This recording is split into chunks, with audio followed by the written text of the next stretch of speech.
If it weren't for Orange, I would have been put behind bars. I owe him a lot. In fact, I don't know if I would be able to get out of there at all if it weren't for him. Can you imagine what would have happened if your sons were born in a jail cell? I didn't even know where they would be taken after they were born. We both owe Orange for the lives of our boys. Erica said seriously.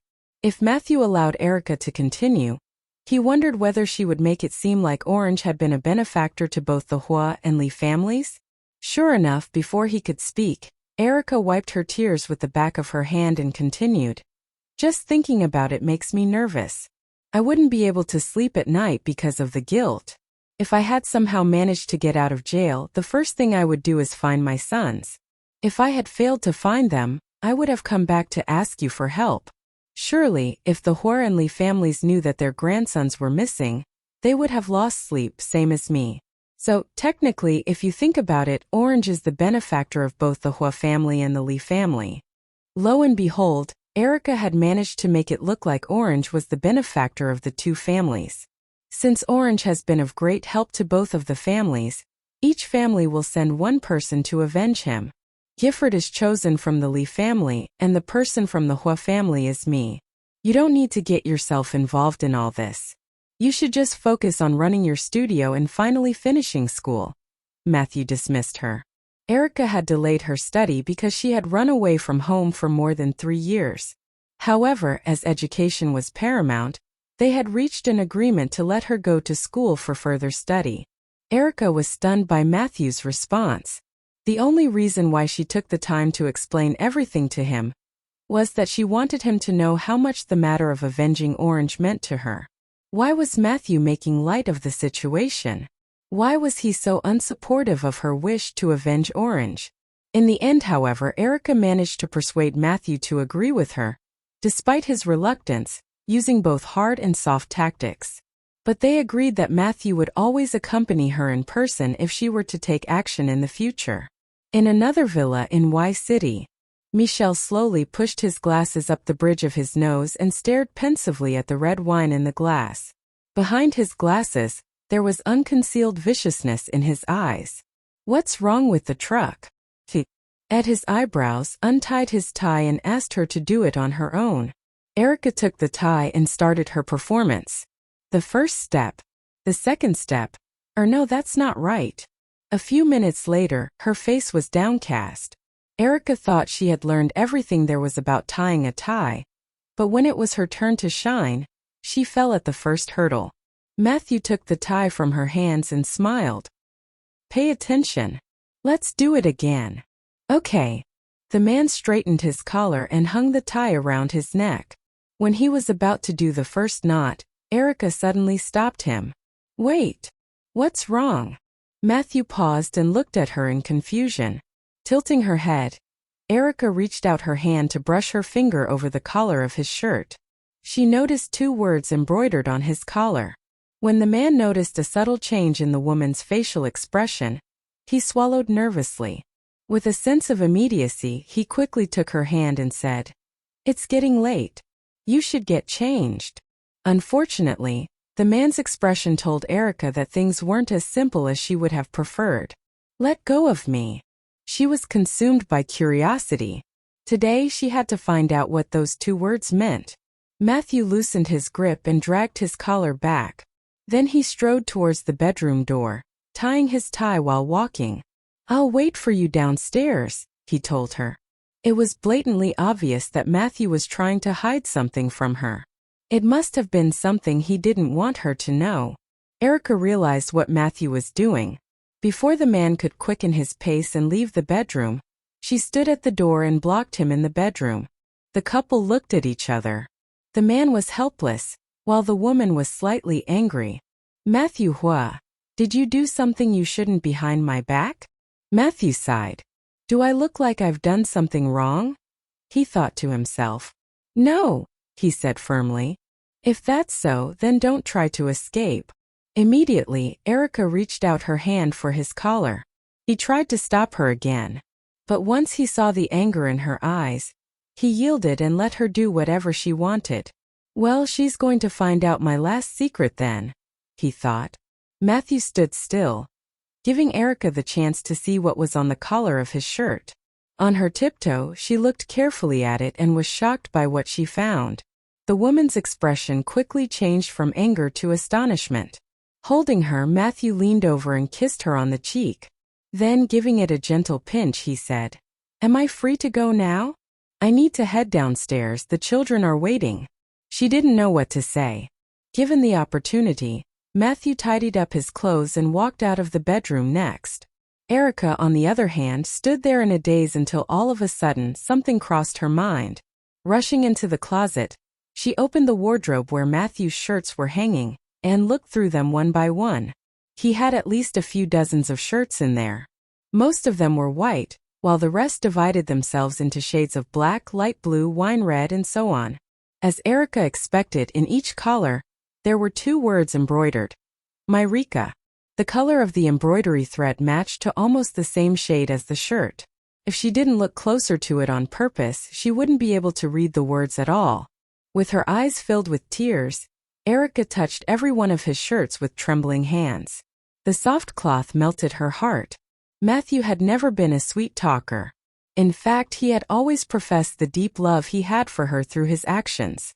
When she got downstairs, she found the 5 men of her life waiting for her to have breakfast. They didn't dare to start it without her. Atkins saw her first. "Mom is here," Boswell exclaimed. "Wow! Mommy is so beautiful today."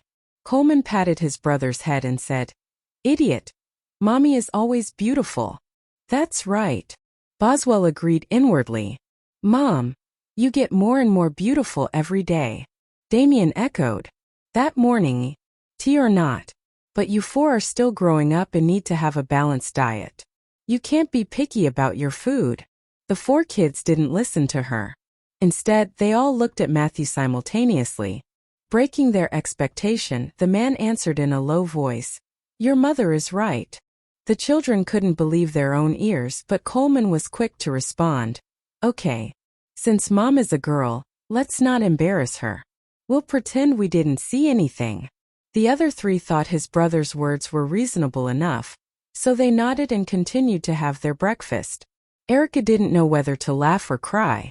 Looking at the children, she said in a spoiled tone, "I'm wrong. I shouldn't be picky about food. I won't do it again. Please don't learn it from me, okay?" Atkins offered her a lovely smile and replied, "Mom, it doesn't matter. We're going to be late. Hurry up and have your breakfast." "All right." She began to eat. After breakfast, the quadruplets carried their school bags as they ran out of the house. One after another, they rushed to the black car and got themselves settled in their seats. A couple of minutes later, they saw their parents walking out of the villa hand in hand. Staring at the 2 of them enviously, Coleman whispered to Atkins, "Why isn't Dad scolding Mom? He usually frowns at us whenever we run a little late." Atkins tilted his head and thought for a moment. Maybe it's because Mom is a girl and also his wife. Coleman saw his brother's point. After all, if he had a wife in the future, he would spoil her as much as his dad did his mother. Besides the driver's seat and the passenger seat in the front row, there were 6 more places in the back of the car arranged in 2 rows, face to face. Atkins, Boswell, and Coleman occupied one row as Damien, Matthew, and Erica sat opposite to them. The bodyguard was in the passenger seat next to the driver. The whole way to school went smoothly. After dropping the kids off, the couple headed towards the L group. Without the children around her, Erica felt free to get more comfortable. Leaning against Matthew, she put her arms around his waist and acted like a spoiled child. "I'll drive you to work every morning, and then work hard to make money for you. The money he earns should be saved for our son's future," she thought. The man caressed her long hair and said with a smile, "Then I'm going to starve to death, aren't I? How could it be? If I work harder, I will make hundreds of thousands of dollars a month, won't I?" EM's name was already well known. Tons of people looked for her to take photos of them. Only she wasn't taking any requests at the moment. After all, the studio was still under preparation, and she didn't even have an assistant yet.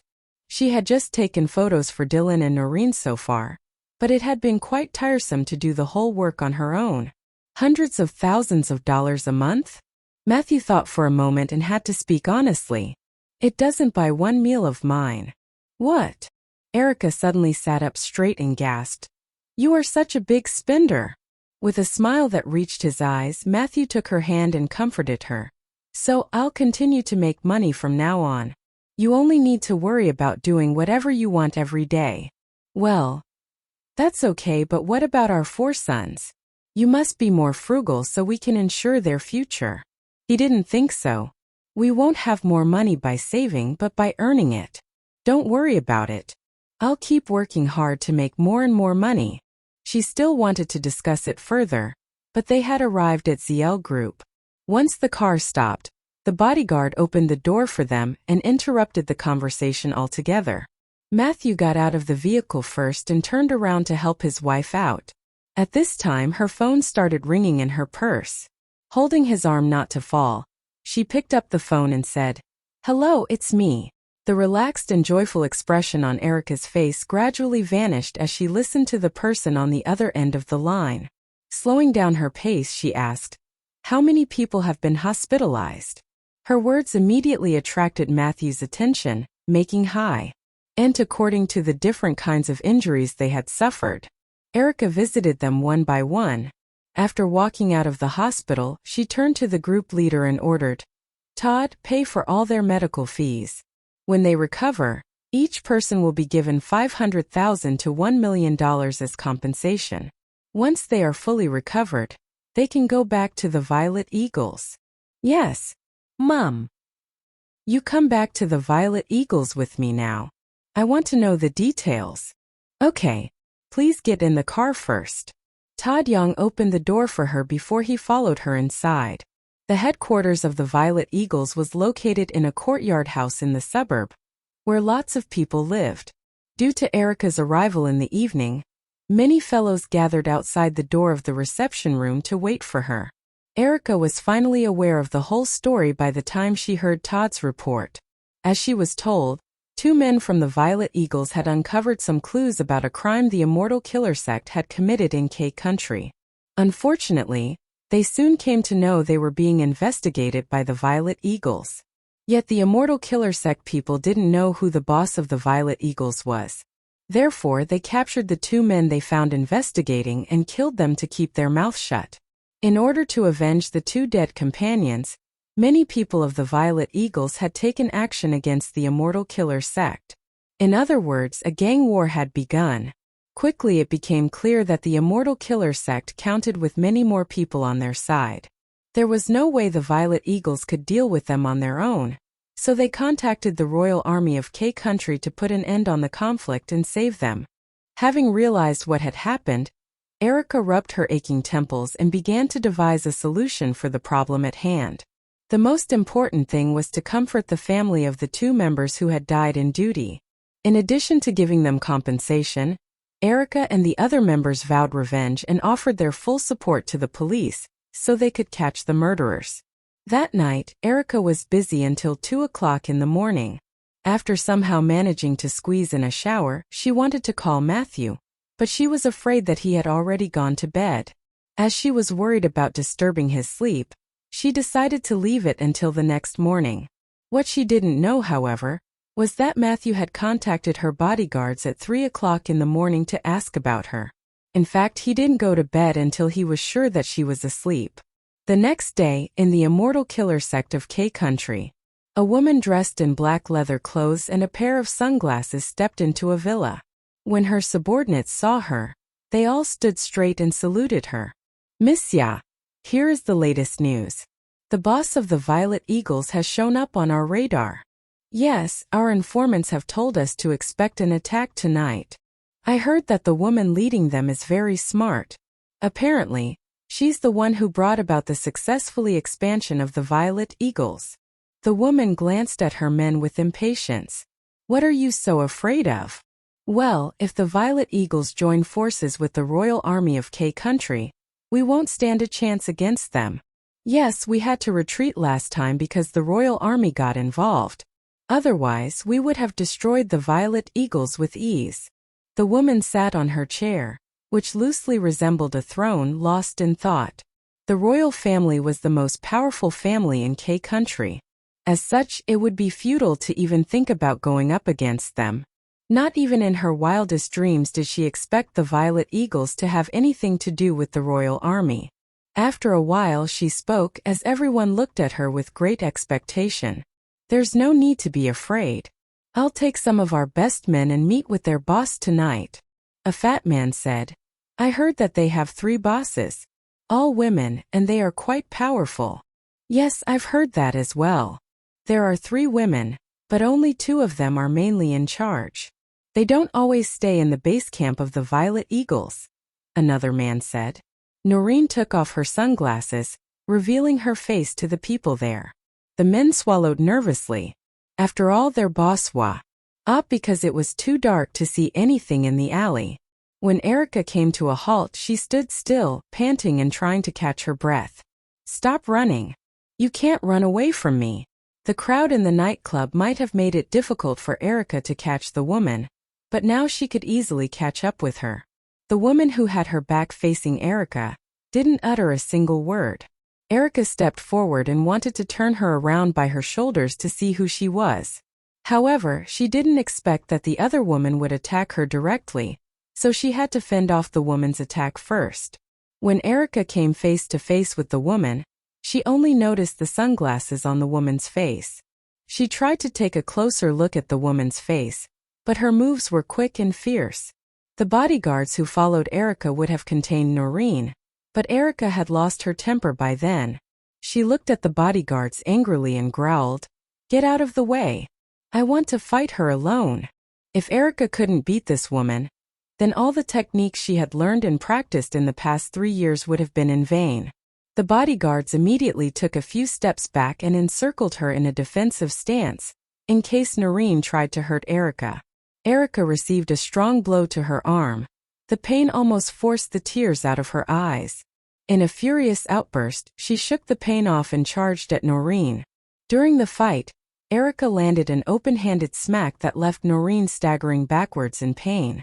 The sound was as loud as thundering cracking in the night. The bodyguards couldn't help but marvel in their hearts. That slap is definitely going to leave a mark on the other woman's face for at least a few days. Erica then drew her foot back and plowed it into Noreen's stomach, blood pooling into her mouth as she gagged. The moment before her fist landed on her, Noreen tried her best to get up from the ground and found a chance to escape. Erica ran after her almost immediately with her bodyguards, and she would have surely caught up to Noreen if it hadn't been for the people from the Immortal Killer sect blocking their way. The Immortal Killer sect's defensive stance made it evidently clear that if Erica and her cronies wanted to get to Noreen, they would have to cut through a dozen of their ranks. Having realized that it would be foolish to carry on with the pursuit, Erica raised her hand to gesture at her men. "Stand down. She can't run from us forever." As she puffed and panted trying to catch her breath, Erica tidied up her messy clothes and shouted, "Go back and tell your boss that if the Immortal Killer sect dares to provoke the Violet Eagles in the future again, I'll have your entire faction decimated. Tell your boss. This is a warning from Irma Hua." Unfortunately, the people from the Immortal Killer sect were not convinced. After all, Erica was just a woman, and the power of the Immortal Killer sect was much stronger than that of the Violet Eagles. Before long, a few people stood forward and shouted, "Cut the crap. Do you think we're afraid of you? Our sect is the most powerful force in all of K country. You must be joking." All of a sudden, the ones who had stepped forward to taunt Erica and the Violet Eagles cried out in pain, as they had no idea what hit them or where the attack came from. Crack! With the blunt sound of each bone cracking, a cold shiver went up Erica's spine. The aggressors who were standing just a moment ago were now writhing on the ground with pain. The sheer speed and fluency of Erica's bodyguards had everyone mesmerized and equally frightened.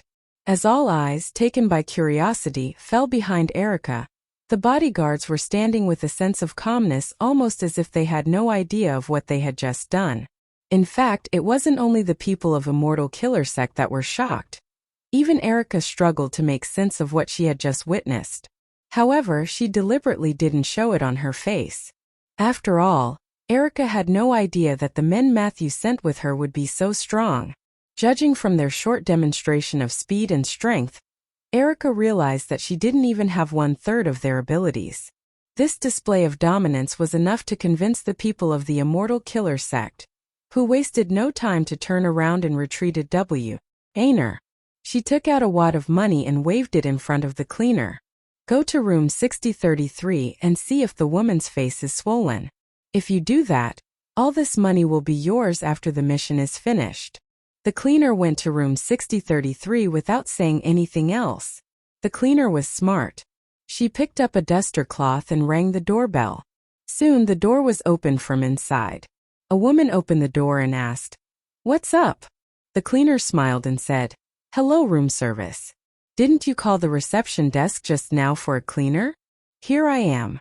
With a deep frown, Noreen said, "I think there's been a misunderstanding. I never called for a room service and I don't need a cleaner." "What?" "No." The cleaner took a step back and looked at the door number. "Oh, I'm really sorry. I knocked the wrong door. It's 6303. I'm sorry for disturbing you." Nothing was going her way.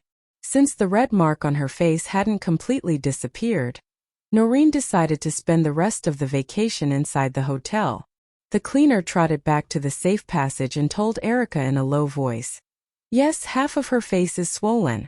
If I'm not mistaken, it's a slap mark." It was indeed Noreen. Erica was certain now. She casually stuffed the money into the cleaner's hand and said, "Thank you. We're leaving now." The cleaner received the money and said happily, "Okay, bye." Since Noreen was the leader of the Immortal Killer sect, it could only mean that Michelle was probably the mastermind behind Kirk. The trip to K Country was supposed to take 4 days, but it was delayed due to some disputes. A week had passed since Erica finished cleaning up the mess of the Violet Eagles. She was also able to find some time to visit the old granny. Before going home, Erica sent a message to Matthew in advance. "Honey, I've sent you a package. It should be delivered to you this afternoon. Could you sign it yourself when it comes?" "What is it? Why do I need to sign it myself?" Matthew wondered. Erica smiled, full of mystery even though he couldn't see her. "It's a secret. I'll only tell you that I bought it for you. Now please spare a few minutes to go downstairs and sign to get it." "Okay." With a helpless sigh, he yielded. "Okay." Around 4 in the afternoon, Matthew received a call.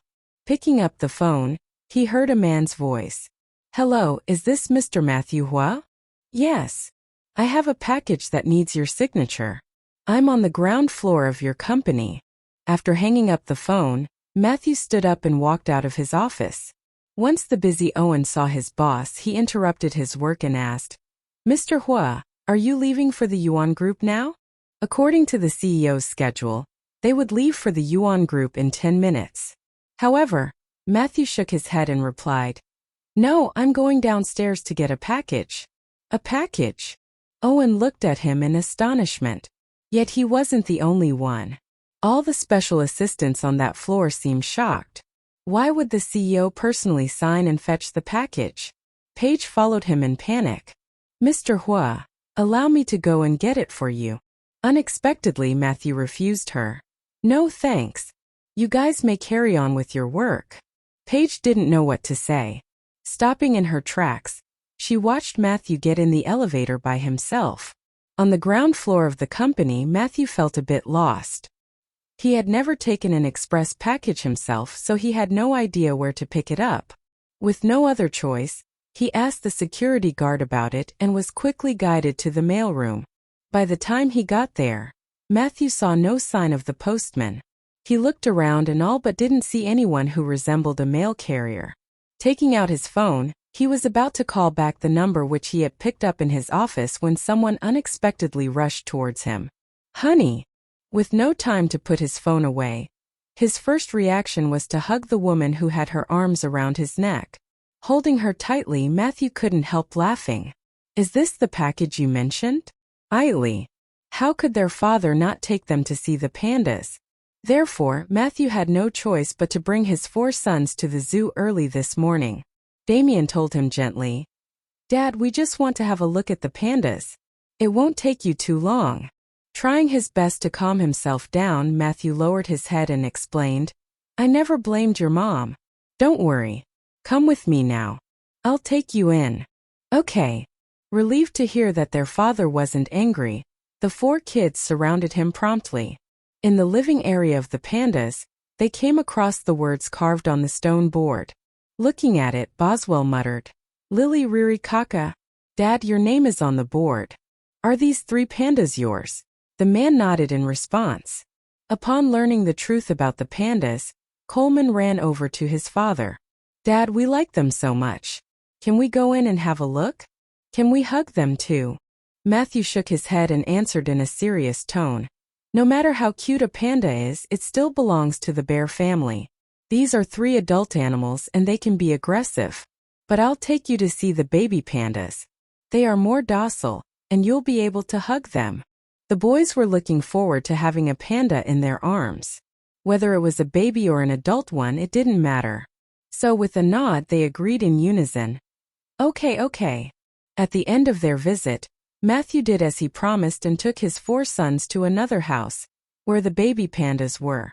Standing aside, he watched as the kids played with the cubs. Atkins walked up to his dad, a little panda in his arms. Dad, can we assume the responsibility to raise pandas? No, Matthew refused directly. Boswell asked in confusion. Dad, the man over there said all we need is money. A lot. So why not? Because you don't have any money, Matthew replied bluntly. The brothers looked at each other. Atkins said, I can give you an IOU. It's only $1 million. Come on, say yes. I'll pay you back double. They had asked the staff member. He said that if they wanted to raise a panda, they needed to pay $1 million up front. That ensured they could keep the panda and not have to surrender it when it got old. Their father shook his head vigorously. When you can earn your own money, then you can save up for a panda. Erica advised Matthew to set aside some funds for their sons to marry, so he couldn't waste money now. At this moment, one hand in his pocket and the other holding a baby panda munching on some bamboo, Coleman came over. Hey Boswell, what are you talking about? We want to raise a panda. Dad said no because we don't have the money, Boswell explained. A disdainful smile appeared on Coleman's face. I see. That's not hard, you know? It's just money. We don't need him. We can make money on our own. Matthew was too rich. The boys thought it was better to spend more time with their grandparents and there was no need for them to make money. But now it seemed they had to. Coleman called Damien over. Damien, come here. We got something to talk about. Matthew raised his eyebrows and sat next to them, listening to his kids discussing how to make enough money to get a panda. Coleman spoke first. He told his brothers casually, I'm not worried. I can make tons of cash. Uncle Sheffield taught me. He makes tens of millions for a few lines of code. I can do that. It can't be that hard, right? Boswell let go of the panda and rubbed his chin. The panda ran off to go play. I spent my allowance money on stocks. They shot up in value since then. If I sell now, I'll have enough for 2 pandas. Pandas were endangered, thanks to humans destroying their habitat, so one was probably enough. Crossing his arms across his chest, Atkins smiled mysteriously. Iheo-sum. Completely disappeared, replaced by the cuteness of a 3-year-old child. On the 5th floor of the Alioth building, it was dinner time. Atkins asked the bodyguards to wait at the door. He pushed the door open and entered the VIP private room. Jennifer Zheng had been there for more than 10 minutes, and 7 or 8 cold dishes already adorned the table. Watching the boy walk in, Jennifer Zheng was astonished. For a moment, she almost thought she was really looking at Matthew. When she came to her senses, she stood up and greeted him with a smile. Hi, Atkins. How are you? The boy nodded politely. Good evening, Aunt Jennifer. I'm happy. She sighed in her mind. He's definitely a Hua. He's got the looks and really is a polite little gentleman. Good evening, sweetie. Come and sit down. Without hesitation, Atkins sat down next to her. She smiled and asked, Atkins, would you like anything to drink? Lime honey water, please. He ordered this every time he came to this restaurant. Okay. During the meal, Jennifer Zheng took good care of him. She picked fish bones out of his bowl for him, picked up food, and asked him about school. Finally, he was full, his little belly bulging. He put down his chopsticks and wiped his mouth, chin in his hands. He looked at the woman gloomily. Aunt Jennifer, can I ask you a question? She put down her chopsticks and wiped her mouth elegantly with a tissue. Sure. Do you know how much it costs to raise a panda? Jennifer thought for a while and then shook her head. I haven't paid much attention to it, so I don't know the details. Atkins, do you want to raise a panda? Yes, but I'm a little short of money at the moment. I've used the sum my father gave me in another investment, and he had already been generous with my pocket money, so I didn't want to ask him for more. You know, my father has been working so hard to earn money lately. Of course, Jennifer wasn't stupid. Although she was stunned for a moment, she quickly recovered and understood what she had to do. Taking out her phone, she dialed a number. As soon as the call was connected, she asked, "How much does it cost to raise a panda?" After a while, she hung up the phone and pulled a check out of her purse. As she wrote a number on it, she said, "So I've asked and you need about 1 million to raise a panda. Since you like it so much, I'll give you 2 million to raise a cub. Take it, my good boy." Staring at the check, Atkins pretended to be embarrassed. Aunt Jennifer, I can't accept it. Indeed, 2 million was a lot of money for Jennifer, but she still could afford it. It doesn't matter. It's a small sum of money. As long as you're happy, Atkins, it's fine. Atkins was Matthew's eldest son, and as she heard, all the 4 Huo boys were highly gifted children.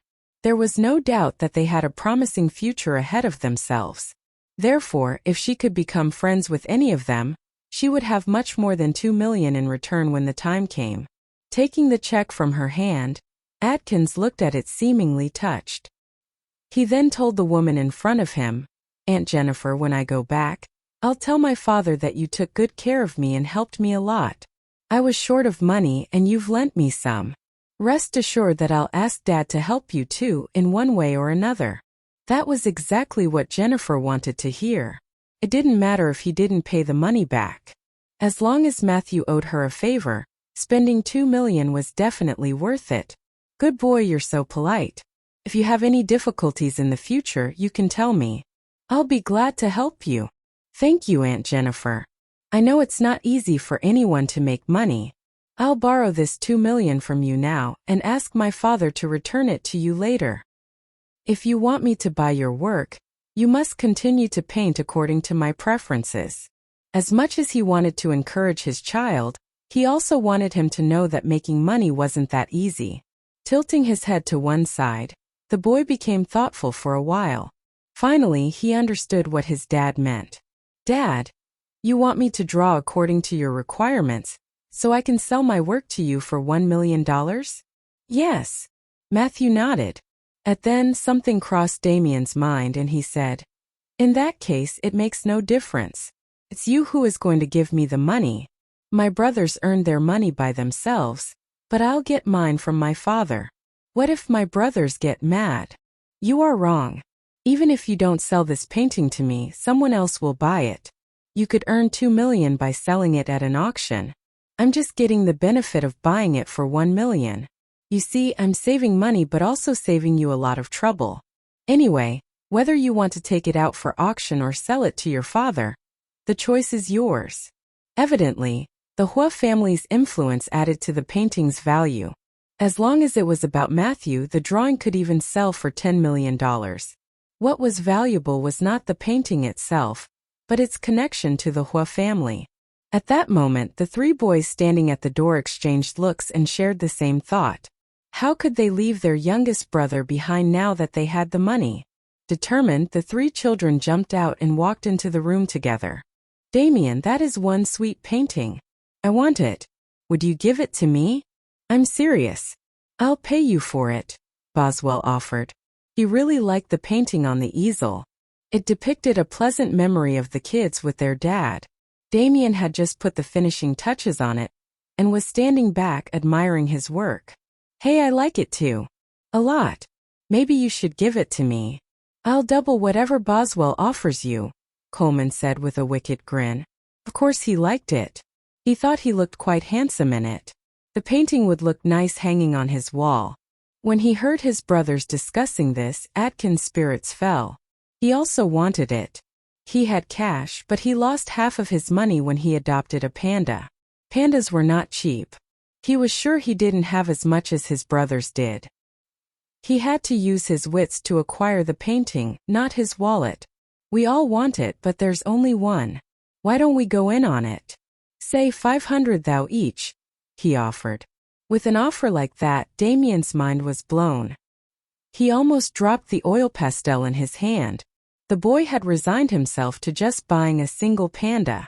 But now he'd have the money to buy more than one. As their dad, Matthew felt left out. Shouldn't he have some kind of say in this? He cleared his throat and said, "What about me, boys? I saw it first." Boswell craned his neck to look up at his father. Matthew towered over all of his sons because they were so young. So? Stay out of it, Dad. You've got too much money. There's no way we could match up. Besides, you like Mom the most, huh? Just get Damien to paint a picture of Mom. Then you can drop as much cash as you want on it. Matthew was floored by this. He didn't know exactly what to say. Rick is my wife. I see her every day. Why should I spend any money at all on a portrait of her? Never mind. As long as the boys are happy, I'm good. He decided to give in and said, "Yeah, Boswell's right. Damien, after you finish up here, take a good look at your mom. I want to see how true to life you can paint her." Deal. Damien was on cloud 9 since his brothers and even his father liked his work. He was so excited he couldn't contain it. He nodded his head like a chicken pecking rice. "You got it, Dad," he said with a sweet smile. "I knew you'd come through." Matthew patted his head. The 4 kids were too young to have bank accounts, so they asked Carlos to apply for 4 exclusive VIP bank cards in the bank owned by ZL Group. As soon as they got their money, they couldn't wait to ask Matthew if to, and she'd sit there and drool over his manly chest. A smile curling the corners of his mouth, Matthew didn't take her threats seriously. Instead, he moved on top of her. She could feel his interest in his pants. "Honey, I just wanted to say I need a lover in my life." Erica's face changed dramatically. "Okay?" she teased. "What does this have to do with me? So is he involved with this mystery woman?" He didn't seem happy to hear from her though, she thought. "Listen to me. I need a little lover. Don't they say a daughter is her father's lover in a previous life?" Matthew asked.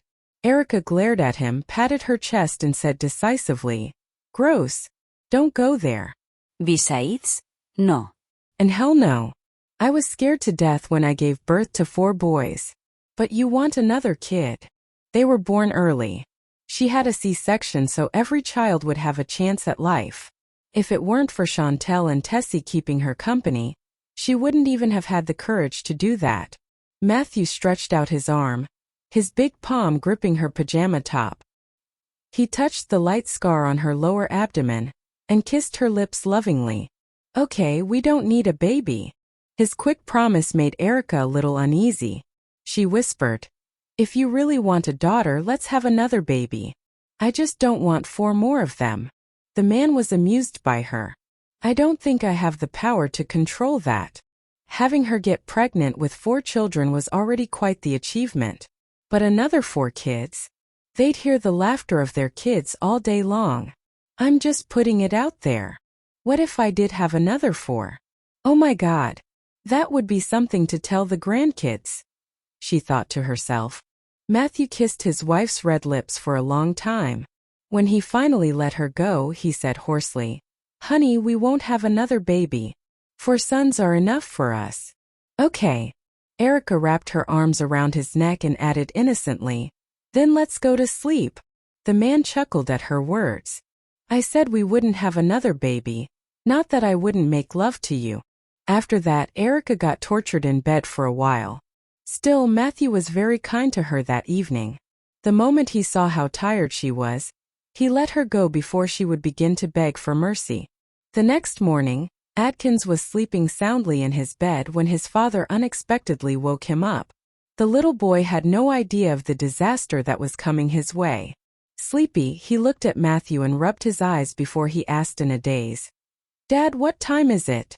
With his arms crossed in front of his chest, Matthew stood still and didn't say anything as he stared coldly at his eldest son. In less than 2 minutes, Atkins' eyes widened. "Dad, why are you looking at me like this? Have you found something out?" Matthew sneered. His son was quick to think. "I know what you've done," he stated coldly. "How did a 3-year-old kid dare to borrow money in his name? In fact, not only he did that, but he also gave his dad's phone number to another woman. He wanted to show Erica what her treasured son had done behind their backs."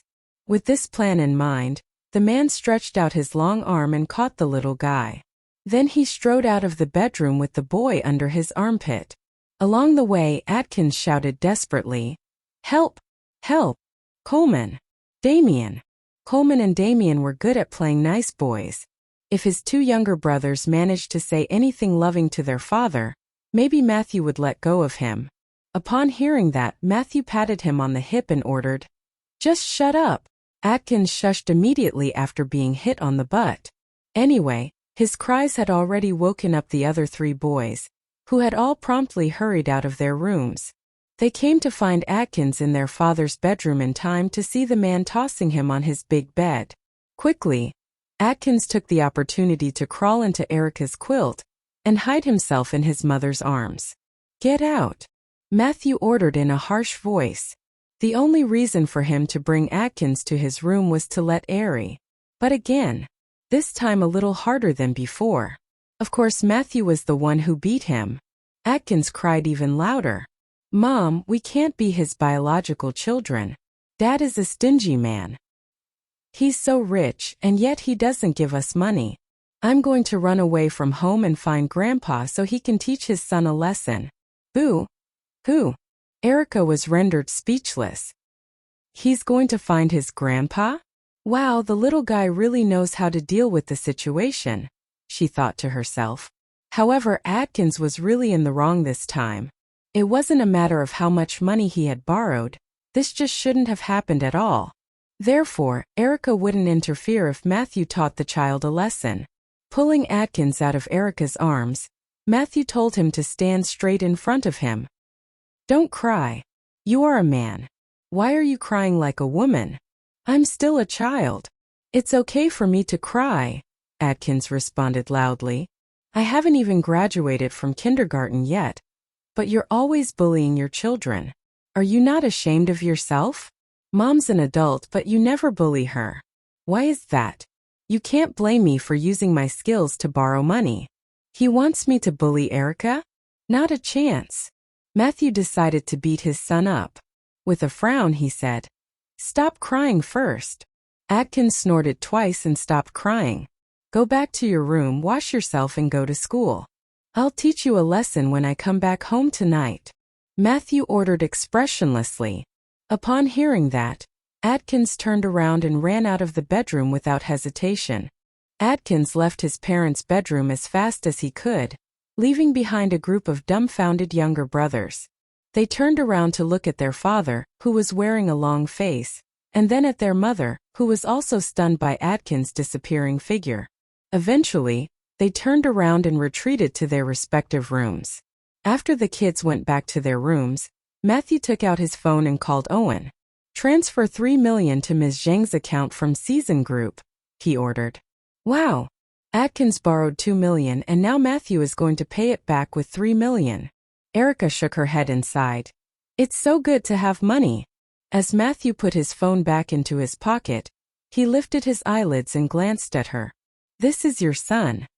He is the same as you when it comes to being unreasonable." This time it was Erica's turn to be angry. "When have I ever been unreasonable?" "Huh. You're just mad because you failed to teach Atkins a lesson. And now you're dumping all of that misplaced anger onto his mother.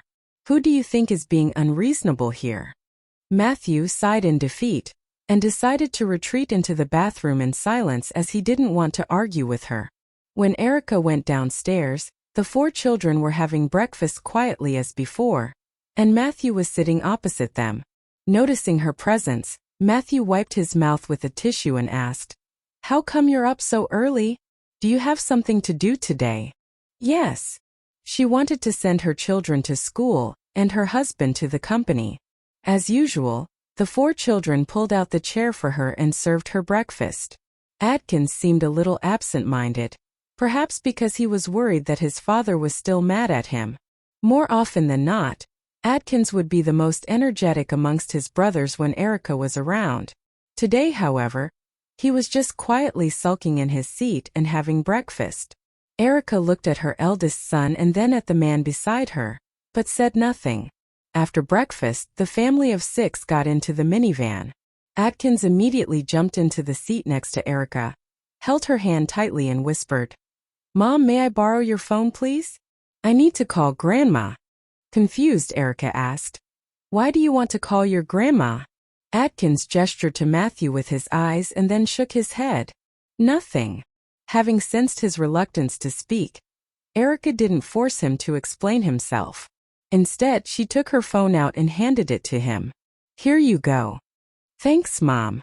Atkins gave his mother a gleeful grin and then called Zed to him in a panic and took out a towel to wipe his trousers. The bodyguard looked up at the direction of the bathroom and stopped her. "No thanks." He brushed off the incident as a mere accident. Besides, his priority was the safety of the boys, not his trousers. The cleaner, however, didn't intend to let him go. She grabbed his clothes and continued to wipe his trousers. "It doesn't matter. I'll clean them for you." The bodyguard looked at the cleaner's face, who seemed to be a little nervous, and realized that something was wrong. The first thought that formed in his mind was, "Oh no." He pushed the cleaner away and rushed to the bathroom, completely disregarding her screams. The restaurant was on the first floor, and the 2 children were not in the men's room. He turned around and went to the women's room without a second thought. While the women in the bathroom screamed, he shouted, "Boys!" Having found no response, the bodyguard became so anxious that cold sweat started to form on his forehead. When he saw an open window, he quickly ran over and looked out. Just as he had feared it, he saw 2 men covering the mouths of the children and pushing them into a minibus. Without hesitation, he jumped out of the window and contacted his colleague in the restaurant with his Bluetooth headset. "Tell Mrs. Huo that something happened to the 2 boys. Don't let her and the others get out of your sight. I'll call for backup and go after the boys right away." When Erica found out that Boswell and Damien had been kidnapped, Atkins had just cut a piece of steak and put it into her mouth. The suddenness of the news shook Erica and she almost choked on that piece of meat inside her mouth. Erica simply swallowed the piece of steak whole and drank a mouthful of water to bring it down. As she stood up in a hurry, she grabbed the 2 boys and said to the other bodyguard, "Watch over them, I'll be back." "Mrs. Huo, please, I can't let you get out of my sight." Before the bodyguard could finish his words, however, Erica had run out of the restaurant almost instantly. The bodyguard sighed, standing beside the 2 confused boys, and called the police first before he informed Matthew what had happened. "Did the bad guys take my brothers away?" Atkins asked the bodyguard. The bodyguard didn't know what to say to them, so he nodded and said, "Boys, I've called the police. They'll bring them back soon, I'm sure. Right now, I need to bring you 2 back home because I need to ensure your safety first." Although the 2 brothers were worried about the safety of their brothers and mother, they knew that they were too young to be of any help, so they obediently followed the bodyguard out of the restaurant. When Erica came out of the restaurant, she saw the other bodyguard rushing out of the alley nearby and chasing after a minibus that was speeding away. Her intuition told her that the children were inside that minibus. Without wasting another second, she found her own car and jumped into the driver's seat. She pushed down the accelerator and sped after the minibus. Just then her phone rang. She controlled the steering wheel with one hand and found her phone with the other. It was Matthew. She answered the call and put it on speaker. Then she threw it on the passenger seat and apologized guiltily. "Honey, I'm sorry. Something happened to the kids." Erica felt as though it was her fault as she had failed to watch over the kids properly. If only she had taken the boys to the bathroom, none of this would have happened. Matthew had already left the company. He drove out of the parking lot as they were talking. Don't blame yourself. It's not your fault. I've spoken to the bodyguard. This was all a premeditated plan. I have my people on this, don't worry. Just tell me where they are heading. Holding the steering wheel tightly with both hands, Erica took a few deep breaths, adjusted her thoughts and calmly said, "They are now heading for Abbey Road. It is a silver-gray minibus without license plate number." Ace was met with a splash of something liquid that had a strange smell. Ha ha ha. The boys burst into laughter, and the sound of their giggling voices seemed to be fading into the distance. Before he could remove the leaf from his face, he heard another man shouting, "Barry, the twerps are running away. Hurry up." Barry Wong cursed and looked at the leaf on the ground with a long face. He finally understood what it was. "Damn it. How dare you throw pee on my face? When I catch you two little rascals, you'll be sorry." Thwack! Barry Wong received a hard blow to the back of his head. The two men who were smoking beside the minibus rushed over, while Barry Wong was still standing there, scratching his head. "Fuck! You're an idiot, Barry. Hurry up." "Okay." Barry Wong followed the two men and ran into the forest. Suffice it to say, the two brothers were very cunning. They knew that they should run along the trail in the forest so that the gangsters wouldn't be able to catch up to them by the minibus. They might have inherited this from Erica. They ran as fast as they could, scuttling through the forest quickly. They knew that as long as they kept off-road, the kidnappers wouldn't be able to come after them in the minibus. If they had taken the road, the gangsters would have caught up to them in no time.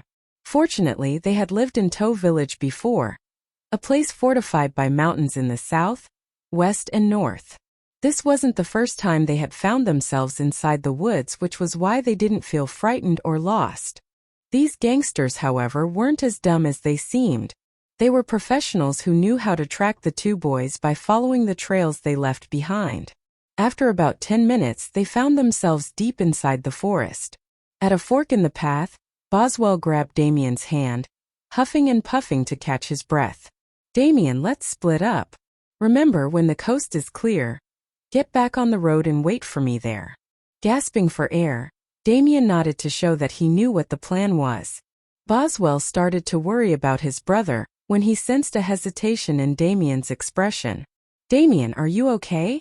Damien swallowed and answered, "Don't worry. Just go. I can do this." "Well, just try to remember the rules of surviving in the wild Dad taught us." Boswell gave his brother an assuring pat on the back.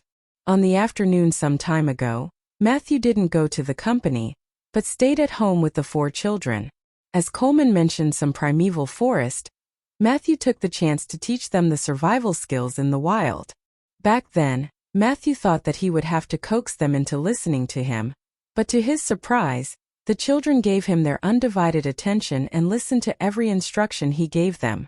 Luckily, the kids were all gifted with good memory as they were able to catch all of the important information, even though Matthew only explained it to them once. Perhaps that could explain why the 4 of them could speak so many words, even though they were only 3 years old. Damien nodded his head with confidence. He didn't speak a word because he had to conserve his strength. By then, the gangsters had already caught up to them. One of them shouted, "They're over there. Hurry up."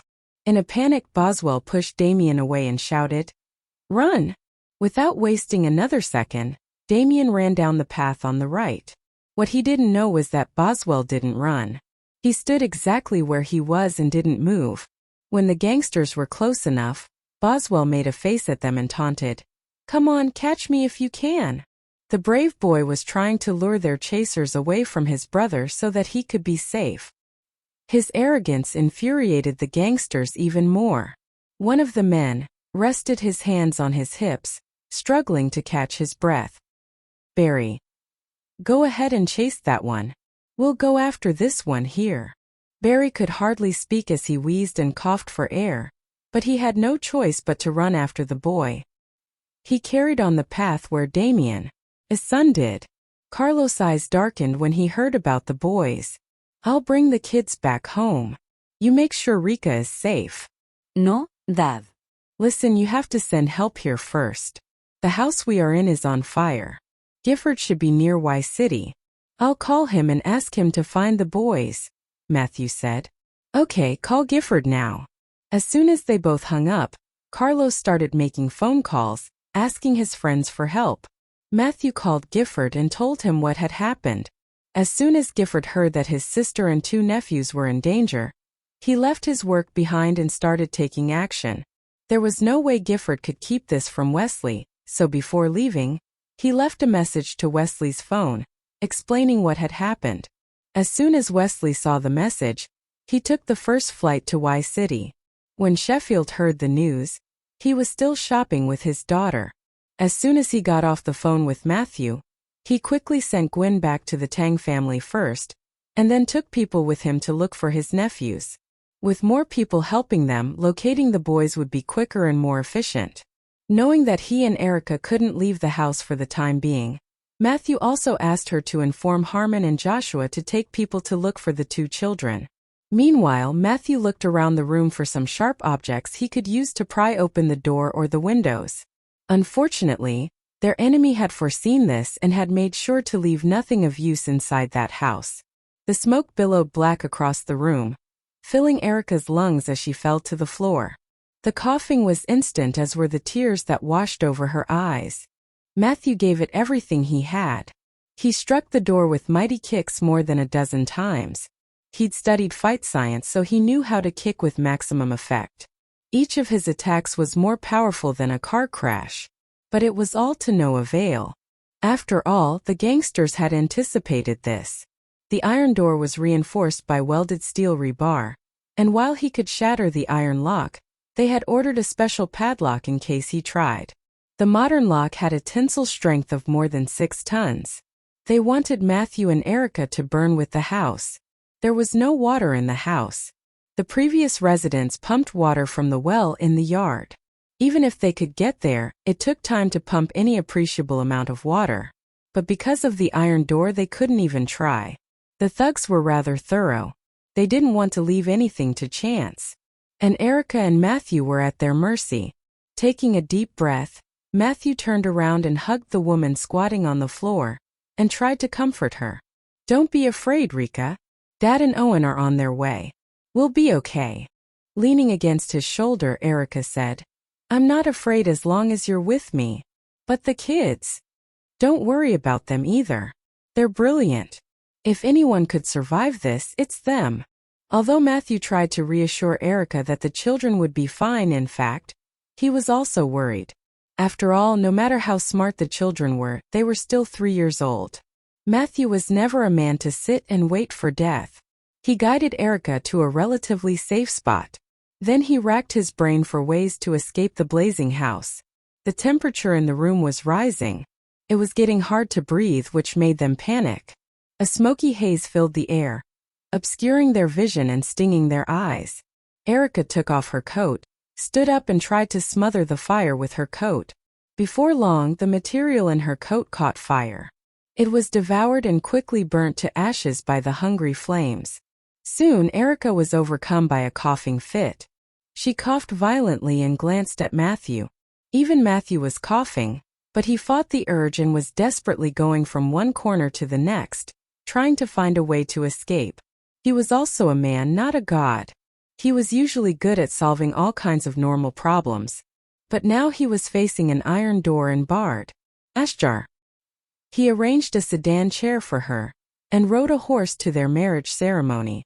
In the middle of the night, he made a bowl of seafood noodles for her, watched horror movies with her, carried her upstairs, washed and dried her hair, and did everything she asked him to do without complaint. These memories flashed through her mind. This was how he loved her. This was how she knew he loved her. Oh, by the way, she forgot an important detail. Paige later told her that their wedding, from reserving the venue to the bride price, the accompanying gift, the wedding dress, even the dress she would be in when the guests raised a toast to her, the wedding candy and the wedding wine, all of it was arranged by Matthew himself. He had given her the best of everything. In the flickering light of the fire, the man kept shouting Erica's name. It was the first time she had seen him cry. She raised her hand with difficulty, trying to touch the man she loved the most. Kneeling on the floor, Matthew grabbed her hand and pressed it against his cheek. His voice trembled slightly as he said, "Rika, believe me. I'm gonna get you out of here. We'll be fine. Matthew, you've been the best thing in my life. If I can't have you, my life won't mean anything." She was willing to die for him if it meant he would be safe and sound. She loved him that much. The man was sweating and out of control.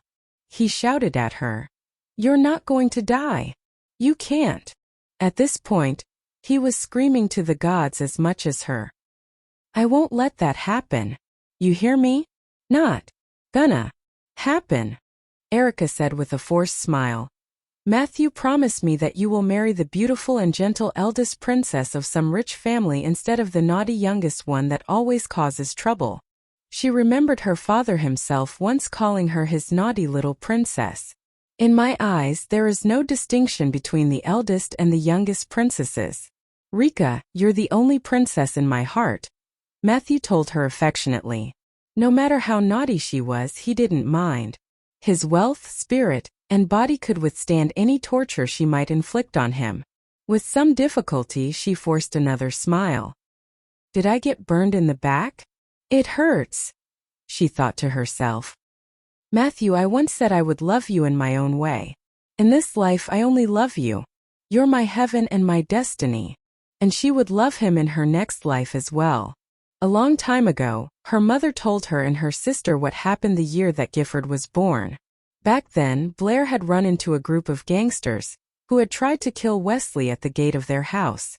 Blair, who had been pregnant with Gifford, had got seriously injured in order to save Wesley. With her body bleeding and spitting blood out of her mouth, she didn't think she was going to survive at the time. Many years later, it was Erica's turn to save her beloved from the fire, and get seriously injured in the process as well. Now, her whole body ached due to the burning beam that had hit her. She wanted to keep talking but spat out blood instead. Ironically, fate had brought mother and daughter face to face with similar disasters. In Blair's case, she had been in a coma in the hospital for a long time before she woke up. But what about Erica? If she closed her eyes now, would she ever wake up to see Matthew and the kids again? Gritting his teeth, Matthew tried to calm himself down and asked, "Rika, don't you want to hear me say that I love you? So don't close your eyes. Hold on. When you recover, I'll tell you that I love you every day. Rika, I love you very much." At that instant, the sound of someone kicking the iron door came from outside, but Matthew didn't seem to hear it. Instead, he continued to confess his love to his girl. "You're my heart, my lungs." To deep hole and came up with an idea. Pulling a branch from the side, he picked up a few larger leaves and did his best to cover up the hole. If one weren't looking carefully where he stepped, he wouldn't be able to see anything. Before Barry came over, the boy jumped to the other side of the hole and bent down, pressing his hands on his knees. As he gasped for air, he waited for Barry to get close. Barry had sweat running down his forehead once he noticed the boy had stopped. He took the opportunity to lean against a tree and regain his breath as well. "Son of a bitch, I finally caught up with you." Damien took a few steps back and pretended to reason with him. "Stop chasing me. Please let me go. My father is rich. I'll tell him to give you money. How about that?" No. "If I let you go now, I'll be killed when I head back. The money will be of no use to me if I'm dead." Barry took a few steps forward, his legs visibly weak. Suddenly, Damien turned around and ran away. Barry reacted immediately and picked up his pace to go after the boy. But to his surprise, after a step or two, he stumbled and fell into the hole. "Oh!" He screamed in pain. He had almost broken his leg with the fall. When Damien heard Barry's cry, he knew that he had fallen into his trap. Looking back, he laughed at him and provoked, "Come and catch me." Barry struggled to pull his right leg out of the hole, but before he could stand up, a sharp pain came over his ankle. It was sprained. Noting his pursuer nursing his sprained ankle, Damien felt relieved and sat on a big stone to take a rest. He had run for a long time and his mouth was dry. He took a rest for a while and followed the sound of water to find a stream, ignoring Barry's shouts. Fortunately, the stream was clear. He couldn't wait around long.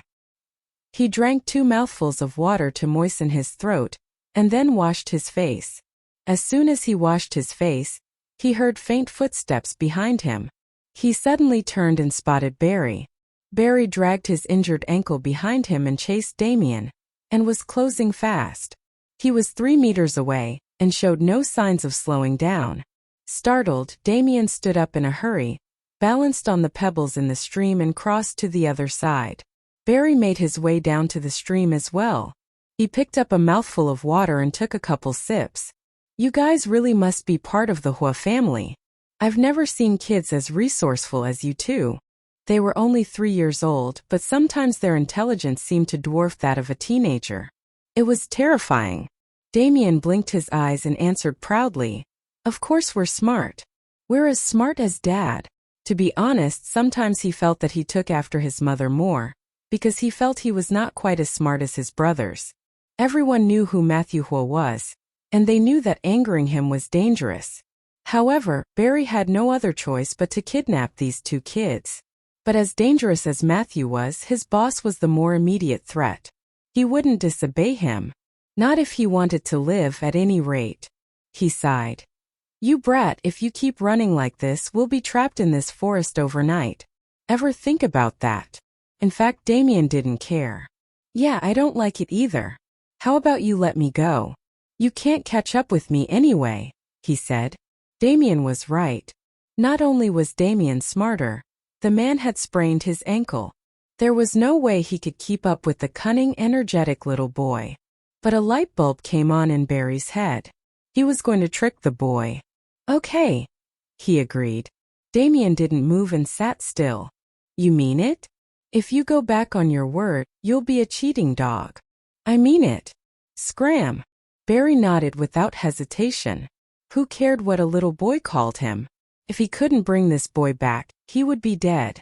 Of course, Damien didn't believe him. His father had told them not to trust anyone. The only ones he could safely rely on were his family members. Anyone else might want something from him. As he could. He didn't know how long he had run before he came to the edge of a cliff. He looked down and saw a deep chasm. He stood beside it and shivered.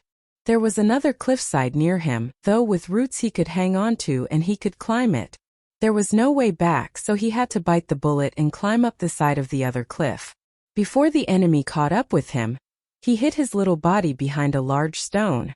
The man stood at the foot of the cliff and looked up, but didn't see a thing. Then he walked to the edge of chasm and looked down, wondering if the boy had fallen. Luckless in his search, he retraced his steps and left. However, it was getting dark and fluffy clouds of fog clung to the trees. The man soon lost his way. He searched for a long time trying to find his friend, but he didn't know where he was. In the private hospital of ZL Group, finding out that Erica was sent to the resuscitation room, Matthew finally breathed a sigh of relief. Terilyn was taking care of the kids at the Huo family manor.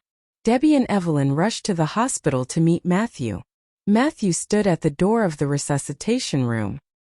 His suit jacket was little more than rags and ashes. It was late autumn, so he only wore a thin white shirt. It was splattered with blood and soot. The mother and daughter rushed to the door of the resuscitation room. "Matthew, how's Rika?" Debbie asked in an anxious voice. Frowning, Evelyn waited for Matthew's answer.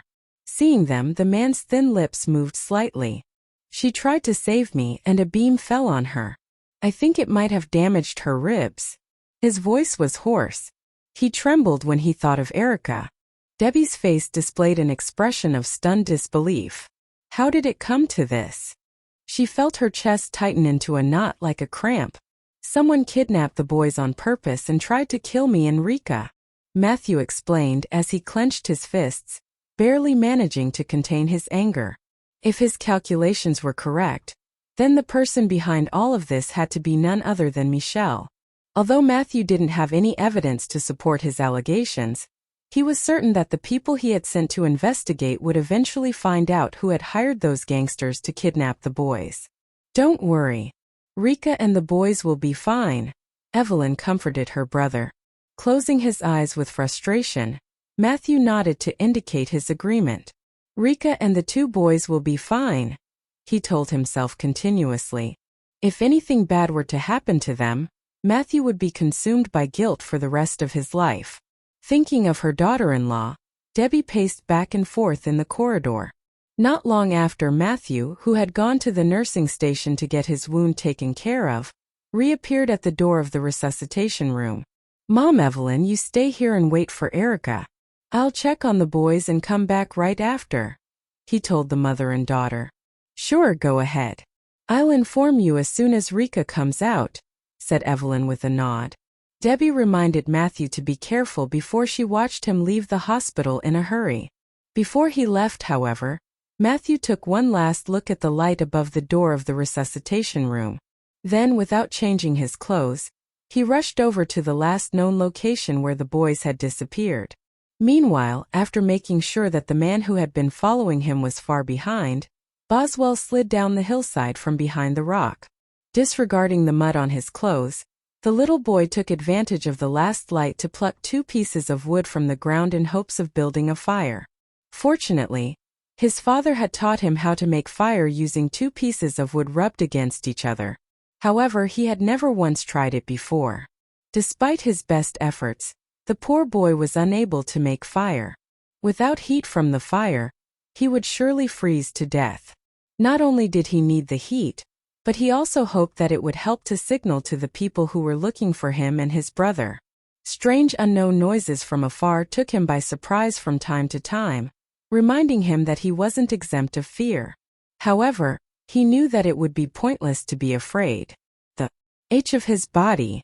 When the distance between the bear and the child was less than 3 meters, he raised his hands in surrender and tried to negotiate with the bear. Uncle Bear, I'm just an innocent child. I don't want to hurt you. Please don't hurt me, okay? The bear was gigantic compared to the little boy. In fact, it was taller than the 2 of Boswell combined. As long as you don't hurt me, I will leave right away and never come back. I promise. Please don't come any closer. I'm too skinny. Look at me. I don't have any meat on my body and my bones are too small. Why don't you just let me go? Maybe I'll bring you a fat pig some other day. When the bear was just about a meter away from him, it suddenly fell to the ground, its eyes still staring at him. Boswell swallowed nervously. After staring at the bear for a long time, he tried to stand up slowly from the ground. When he was certain that the bear wasn't going to harm him, he slowly tiptoed away. Perhaps it was his good fortune that the bear didn't attack him. He walked ahead with weary legs, while the bear followed him without any intention of attacking him. When Boswell was about to take another path, the bear suddenly ran ahead and blocked his way.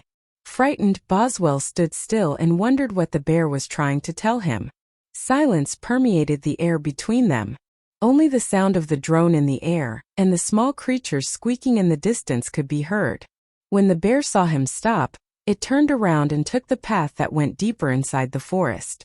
Boswell couldn't figure out what the bear was trying to tell him, but when he tried to carry on in his way, the bear blocked his way again. Whenever Boswell tried to take the other path, the bear would stop him. Eventually, the boy realized the animal wanted him to follow it. Despite the fear of being eaten by the bear, Boswell followed it into the thick forest. He walked for a few minutes straight until he came across a dark cave. Its entrance was illuminated only by the moonlight. Noticing they were headed there, Boswell thought this should be where the bear lived. After the animal walked inside, Boswell didn't dare to run away as he was afraid it might anger the bear. So he waited at the entrance. A moment later, another bear crawled out of the cave. No. It was not a bear. It was actually a human toddler dressed in rags. The child looked even younger than Boswell. With its long and messy hair, it was notorious that the kid had been living out in the woods for a long time. Boswell also noticed its face was dirty, and its body was wrapped in a strange animal fur when it followed the bear out of the cave. In the dark night, the child's big black eyes stared at Boswell curiously. Although Boswell couldn't tell if it was a boy or a girl, He was still excited to see another human. He tried to greet the toddler in front of him. The toddler stared at him blankly, without saying a word or making any move. At that moment, the bear sat down near the cave, and the kid settled next to it as if the animal was its family. Boswell didn't feel he had another choice but to sit down too. Throughout the night, the temperature in the forest dropped sharply. It was probably only a few degrees out there. When a gust of cold wind blew, Boswell couldn't help but shiver. He quietly glanced at the other kid wrapped in a piece of fur. It didn't seem to feel cold even though its shoulders and legs were still exposed to the cold wind. Boswell thought for a while and took off his coat. It was slightly ripped due to the tree branches he had come across in the woods. But the boy stood up and walked over to put it on the toddler anyway. "I'm wearing trousers and a sweater. I won't feel cold," he explained. When he got closer to the toddler, Boswell realized it had a strange smell. Perhaps because it hadn't taken a shower in a long time. Holding his breath, Boswell put his coat over the kid's shoulders and then went back to where he had been sitting. They remained quiet in the forest for a while. The bear looked. Looking back and forth between the leaving bear and the silent kid, Gifford made a decision. "Let's take the kid with us." After all, the forest wasn't a place for a child. Gifford decided that he would send the kid to an orphanage then. However, he would be lying if he said it didn't cross his mind to bring the child back to the Lee family and ask his parents to raise it. It was probably a terrible idea though, since it could destroy his parents to raise another child that had no blood relationship with them. Afraid of that, Gifford decided it was for the best to send the kid to an orphanage. When it was 3 o'clock in the morning, Gifford and his group came out of the woods with the two children. Many people gathered at the entrance of the forest, looking forward to seeing the Huo brothers. The moment Matthew saw the children Gifford brought with him, he strode over and called, "Boswell! Dad!" Recognizing his father's voice, the boy burst into tears. Matthew took the dirty boy from Gifford's arms and held him. Wiping his tears, he comforted his son in a soft voice. "It's all right. You're safe now." Boswell leaned on his shoulder and nodded. Meanwhile, Wesley came over and looked curiously at the kid that was still in Gifford's arms. "Why is Damien's hair so long? This is strange. He seems shorter too." Hearing his brother's name, Boswell turned around and asked, "Where is my brother?" Gifford didn't know whether to laugh or cry at his father's words. Instead, he explained, "Dad, are you out of your mind? This isn't Damien. I picked this kid up in the woods." "Oh, so who's this new kid?" Wesley asked, scratching his head. But the next moment his mood darkened. "Do you just go around picking up stray kids? You can even walk into a forest and come out with another kid. How do we know this kid isn't yours, Gifford? Maybe one born out of wedlock? Maybe you've been hiding the kid all this time." Gifford couldn't believe his ears when he heard what his dad said. "Come on, Dad. Boswell found the kid, not me. And the kid's not mine. What a crazy idea. I'm happily married with a kid of my own. How could he have a love child? That was impossible." Wesley's words amused everyone. Boswell had no idea what a love child was, but he felt the need to explain.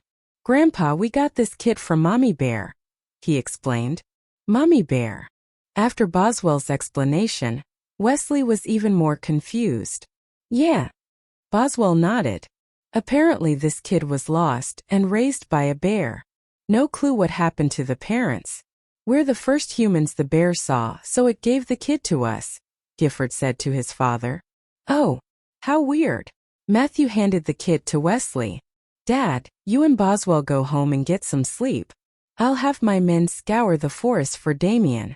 Don't worry, we'll find him." "Dad, I know where my brother was headed.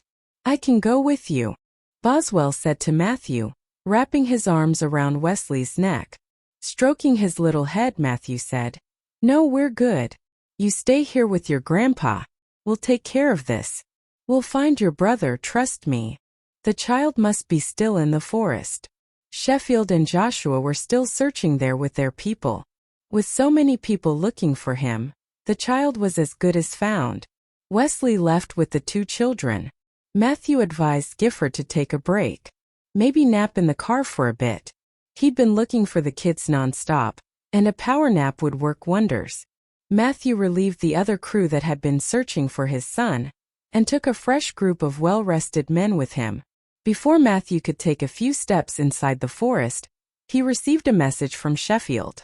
"I found Damien. The boy's hurt. Have the paramedics stand by," the message said. A while ago, in the forest when night fell, Damien leaned against a big tree, his stomach rumbling. He was very sleepy but too jumpy to sleep. The forest looked very different at night. Branches that looked innocuous in daylight transformed to twisted, tentacle-like limbs in the darkness. The sound, and to the VIP ward until her condition stabilized. But she was still in a coma. Debbie and Evelyn were watching over her. Matthew's clothes were rumpled. He had a 5 o'clock shadow, and there were dark circles under his eyes. He hadn't slept yet. Instead, he came to the hospital and asked someone to move Damien to the ward opposite Erica's, so that he could take care of mother and son, in a villa in Y City. At this moment there were more than a dozen people at the villa, and the mood was grim. Everyone was worried. The man at the head of the table held his cup tightly in his hand, wishing that he were holding a deadly weapon. He'd used that weapon to get rid of Noreen. In the end, Michelle couldn't help cursing. He didn't behave like the gentle and elegant CEO anymore. That fucking bitch. Who does she think she is? Why would she be so stupid as to try and murder Matthew Huo and his woman? The people around him were so frightened they didn't even breathe. They were worried he'd lose his temper. Who allowed her to get after the Huo family? Damn it. Now Erica Lee is in the hospital in a coma. What's more, her father and brother are involved, not to mention Sheffield Tang. This was the reason why Michelle went into hiding. If he dared to hurt anyone in the Huo family, he would have countless enemies. Knowing that she had made a huge mistake and that Matthew and Erica had not been killed, Noreen ran away. She knew she was doomed. Michelle gritted his teeth and demanded, "Go and find Noreen now. Get rid of her at all costs." He had never thought this woman would derail all his plans. Now he needed to clean up her mess. Michelle's subordinate hesitated for a moment, twitching in his seat uncomfortably. After all, Noreen was Michelle's mistress. "Mr. Wong, all things considered, Miss Xia is still the leader of the Immortal Killer sect. Are you sure you don't want to save her?" he asked. "Save her? Noreen is a blithering idiot. I would have wiped out the entire Xia family if I had the chance." Michelle gritted his teeth angrily. "I would have helped her, no doubt, if she had crossed someone else. Anyone apart from Matthew Huo. But unfortunately those are the cards we've been dealt. Just find her and—" Michelle wrapped his fingers around his neck, gesturing his wish to his subordinate. Noreen had served Michelle for more than a decade. In fact, she had more information on Michelle than his own wife did. If she were to fall into Matthew's hands, it would be absolutely disastrous for Michelle and thousands of his cronies. Unfortunately, Noreen had to die. "As you wish, Mr. Wong." The big room succumbed to the dreadful silence once again. One of the men boldly suggested, "Mr. Wong, we can't sit still and do nothing. We have to find a way to destroy the evidence first." Needless to say, Michelle knew exactly what to do. Hide all the goods. Stop all distribution for the time being and tell everyone to lay low until I say so. Even if Matthew suspects me, he can't do anything to me without any credible evidence, Michelle mused. Yes, Mr. Wong. Michelle's diligent subordinates didn't leave until midnight. However, each and every one of them had one thing in mind: Noreen. She was the biggest thorn in their side and the one person that could ruin everything for them. The next morning at the Huo family's manor, a little girl with her head shaved clean sat cross-legged on a white carpet that almost covered the entire room, while the boys gawked at her looks. Godwin rested his chin on his hand and stared at the quiet little girl. Boswell, is she really a girl? Why is there no hair on her head? He wondered. Boswell nodded. The doctor said that she's a girl. Godfrey leaned forward a little and asked, "What's her name?" "She has no name yet. Grandpa asked us to come up with something." Atkins said. Crossing his arms over his chest, Coleman thought for a while and said, "How about we name her Lemon?"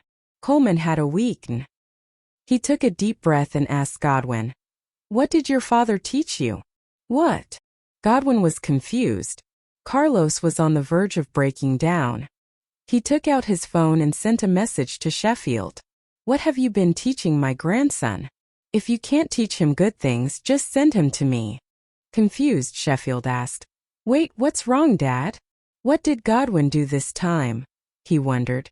The boys picked out a name for the little girl from a list of Chinese medicines provided by your son, and Boswell decided on the name at last, Angelina, because your son told them that apparently there is a Chinese herb called Angelina root. Do you see the problem now? Carlos explained to Sheffield patiently. The correct name was Angelica root. Sheffield understood the problem at once and texted back, "Dad, I'll bring him back home right now and teach him well." Carlos gently patted Boswell's head and corrected the kids. "There's no Chinese herb called Angelina root. It's Angelica root."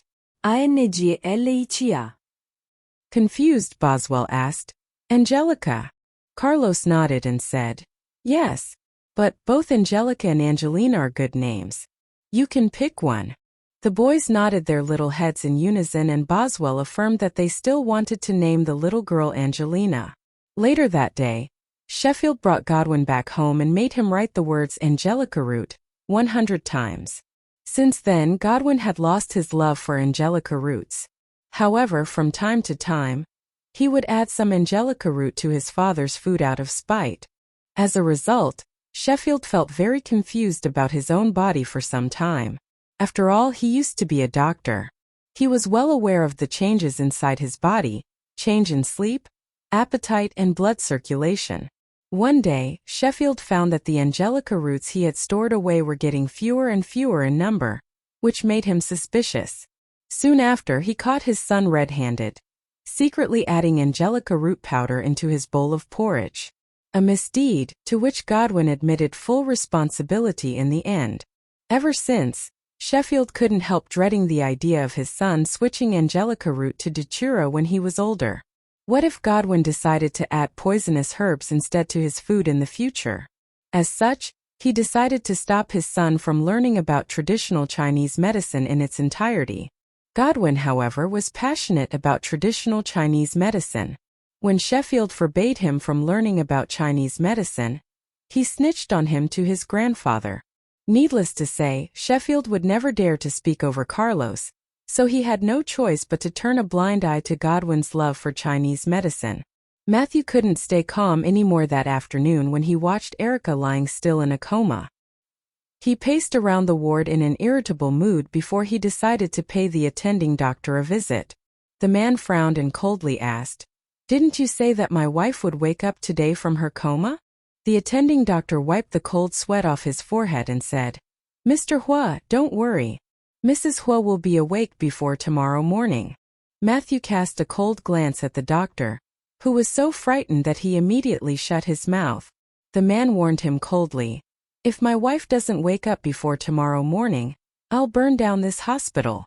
"Why, yes, Mr. Huo." The doctor had no choice but to agree. In the evening, Matthew, who had returned to Erica's ward from his son's ward, received a call from Owen. "Mr. Huo, she's here." "Okay, I'm coming now." After hanging up the phone, Matthew walked to the bedside, kissed the forehead of the woman whose eyes were still closed, and softly whispered, "Rika, I'm going out for a while.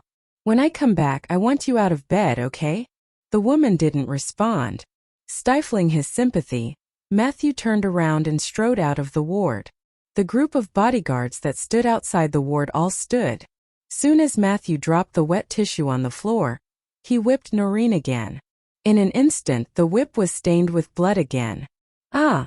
Noreen was starting to lose consciousness. Owen shook his head helplessly. This woman had to be the dumbest woman in the world. In his 10 years of serving Matthew, he had never seen his boss strike a woman so hard and with so much hatred. Matthew's actions were a reflection of how angry he really was. It became very clear that Erica and the boys were everything to him. Matthew's hatred was so venomous, He couldn't even look the woman in the eye. I have many ways to make you yield. With every second of mine that you waste, I will double your suffering. Noreen was fully aware of her current situation. As she was Michelle's mistress, she definitely wouldn't expect Matthew to let her go. In the end, she decided to place her last hope on Michelle. Mr. Huo, what do you want to know? Playfully throwing the whip in the air and catching it, Matthew said. I'm giving you one chance at life. Tell me everything you know and don't waste my time anymore. Michelle, that cunning old fox, never gave Matthew an opening for him to attack from. The people Matthew had sent in the past to gather information about Michelle's crimes all came back empty-handed. The bloodied floor was proof of how hard Matthew had whipped her. Somehow stifling the pain, Noreen explained. Michelle, he took bribes and made false accounts. We are a couple. Crack. Matthew whipped her until her back was a bloody mass of open flesh in front of everyone else to witness. Ah! Noreen screamed. The pain from her wound suddenly washed over her like a tidal wave, 10 times worse than before. Instead of showing her an ounce of respite, Matthew whipped her without mercy. Ah, no. Matthew was like an imp of the devil, if not probably the devil himself incarnate. I am not interested in what he has done in his company.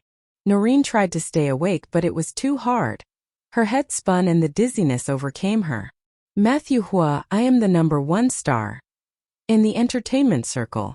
Do you know what a big mistake you've made by kidnapping me? In less than 24 hours, news of my disappearance will spread all over the internet, and then... Finally, the pain was just too overwhelming and Noreen lost consciousness as she couldn't take it anymore. How dare she threaten me at the face of death? Matthew thought furiously. Every fiber of his being wanted to strangle that woman, even if the whole world found out that he was the one who killed her. Matthew could care less about what the world thought of him. Thinking of his wife who was still in a coma, Matthew chucked the whip to his bodyguard beside him with a murderous look in his eyes. Throw her down into the sea. Yes, Mr. Huo. Plop.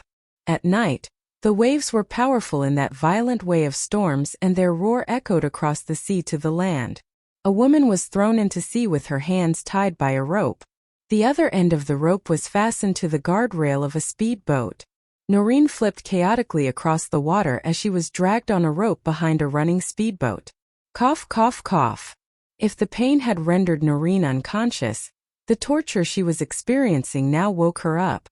She spat out water, coughing and struggling to catch her breath. But the pain had drained her body of all strength. Matthew stood on the deck and looked at the woman in the sea, his cold eyes displaying no emotions. Just as she was about to go under, one of Matthew's bodyguards pulled the rope and brought her back to surface. 30 minutes later, when the speedboat had returned to the pier, the woman was almost lifeless, barely holding on to her life. Just as Matthew was about to confront her again, his phone started ringing. It was Debbie. Mom! Rika has regained consciousness. Matthew, come to the hospital at once. Debbie was almost screaming because she was so excited. The murderous look in that man's eyes suddenly dissipated. When Rika was pregnant with 4 babies, she left me for more than 3 years. What if she leaves me again if I get her pregnant again? In truth, Matthew didn't want Erica to suffer the pain of childbirth again. Not even if he wanted a daughter. Sheffield puffed smoke on his face, which angered Matthew at once. He was just about to teach the naughty man a lesson, but Sheffield yielded just in time. Hey, we're in a hospital. Be a gentleman. To be honest, I don't think Rika is to blame for what happened between you two. You never confessed your feelings to her even though you loved her since such a long time ago. Then one day, Rika suddenly found out that not only did you have feelings for her, you were deeply in love with her. The fact that the goddess of your heart wasn't that bitch from the Sioux family must have come as a shock to her. I can totally see why she would feel confused and unable to make the right decision. Joshua nodded. Now that she's back in your life, just have a good and happy life with her. Give birth to a niece for me as soon as possible. In the days when Erica went missing, Matthew had been looking for her everywhere like a madman. To quell the sadness in his heart, he would force Joshua and Sheffield to drink with him, and sometimes their night outs would end up in a friendly fight. Since Matthew was trained in martial arts, he would easily beat up Joshua. Matthew, however, wasn't feeling very chatty today. Of course, I want to have a happy life with her. Not only did he want to have a happy life with Erica, Matthew wanted her to have the best possible time of her life with him. I like the way you think. A cigarette hanging out of his mouth, Sheffield sent his wife a message asking her to go to bed early. There was a moment of silence in the smoking area. Matthew didn't wait for the man who was furiously tapping away at his phone to acknowledge him. So after this, go ahead and assume command of the Violet Eagles. When you have time, of course. Sheffield looked up from his phone and stared at Matthew. It was a look that said, "Seriously? Now I know you're a masochist. Erica won't be happy." Matthew knew quite well what he was doing. He was muscling in on Erica and Chantel's territory, but he only focused on what he wanted. She has me. What does she need a goon squad for? No, I'll be the person she goes to when she needs help. The longer Erica wielded the power of the Violet Eagles, the more dangerous she'd become. Sheffield put his phone away and started stroking his chin thoughtfully. But your wife is using your name to gather power. The branch of the Violet Eagles in our city alone has more than 1,000 members. It's a challenge to keep them all in line. Not to mention the number of people in K country involved with them. Membership there dwarfed their numbers in Y City. It required a generous amount of funds to maintain an international cartel of that size. Matthew knows how to pile on the workload, Sheffield sighed. If the Violet Eagles were formed using my name, then you can use your name to take over, right? Sheffield was well known in gangland. And these guys weren't even all that violent, mostly preferring to run ATM cloning schemes, protection rackets, etc. Should be easy for him to get a piece of the action and leverage that into control. Joshua knew what Sheffield was talking about. With a smile, he quietly looked at the two big shots who were jockeying for advantage. Matthew was no dummy, and neither was Sheffield. It was just that neither of them wanted to handle this. But Sheffield lost it first. He always did. Erica might be able to get Matthew's goat quite easily, but he was better at dealing with Sheffield. This time was no exception. Sheffield snorted at Matthew.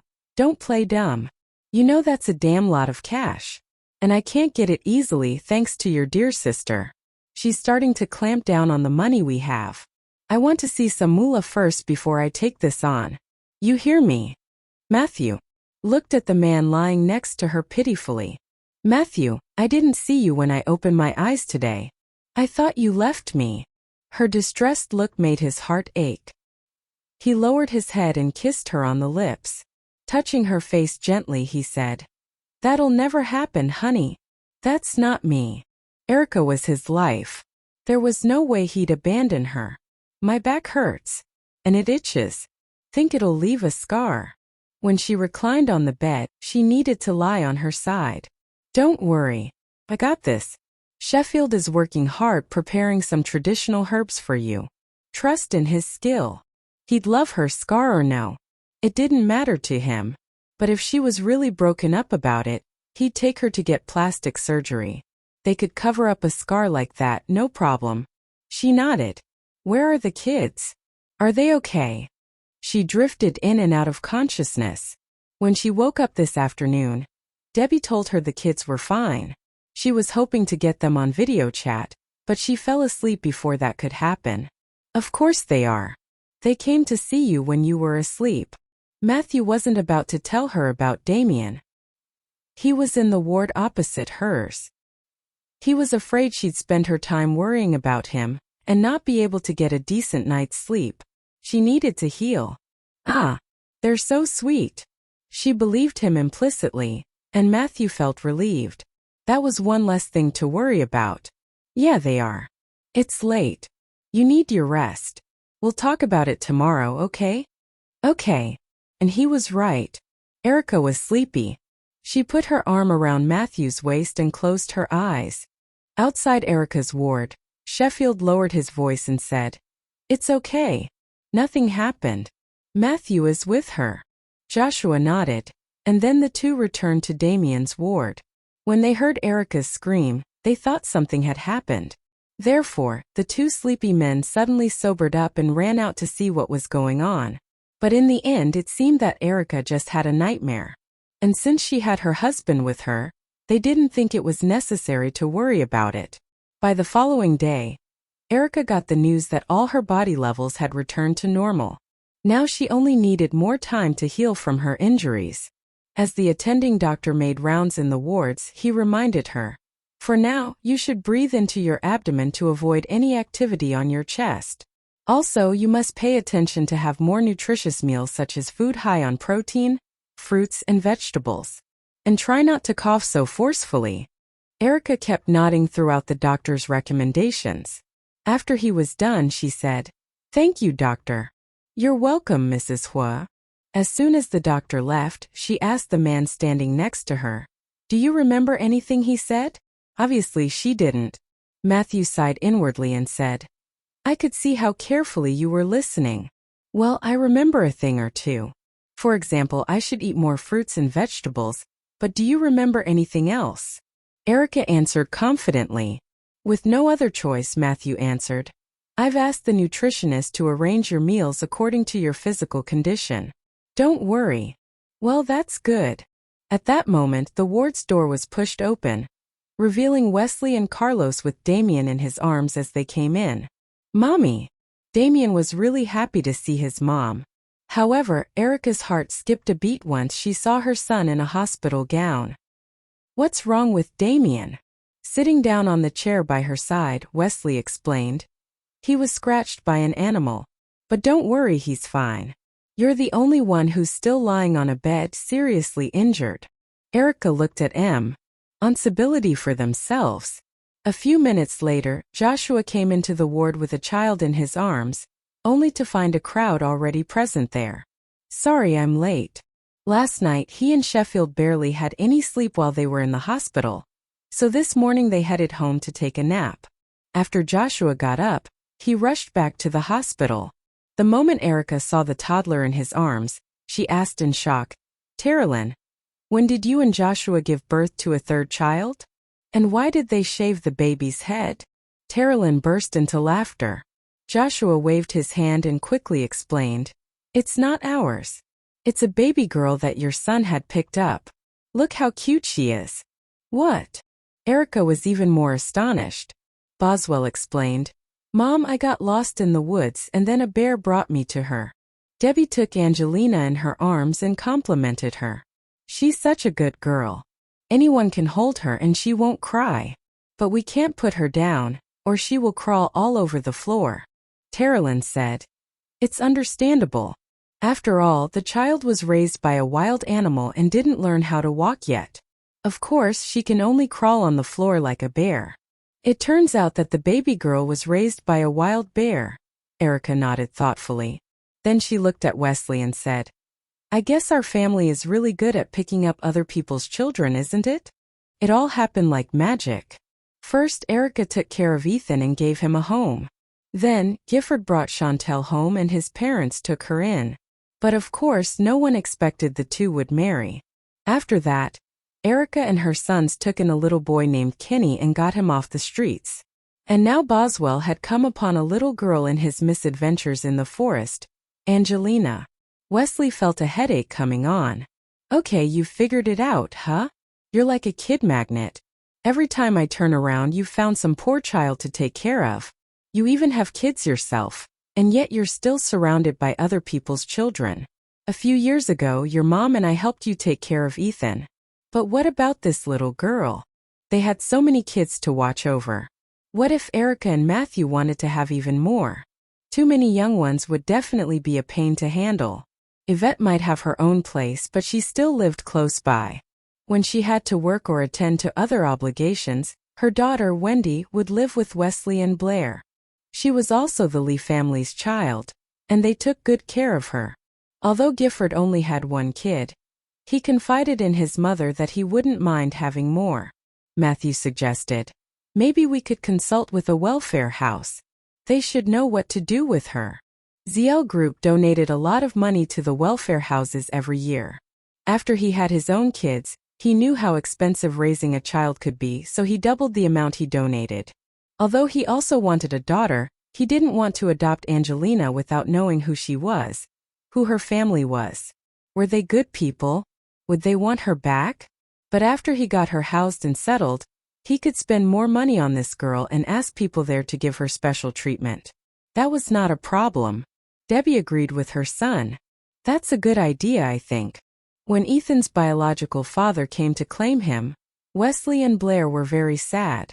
He was still a powerful memory, and they often talked of him fondly. But they were too far away to visit him easily. Debbie was afraid the same thing might happen if she adopted this little girl. Carlos stayed out of it. He let the young couple handle the matter. But no one really wanted to take care of her. Terilyn, Joshua, Sheffield, and Evelyn were far too busy to take care of their own brood. And they didn't feel comfortable using a nanny. So, their kids spent most of their time at their grandparents' houses. However, the 4 boys weren't so sure about that. When they heard Angelina would be sent, and the whole house was ablaze, Noreen's hoarse voice came from inside. I was wrong. I know I was wrong. Please. Mr. Huo, please don't kill me. Sitting in the car outside the house, Matthew pretended not to hear her screams. 10 minutes later, a bodyguard came over and reported. Mr. Huo, I think she's had enough. Matthew nodded. Fine. Get her out of there. Yes, sir. The men forced their way into the blaze, wearing special protective suits and using crowbars and axes to clear a way in. Then they brought Noreen out. Most of her body was covered in burns, her once elegant looks ruined by a spiderweb of burnt and melted flesh. Then the pitiful figure, half wailing, half coughing, was thrown on the ground outside the house. Matthew was sitting on a chair. In less than 3 days, Noreen had been brought down. Once she was a star, now she was barely alive. She lay on the ground and tried to open her eyes. Between coughs she forced out the words, "You taught me a painful lesson. I'll tell you everything I know about Michelle. Just please help me." The man sneered. "You're in no position to make any bargains." As she moved her fingers, she accidentally touched the blisters on them. She closed her eyes tightly, knowing that she would be tortured even more cruelly if she didn't talk. The pain was intense. It was like fire lived and danced inside her. When the pain faded a bit, she said weakly, "Once a month. 3 a.m. on the 20th day. You can find him at the Teddy Bar of Parasol." Bang! Suddenly a shot rang out. Ah! Noreen's body convulsed and her eyes widened. At last she lay motionless. Blood pooled in her mouth, and a thick red lake spread across the ground. Several bodyguards had already run to try to find who had shot Noreen. Matthew stood up from his chair and looked at where he had heard the gunshot sound coming. He couldn't see anything. After checking on Noreen, Owen said, "Mr. Huo, she's dead. She got shot straight in the heart." Frowning, Matthew ordered, "Leave it to the police." "Yes, sir." Early the next morning, the news about Noreen's death was already spread all over the internet. The main headlines read, "The #1 star of the entertainment industry, Noreen Xia, was killed in the wilderness." Noreen Xia died at the age of 35. Noreen Xia was murdered and looked miserable before her death. By the time Erica grabbed her phone, she also came across the news and was shocked for a moment. Then she raised her head and looked at the man working beside her. "Noreen is dead." The man replied lightly, What does that mean? Did he already know it?" She wondered. "You knew it?" "Yes." Matthew didn't hide it. His answer sent a shiver down Erica's spine and she stammered, "Did you kill her?"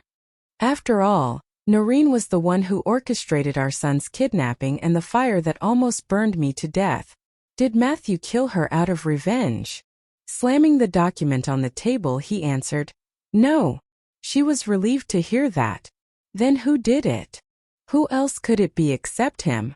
Erica fell silent, understanding who he was referring to.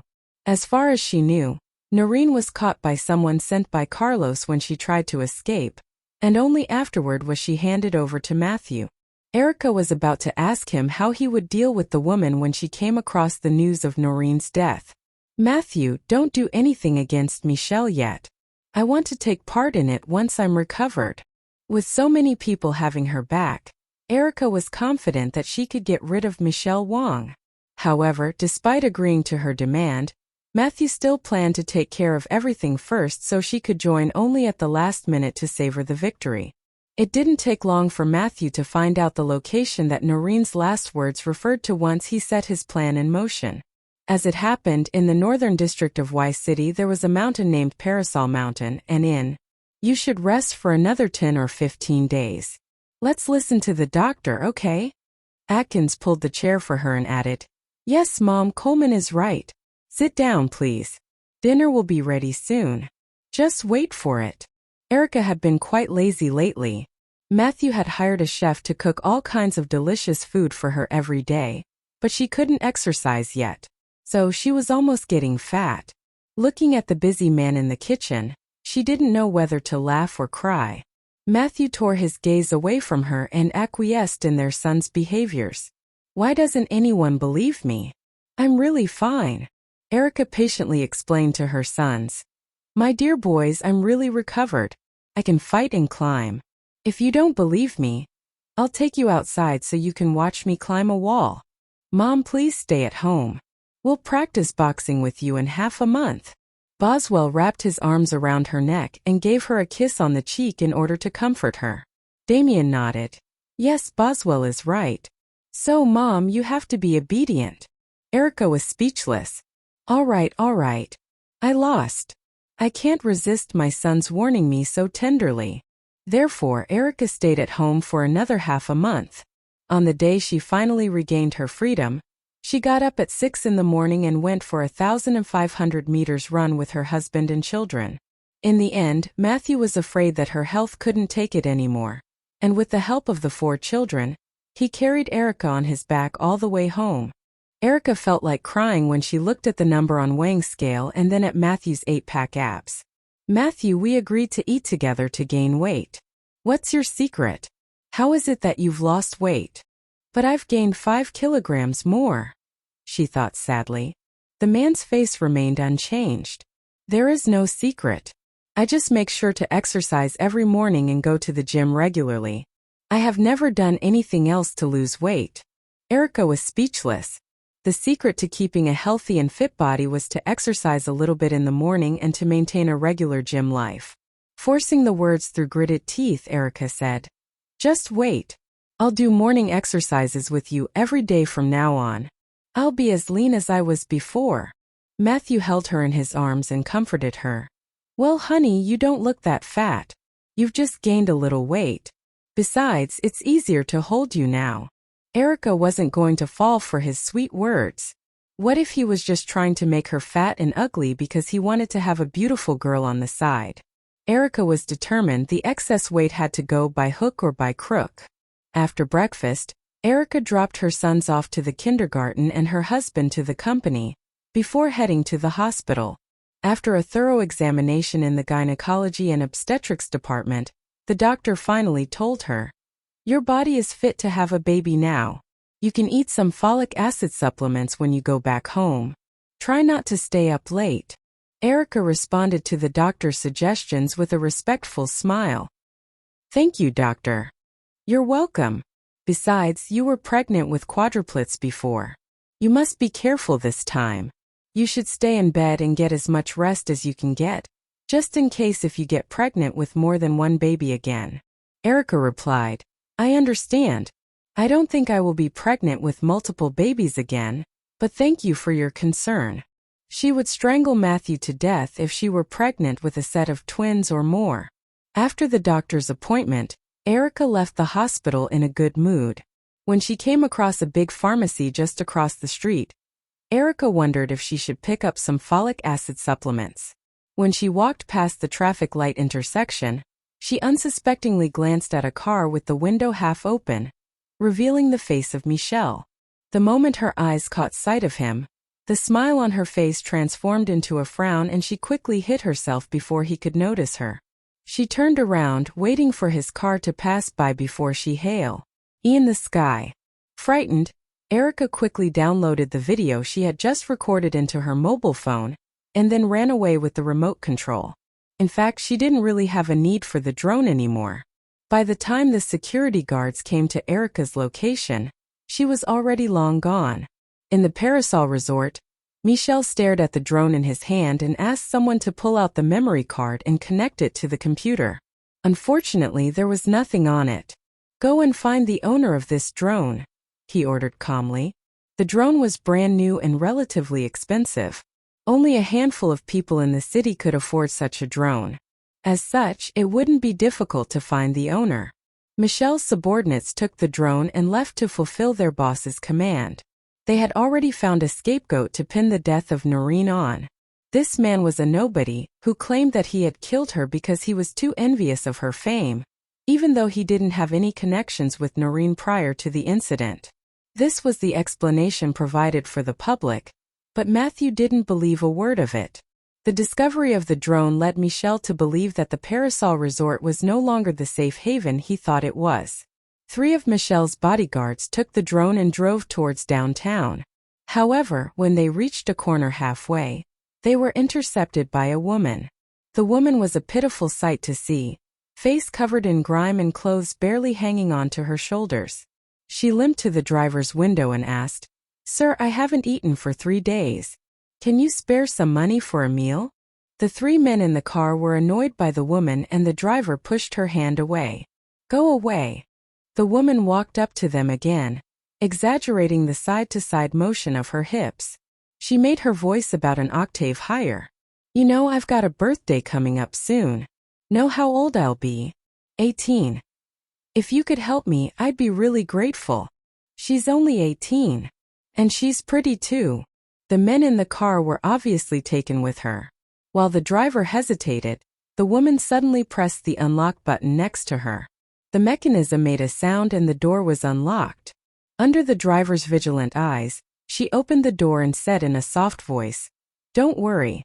I just want you to see what you'll be getting." Then the woman moved quicker than the eye could see. She pulled the car keys from the ignition and threw them in the bushes. After making sure they couldn't find the car keys without a concentrated search, she clapped her hands and turned around to look at the men in the car with a smile. The 3 men in the car knew something was up now, so 2 of them got out of the car to deal with her. Before they could do anything, they were ambushed by 2 men who jumped to the ground from the small hill next to them. They advanced on the men, threatening Erica. A short tussle ensued, where one of the attackers waited for the thug to attack him, then stepped inside his attack and took him down with a series of palm strikes and a knee to the gut. Another thug brandished his gun and got it taken away from him, and his arm broken. Erica was quick and accurate. She took the man who was fighting with her to the ground as fast as she could, employing some joint locks. Then she ran to their car to look for the drone.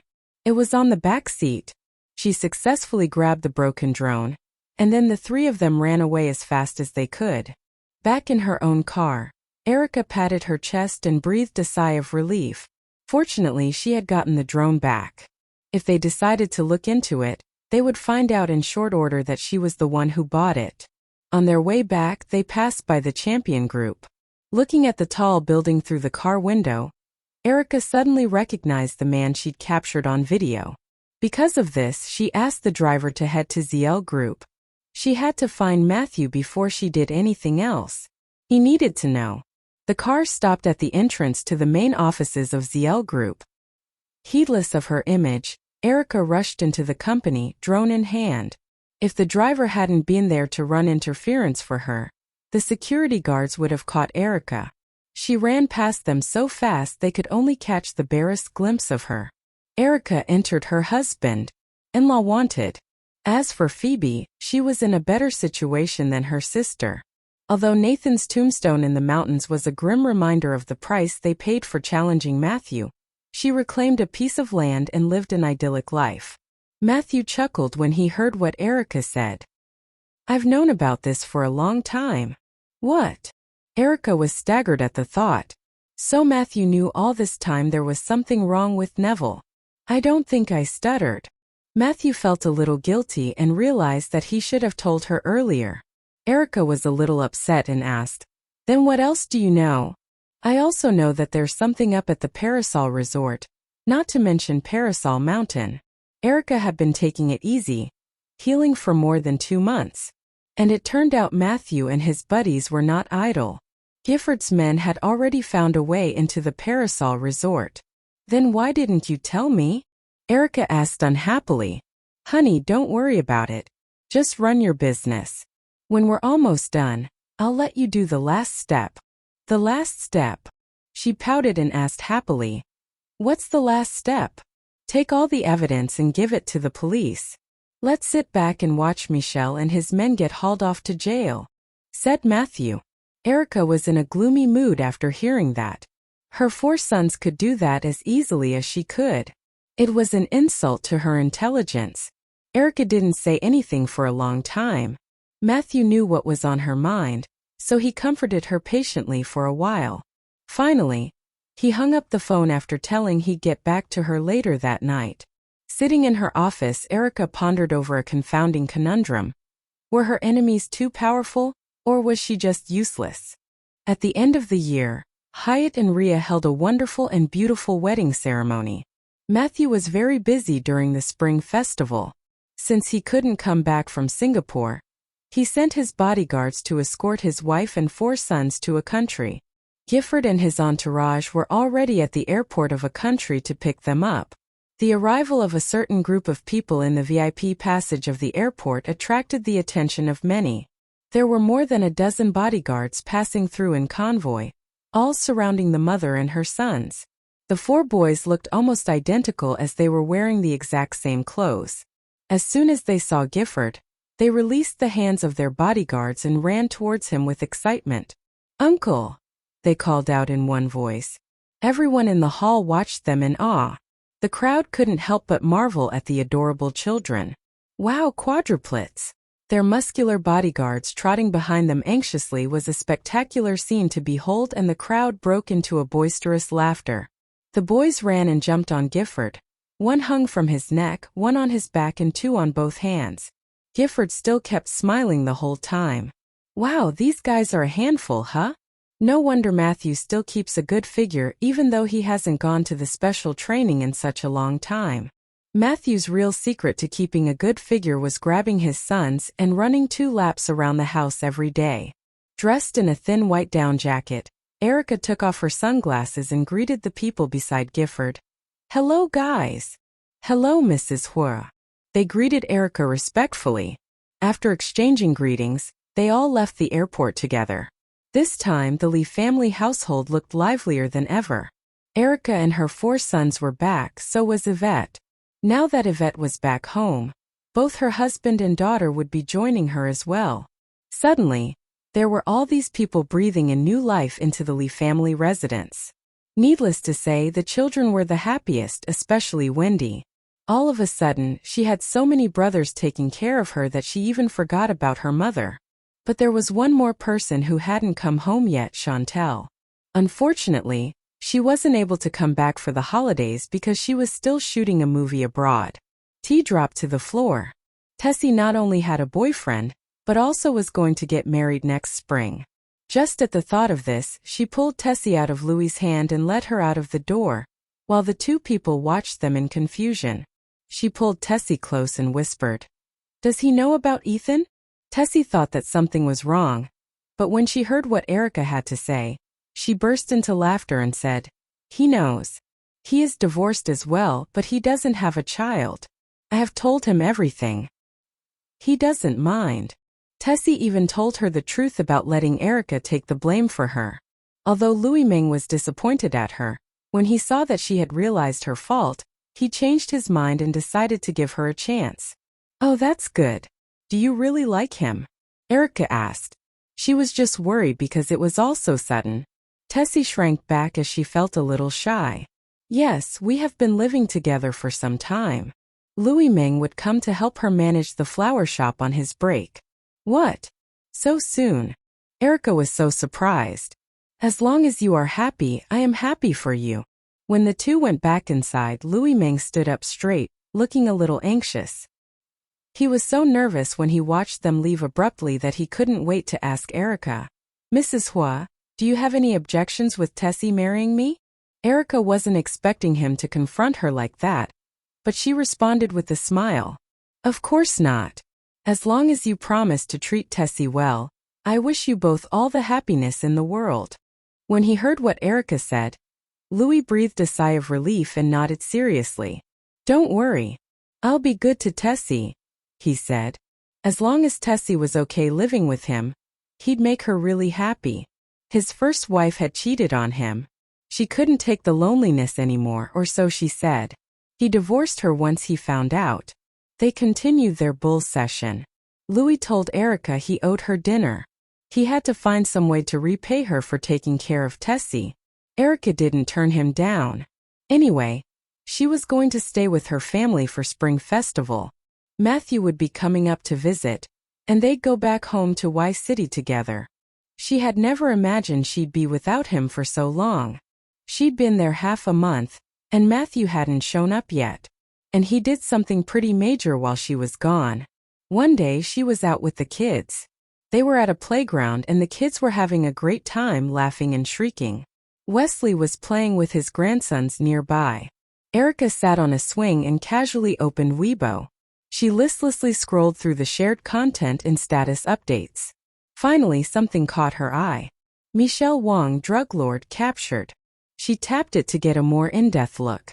It said, Michelle Wang, CEO of Wang Group, long suspected as a drug lord and racking up an impressive list of charges, was hauled in for questioning by local police yesterday.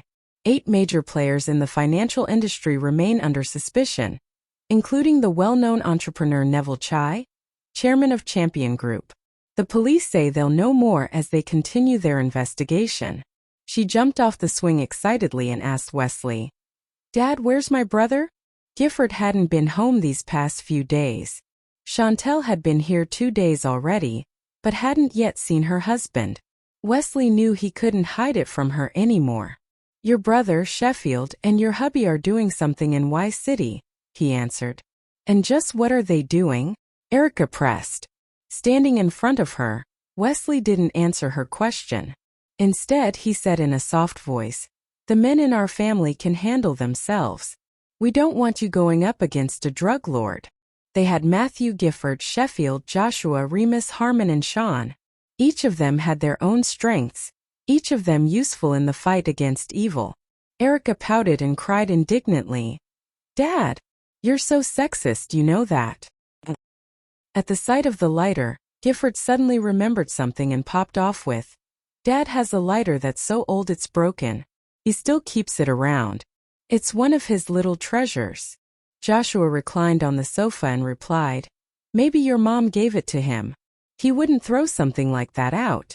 Sheffield took off his suit jacket and draped it over the back of the chair. He agreed with Joshua. A woman gave it to him. Yeah, it's just like him to keep it around. Gifford chuckled. You're both right. Of course I am. After all these years, your dad is still a henpecked husband, Sheffield said with a proud smile. The 3 of them chatted for a while. Gifford kicked Matthew's toes and asked, Hey, what are you thinking about? Matthew opened his eyes and looked into Gifford's eyes. I'm thinking about your sister. Before Gifford could tease him, Matthew added, She's going to be so pissed when she found out what we did. Gifford chuckled after hearing that. Sheffield burst into laughter. Dude, you are so screwed. Don't let her cook or pour you a drink. Erica was not that easygoing. In fact, from the very beginning, they had been investigating Michel and his business behind Erica's back, and had done their best to expose and report him. Matthew glanced at Sheffield indifferently. Man, you're the charmer of the group. Tell me what to say to her. Sheffield exhaled a mouthful of smoke and said, I think she can be swayed by reason but not be cowed by force. Do something to demonstrate you're sorry. Kneel on a keyboard or durian shells. The rest depends on her. Don't worry about it too much. After all, you have my dad as your backer. If Rika gets too troublesome for you, you can always ask Dad to punish her for you. Gifford comforted his brother-in-law. Punish Erica? No, that's not what I want. I want Rika to forgive me on her own, or else what would be the point? Matthew thought to himself. Joshua poured himself a glass of whiskey and took a few sips before saying, "Sheffield is right. The time and place are important factors that you must consider in these cases.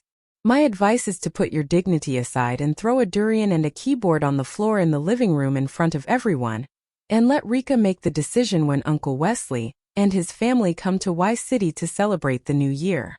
Sheffield knew what was on Joshua's mind, so he decided to play along.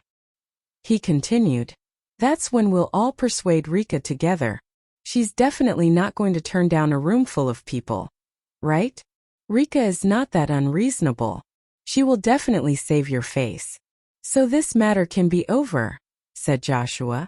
Raising an eyebrow at Joshua, Matthew asked, "Do you have any idea who Rika is?" "What?" Joshua was confused. Matthew flicked the cigarette between his 2 fingers and said, "When my wife gets angry, she won't even think twice about making me kneel on a keyboard at the entrance of the company." Joshua was rendered speechless, eyes widened with shock. Matthew was right. After all, Erica was not an ordinary girl. Sheffield thought for a while and said, "Matthew, then you should be praying for yourself, my friend. I think it's time to accept that there's not going to be an easy way out of this." Gifford looked at the men in the room in disbelief. "Hold on. Aren't you guys blowing this out of proportion? Erica is not like that at all. Let me tell you something, Matthew. Don't listen to Sheffield. Just because he always ends up kneeling on the keyboard, he wants you to suffer the same experience. He is not helping you at all. Hey, Gifford, you better watch what you're saying." Sheffield stared at the man discontentedly. Ignoring him, Gifford continued, "In my opinion, if Erica gets too stubborn, just tell my dad. I promise my father will subdue her with 1 move. And if he can't, he'll definitely do it in 2 moves. Anyway, Dad will find a way to make her forgive you." Matthew took another drag from his cigarette, certain that his mother was in safe hands. Matthew nodded and took Erica back to their room. The house was riddled with children and they were mostly playful, naughty boys. Matthew was afraid that one of them would suddenly walk in on them being intimate, so he shut the door and made sure it was locked. He pressed Erica against the door, and without giving her a chance to say a word, he lowered his head and kissed her red lips. He whispered in her ear, "Honey, I've missed you." Erica smiled, stood on her tiptoes and wrapped her arms around his neck. "I've missed you too." Without giving her any chance to speak anymore, Matthew pressed her against the door and kissed her deeply. About 10 minutes later, someone knocked on the door. Bang, bang, bang. Completely disregarding the person on the other side of the door, Matthew carried on with his work. Adkins' voice came from outside the bedroom. "Dad, it's me, Adkins." However, there was no sound from the inside. After mumbling something at the door for a while, Adkins twisted the doorknob again but found it locked. Matthew had his palm over the woman's mouth to stop her from making any sound. Bang, bang, bang. Someone knocked on the door again. This time it was Damien. "Dad, we are here to see Mom. Is Mom okay?" he asked. "What are you doing, Atkins?" Gifford asked. The commotion outside was starting to worry Erica, so she tried to push Matthew away, but the man didn't budge an inch. "Dad said that Mom got hurt and they're inside, but why aren't they talking to us?" Atkins looked completely puzzled. Gifford looked confused for a few seconds. When he came to realize what was going on, he laughed and dragged the kids away. "Okay, kids, come with me. Your dad is probably taking care of your mother. Let's not disturb them. I'll bet he is taking good care of her," he thought to himself. "But we want to be there for Mom too," said Boswell. He was more worried about Erica's injury. Without any hesitation, Gifford pulled away the children and assured them, "Don't worry, your mother is a strong woman. A measly fall on the ground isn't going to hurt her. We'll see her after dinner. Come along now." "Uncle, why are you acting so strangely?" one of the boys asked. The children's voices were getting farther and farther away and Erica breathed a sigh of relief. She bit the man's chest to vent her anger and said in a low voice, "It's all your fault. Now, Gifford definitely knows what we are doing. Gifford would be a fool not to realize what they were doing in the bedroom. What's the big deal? We are all adults," Matthew said. The man has a wife too. I'm sure he will understand us. When it was time for dinner, Matthew and Erica were still missing at the table. Gifford forbade anyone from calling them, which gave Blair more reason to be confused. After listening to the kids give their explanation one by one, she finally understood what they were doing. Come on. These two people. She rolled her eyes secretly. In the end, Boswell was so hungry that he ran upstairs after lying about going to the bathroom and knocked on the door of his parents' bedroom. Dad, Mom. Dad. This time the door was opened rather quickly. Inside, Matthew was already dressed in a suit, but Erica was nowhere to be seen. As soon as the door was opened, Boswell poked his little head into the room and looked around. Before he could say anything, Matthew picked him up, walked out of the room and closed the door. Then they went downstairs together. Daddy, is Mommy okay? The boy asked. Yes, she's just in the bathroom because she has a stomachache, Matthew answered. Oh, I see. I got tired of waiting for you at the dinner table, but Uncle Gifford wouldn't let me call you. Boswell put his arms around his dad's neck and acted like a spoiled child. With a smile at the corners of his mouth, Matthew said, I'm sorry, I shouldn't have taken so long. If he had known that the children would be hungry, Matthew asked, who gave you this piece of advice? This was definitely not the way Matthew did things. Sheffield couldn't wait to take credit. Of course Joshua and I told him to do that. Rika, don't worry. We are all on your side. However, Erica snorted contemptuously and glared at the two brothers-in-law present. Sheffield, Joshua, how could you do this to my husband? Erica knew that she wouldn't have been able to get rid of Michelle on her own. All things considered, how could she blame Matthew for fulfilling her wish? Sheffield and Joshua looked at each other in stunned disbelief. Erica defended Matthew and said, My husband has done so much for me, and yet you still want me to punish him. You are so hateful. Evelyn Terrelin, I think they have gone too far this time. What do you think? With eyes wide open, Sheffield looked at his wife and explained, Honey, Matthew was the one who came to us for advice on how to ask for Rika's forgiveness. We have nothing to do with this. Matthew, please explain. Erica was truly unpredictable. All of a sudden, she started defending her husband in front of everyone, and Sheffield realized that he was made to look like an outsider. The same thing happened to Joshua as he was shocked by the sudden complaint. Matthew, please tell your sister the truth. Matthew smiled. I have the loveliest wife in the world. Look at how protective of me she is. That's great. You don't need to explain, Matthew. I know your brother-in-law well. He hasn't knelt on the keyboard for half a year, and I think he wants to do it again, said Evelyn casually. Resting her chin on one hand, Terrelin blinked her round eyes at Erica and said, Don't worry. I think your brother-in-law wants to do all the housework from now on. Well, I've made up my mind. I'll fire the maid when I go back, and Joshua can do all the housework for the next 3 months. Not only did Sheffield and Joshua fail to set up a trap for Matthew, but they also succeeded in getting themselves in trouble. They felt like weeping but had no tears. Unwilling to yield, Sheffield said, Rika, aren't you mad that Matthew went behind your back? Of course I'm angry. Erica answered honestly. Joshua nodded. So let's punish Matthew together. What are you waiting for? Erica shook her head. No, I slapped myself when I was angry. What do you mean? Everyone looked at Erica with puzzlement. Even Matthew was stunned. What drove his wife to slap herself when she was angry? Erica calmly took a bite out of the apple in her hand while everyone watched her with anticipation. I was very angry at the time, but when I thought about what an excellent husband this man has been to me, I decided to slap myself. He is, after all, my Prince Charming. Then, Erica came over and patted on Matthew's shoulder. Now you understand, don't you? I expect you to learn from this experience so that in the future you can just slap yourself when you make me angry, and ask yourself why you have to make your loveliest wife angry. Just like I will reflect on why I am angry with my Prince Charming. Matthew, who had just been lectured by his wife, felt embarrassed and he didn't know what to do. Ha ha ha. The people in the living room burst into laughter because of Erica's words. Just then Wesley and Carlos, who were about to go upstairs, saw what was happening in the living room. Matthew stood in front of some durian shells and a keyboard, while Erica was eating an apple and giving him a hard time. Even a child could tell that the woman was bullying the man. Rika Lee. Wesley roared and strode towards them. This girl has gone too far this time. How dare she do this to my son-in-law in front of everyone? Startled by his roar, Erica asked, "Dad, what are you doing here?" Wesley's face darkened. "If I hadn't come in, I wouldn't be able to see you bullying my son-in-law." And the next moment, Wesley raised his voice and shouted, "Erica Lee."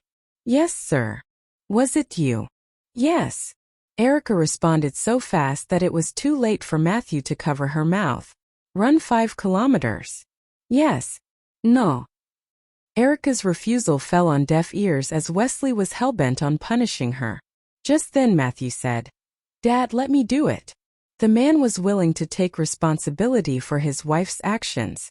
The 4 kids looked at each other and ran to Wesley. "Grandpa, we will do it," Atkins said. "Yes, Grandpa. We know Mom hates running." With his head tilted to one side, Boswell looked at Wesley, who was holding Blair in his arms. Coleman jumped up and down a few times before saying, "Grandpa, look, I'm a lightweight. I can run 5 kilometers. Grandpa, we'll do it on behalf of Mom. I know you won't turn us down. How about this? The 4 of us will join Dad and run 1 kilometer each," said Damien. "Then it would be 5 kilometers. Carlos refused to entertain this any longer. "How can you punish my daughter-in-law? You're not looking to disrespect me, are you?" Wesley held his wife tightly and calmly answered, "No, I'm just punishing my daughter." Yvette reminded him, "Dad, you should just go and buy some Waha probiotic milk. Otherwise, you will be the one to suffer when Mom wakes up and doesn't find her drink." Wesley felt distressed, but he knew Yvette was speaking the truth. While others burst into laughter, he had no choice but to go out to buy some Waha probiotic milk for his wife. Before leaving, Wesley glared at the troublemaker and thought, "Well, you thought you could set me up, Erica? Just wait and see. Remember to run 5 kilometers, he reminded her. "Okay, Dad." Erica readily agreed to her punishment, but she rolled her eyes as she did so. Obviously, she was up to something. Wesley's tone was harsh and helpless all at the same time. "Don't make any trouble for me." "No, I won't." "Don't worry," Erica promised quickly. "Don't worry? How could I not worry?" Wesley was sure that Erica wouldn't run the 5 kilometers as she was told. Sure enough, after Wesley came back, he had Waha milk in hand. He spent some time making sure Blair was okay. Erica walked in calmly and told him, "Dad, I finished the 5K run like you asked." Wesley didn't believe her at all. He stared at her coldly and spat. "I've been gone less than 20 minutes. You sure you finished your run?" "Yes, I did." "Right, Dad?" she asked a figure behind her. It was Carlos, and he stepped forward with his wife. Carlos nodded and lied. "Oh yeah, it's true. I saw it with my own eyes. Take good care of your wife." Wesley's mind was blown. He held his wife, who was sucking down her milk, and remained silent. Well, he realized that he couldn't punish Erica around the Huo family in the future. There were too many people defending her.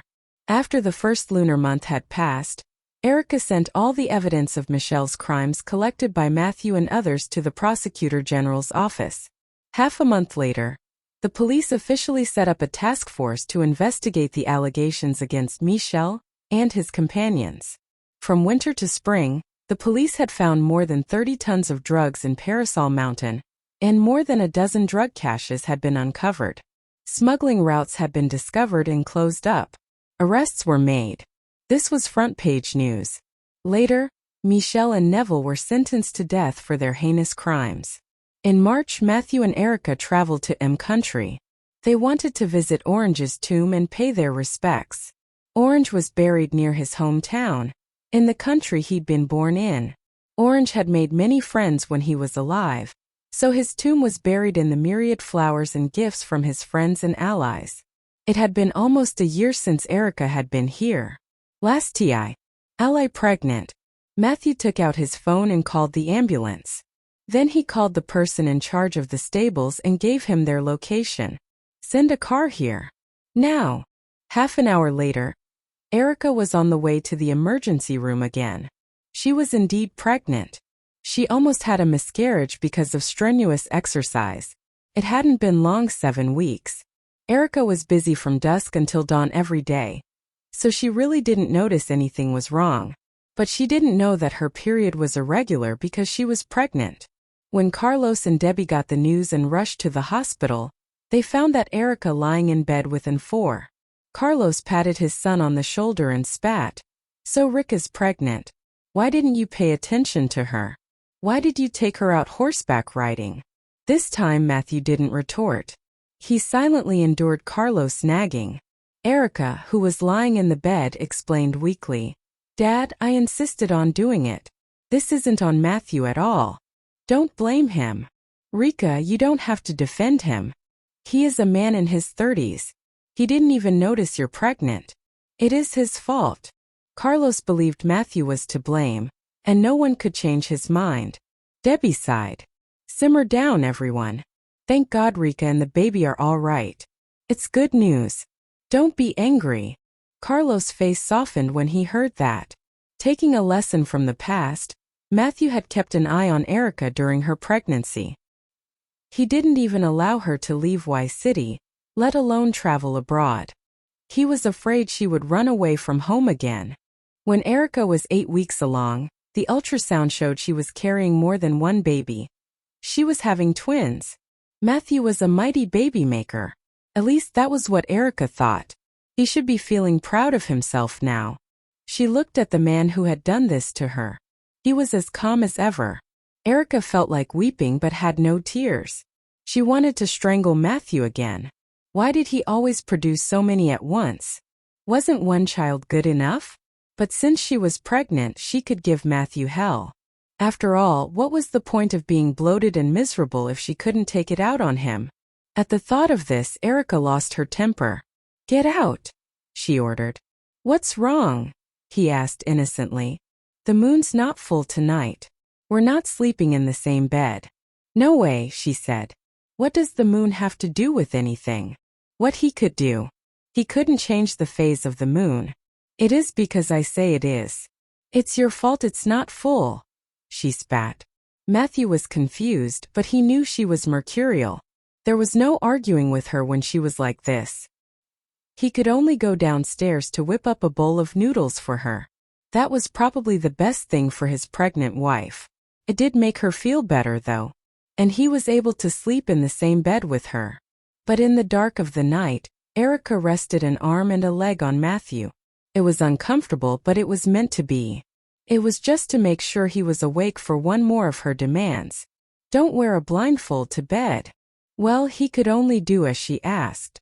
Don't close your eyes, she ordered again. Well, he opened his eyes and looked at her. Don't breathe. On the verge of collapse, Matthew still kept his cool. Don't breathe? Don't be silly. So, how can I make you happy? The woman thought for a while and answered, well, you could dance for me. Matthew was on the verge of a nervous breakdown. He walked into the study. He knew the one person who could answer his questions. Sheffield. He picked up the phone and dialed his number. After writing him for how late it was, Sheffield listened patiently as Matthew described what was going on. After Matthew concluded his tale of woe, Sheffield burst into laughter. I guess you'll have to figure out what you can do to make her happy. So it's your fault that the moon's not full. It'll probably be your fault when it's cloudy too. All you can do is love her, and try to be patient. Now here's what I want you to do. After hanging up, Matthew thought Sheffield was right. And he started dialing. He had more calls to make. Erica woke up early. She was ravenous and not real happy. But when she emerged from the elevator, the sight that greeted her eyes was a treat. Matthew walked towards her and said affectionately, Honey, I know you don't feel good because you're pregnant, so I got these flowers for you because I love you. He gestured behind him, and there was a huge dome of flowers on the table. In the center of that arrangement, held in bamboo shoots, were some red roses and globe amaranths. Wow, that's a lot of flowers. How many flowers did you get? There were so many flowers there was no way she'd be able to hold them all. To sleep themselves. Matthew got comfortable in the bed and fell asleep himself, his wife in his arms. However, before long, he was awakened by the sounds of crying. He opened his eyes and saw his wife's face streaked with tears. Matthew moved to hold the woman in his arms. He asked worriedly, "Honey, what's wrong?" Erica kept crying without saying anything. Turning on the bedside lamp, Matthew looked at the crying woman and asked, "Are you in pain? Tell me." Erica nodded sadly. "What's wrong? I'll call the doctor over. My tummy hurts." Matthew picked up the phone and was about to call the doctor, but before he could unlock it, she put her hand on his. When he looked into the woman's eyes, he heard her say, I didn't have enough food last night, so I woke up hungry. Just get me some food." So, she's crying because she's hungry. Wiping the cold sweat from his forehead, Matthew breathed a sigh of relief. He put the phone back on the nightstand and asked, "What do you want to eat?" "I'll cook it. I want some lobster." In her dream, a giant lobster bit her belly and threatened her to eat her children. Erica was so angry she swore to eat the lobster. Then she woke up. She wanted lobster, which was easy for Matthew. Erica likes seafood noodles a lot. That was why Matthew cooked them for her, and kept all kinds of seafood in the fridge. Matthew called the maid downstairs and asked her to fetch an Australian rock lobster. He would cook it later. Then he put on his pajamas and said to the pregnant woman, "Go back to sleep. I'll call you when it's ready." Shaking her head, Erica said, "I slept too much already. I'm not sleepy now. Help me downstairs." Unable to refuse her request, Matthew lifted her up from the bed and the two entered the elevator together. At 3 o'clock in the morning, the villa was brightly lit and buzzing with activity. 2 maids helped prep the lobster, and Matthew steamed it. At 4 o'clock in the morning, the pregnant woman ate the lobster from her dream like she was hoping. Afterward, her husband carried her upstairs, and she fell fast asleep. Matthew arranged for a private ward for Erica when she was 9.5 months pregnant. He took 2 days off from work so he could file in all the necessary documents required for her admission so that she could spend the days before her delivery in the hospital. No one enjoyed staying in a place like that, and such was the case with Erica. She felt that it would be a better use of her time to stay at home and be with her sons. Besides, they had an entire team of bodyguards and servants at home, ready to tend to her needs. In fact, it wouldn't be such a big deal for them to take her to the hospital even just hours before she needed to give birth. One day, as Sheffield happened to pass by Matthew's villa, he checked Erica's pulse and made sure that everything was in order. Fortunately, the boys were also home at the time, which gave Sheffield a chance to play and spend some time with them. Sheffield was very much in touch with his inner child. His youthful exuberance allowed him to bond with the 4 kids in a different level. All the while, Erica lounged casually on the chaise longue in the balcony, munching on a plate of mung bean cakes, and watched them with a smile on her face. "Your dad's always bullying me, but you know what? Now I'm going to get my revenge on you boys." As soon as Sheffield took one step forward, the 4 kids dispersed and ran away in different directions, so he wouldn't be able to catch them all at once. After playing with the 4 children for a while, Sheffield glanced at his wristwatch and realized that it was time for him to pick Gwen up from her dancing class. Just as he was about to leave, Matthew came in. "Oh, hey man. I was just leaving," said Sheffield. Matthew took off his coat and let it hang from his arm. "Has everything been settled with Mr. Lee?" Suddenly, Sheffield's face contorted and his lips started to twitch. Mr. Lee was an important client of Matthew's. "He wants me to settle things with Mr. Lee, but the person who benefits most in the end will be him." Sheffield remained silent, but it was clear that he was angry. He ran to the balcony and confronted the pregnant woman. "Rika, I want to ask you a question." "What is it?" Erica asked, wondering if something bad had happened. "You know that Matthew and I are partners in the business world, right? It's the same with our companies. Hypothetically speaking, if we were to fall out one day, would you help your kind brother-in-law or your cold husband? He asked. Are you being serious right now? Erica asked in disbelief. Sheffield nodded. Yes, I am dead serious. I want an honest answer. Erica showed in. Teach Godwin and Godfrey. Atkins whispered to Carlos. Grandpa, were we also this ugly when we were born? Carlos bent down and answered in a low voice. Yes. Babies can look very strange after they are just born. They will be fine in 2 days. Your younger brother and sister will be as beautiful as you soon. With his eyes wide open, Boswell looked at the little girl who was sleeping with her eyes closed. Grandpa, can I hug my sister? Coleman was so anxious that he almost jumped. Grandpa, I want to hug her too. He was so happy to have a sister. Carlos patted his 2 grandsons on the shoulder and said in a low voice, Not now. She just fell asleep. You can hug her when she wakes up. Okay? Carlos was hiding the fact that he was very angry.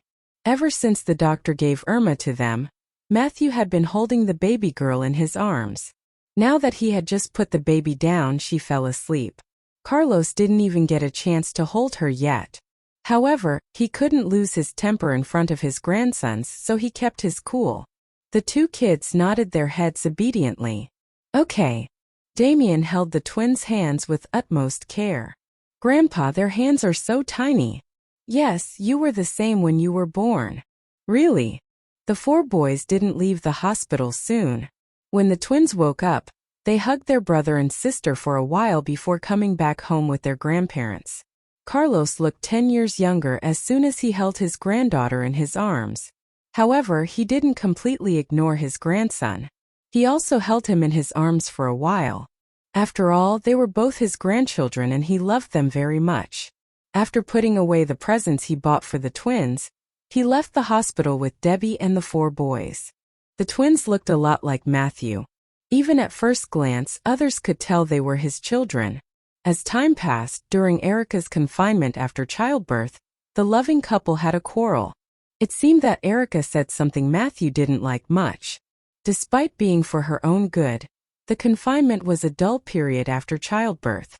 Matthew, for example, didn't want her to use her cell phone for a long time every day so that she would have a quick recovery. One day, however, Erica was secretly fiddling with her phone when she saw a handsome man on Weibo. Then she wrote him a comment saying, Hey handsome, do you want a wife? I've just given birth for the 2nd time, but I can make it the 3rd in 9 months for you. Unluckily for her, Matthew happened to bust her while she used the device. Glancing at the guilty woman, he forcefully grabbed her phone and took a look at it. The next moment he asked coldly, Can't I satisfy you? Embarrassed, Erica shook her head as she explained to him, Of course you can. I was just kidding. What she said was true. When she saw the handsome man, she couldn't help but tease him. Yet Matthew deleted the comment and the app, and then he threw her mobile phone on the bed as he demanded, From now on, you won't touch your phone without my permission. Next, he took out his phone and sent a message to Owen with the info of the account he wanted to delete on Weibo. Erica, who had no idea of what was going on, wailed, No, I'm bored in confinement. Matthew, please. I said you won't use your phone without my permission, and you will listen to me. When angry, the man could be a little tougher. After a while, the spoiled Erica became enraged as well. If you don't want me to use my phone, then you can't use yours either. Whenever I'm with you, I only answer important calls. When did you see me using my phone for other purposes? Matthew asked, looking at her indifferently. He wasn't lying and Erica had nothing to confront him with either, but still she whispered, You don't like using your phone and now forbid me from using mine. I guess you want to bore me to death, right? In fact, the confinement after childbirth was really boring. After the boys had already gone to school, during the day, either Debbie or the housemaid would stay with Erica. And he babied tenderly as he pinched her little face. Of course, his daughter was not only the most beautiful princess, but also looked the best in everything. Good to know the money I spent on it wasn't in vain. Well, we're going shopping. See you when we get back later, Erica announced with a smile. Wait. The man frowned slightly. "What's wrong?" she asked. "You will go out like this?" Matthew pointed at the little girl in Erica's arms. Erica looked at her daughter and replied, "Yes. What's wrong? Go get her changed. Didn't he buy many dresses for Irma? Not to mention that each of them had way more fabric than this one she was wearing now." Puzzled, Erica asked, "What's wrong? Didn't you say it was beautiful?" She thought her daughter looked so cute in this dress. "Yes, it's beautiful, but girls should have more clothes on when they go out." Erica couldn't believe her ears. The little girl was only 8 months old. Besides, it wasn't as if she was naked, and it was summer. Why did she need to wear more clothes than what she had already on? However, before she could argue with him, Matthew left the room after saying, "Wait for me." The next moment, he came back with a colorful princess dress and reached out to get his daughter from Erica's arms. "Irma, let's go. I'll change the dress for you." His voice sounded so gentle. Erica's mouth fell open after she heard that. She was indeed jealous. Finally, holding the little girl in a colorful princess dress, Matthew decided he would personally go shopping with Erica and Irma. Just like Erica, who was naughty and mischievous as a child, Irma had tricked all the servants in the family by the time she was just over a year old. Her 5 brothers, or guardian angels as they were better known, not only turned a blind eye to her shenanigans, but also helped her bully others. Several servants even threatened to resign, but Matthew found it impossible to teach his daughter a lesson, so instead he paid them 3 times their usual salary to keep them happy. With that kind of money, the servants were willing to put up with little Irma's devilry. Although Irma was as naughty as Erica, they were very different in character. Erica was branded as a troublemaker from the start, and she wore it like a badge of honor in front of everyone, even her family. Irma was quite different. She would usually put on a lovely and adorable front when faced with people she wasn't well acquainted with. However, the moment she'd start to feel more open with people, she would fail to hide her mischievous nature. Once Erica smacked naughty Irma on the bum, leaving a palm print on the baby's smooth skin. This angered Irma's father enough that he decided not to talk to Erica for a few days. As if things weren't bad enough, Erica decided to give Matthew the silent treatment as well because he wouldn't reprimand his naughty daughter. After all, the little devil was the one who'd caused such a ruckus. Matthew found himself caught between a rock and a hard place, as he loved his daughter too much to scold her, but he also loved his wife too much not to speak with her. In the end, he had to make his wife happy, so he asked his daughter nicely not to cause so much trouble again. Unfortunately, such incidents occurred too many times, and only Erica among all the other members of the Huo family could teach the little princess a lesson. As such, ever since Irma was a child, the person she feared most was her mother, and the person she feared the least was her father. Matthew was so attached to his daughter he would take her everywhere with him. People would always see him holding her and singing lullabies to her. In fact, some people mistakenly thought that she was a child without a mother because they hardly ever saw her with Erica. However, it wasn't really Erica's fault that she hardly spent any time with her daughter. On many occasions, she'd wake up in the morning and her husband would have already taken their daughter out. Sometimes Erica would protest that Matthew was deliberately stopping her from seeing her daughter. The 5 brothers loved their sister so much they would babysit and take care of their precious little flower without hesitation. Paige admired Erica's strength of will. Many years ago, Erica had told her that she would give Matthew 5 sons, and now she really had 5 sons with Matthew. Not only did she give him 5 sons, she even gave him a daughter. While she was taking care of the kids, Paige took a short video of them and uploaded it on of a well-established company. He was more familiar with being driven to places than riding a bike all on his own. "Where is your drone?" He changed the topic to distract her thoughts.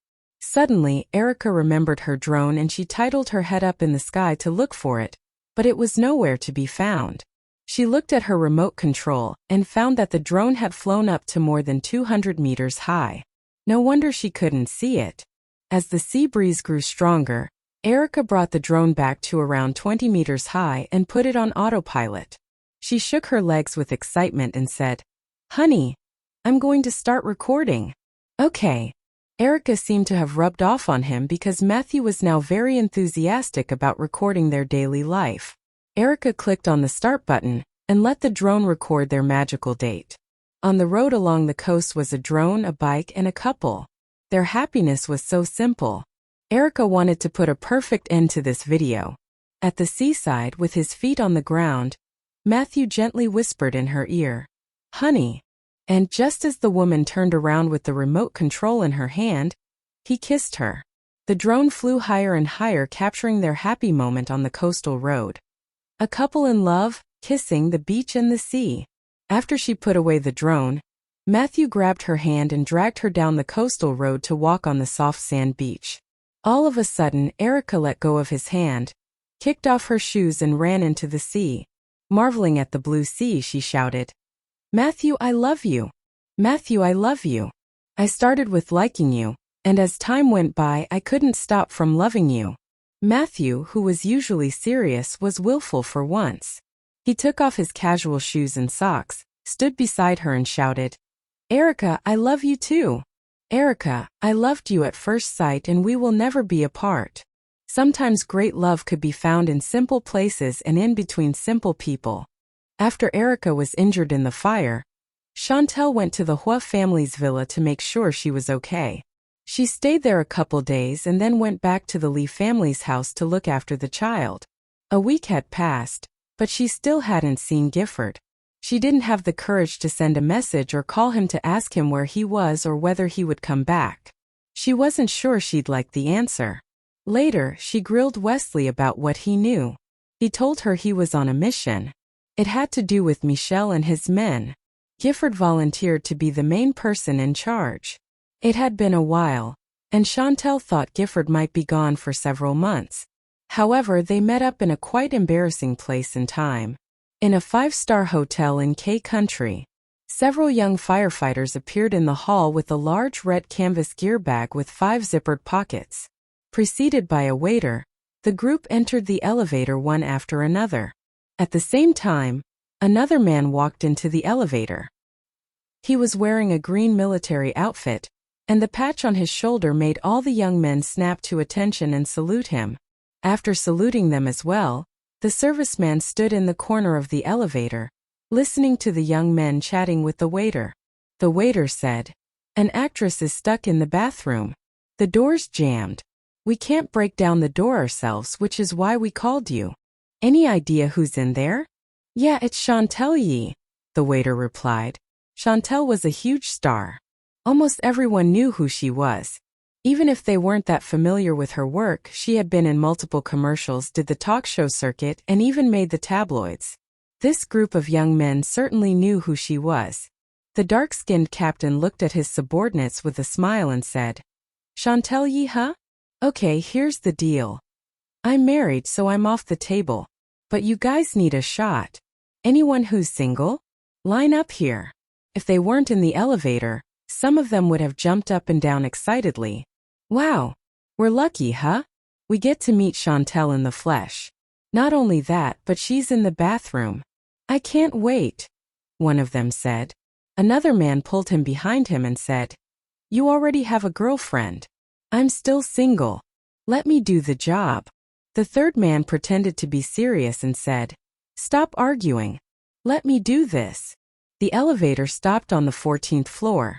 Before the people in the elevator could leave, the man in the corner had already made his way out. He waited for them outside the elevator. E-room. When he closed the door, he saw Chantel walk out of the bathroom. Her wet long hair was wrapped in a towel and she wore a hotel robe. Gifford straightened his sleeves and sat down on the sofa next to him. "Got any plans for tonight?" "I don't know if I can top getting stuck in a bathroom, but I can try," he quipped. "Actually, I'm busy tonight," she answered. She had to go to the Violet Eagles base. Gifford thought for a while and said, "You sure? I haven't seen you in a while. Why don't you cancel your plans and come with me?" He was right. They hadn't seen each other for quite a time. He was beginning to feel like a bachelor the amount of time he spent alone. "Okay, so what's up?" Chantel looked at him in confusion. Gifford was no longer the serious man when he was in front of outsiders. He sat cross-legged in his seat and answered her casually, I haven't seen you in forever. How about we spend a romantic night together? No one knew how hard he fought to keep the desire in his heart in check when he opened the bathroom door. They were a couple after all. There was no denying the attraction between them, especially after being separated for so long. Chantel's chest tightened. She walked to the dressing table and pretended everything was normal. What about you? Not busy today? No, I'm not. Gifford stood up from the sofa. Go ahead and dry your hair.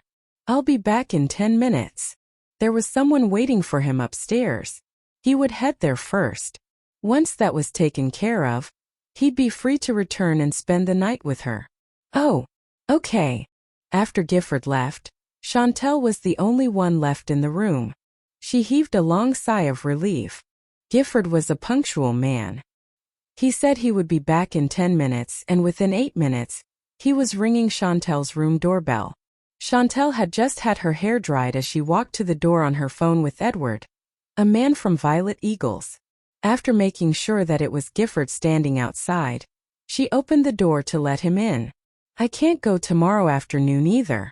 I'm afraid I won't be able to make it there this time. Let's talk again soon if anything happens. Okay, she said into her phone. Closing the door behind him, Gifford took off his uniform jacket and hung it on the clothes rack nearby. Once she ended the call, she kept holding her phone nervously while looking at the man now loosening his tie. Well, did you have dinner? No. It was getting dark and he had just come from M Country. So she suggested, how about we order room service? She didn't eat anything either, and was planning to eat rice noodles alone after taking a shower. Putting his tie aside, Gifford looked at her with an unreadable expression. Do you think I'm here for dinner? He asked. No, I think you're here to eat me, she thought. So come here. Gifford crooked his finger at her. With a flip of her long hair, Chantel put her phone on the table and walked towards him. She thought he would say something else, but he didn't. He just held her in his arms and kissed her on the lips. After a while he said, Take a shower with me. He had been out the whole day and was afraid she wouldn't like to be with him if he stank. After all, she smelled so good. Despite having just had a shower, she complied and followed him into the bathroom. After a long bath, Gifford carried Chantel back to the bedroom in his arms. Her long hair, which she had previously dried while he was out, was completely soaked again. Putting her on the bed, Gifford told her, Lie down. I'll dry your hair. He had dried her hair twice while she was in the Lee family house, both after a late-night shower. At the time, she had been so sleepy that she could barely open her eyes, so he had to do it since her hair was still wet. Now the situation didn't look much different either. With a nod, Chantel hung her long hair on the bedside and closed her eyes as she enjoyed him drying her hair. After he was done, she had already fallen asleep but ended up woken up by him. When she opened her eyes, she looked at him in a daze. Noticing how sleepy she really was, Gifford didn't have the heart to ask her to go out with him. Instead he sat due. Ement online, informing that they would be suing the haters who slandered Chantel. As soon as Matthew took action, the haters were forced to take criminal responsibilities for their statements. At the same time, the main person behind them was exposed. It was all an open strife held inside the entertainment industry.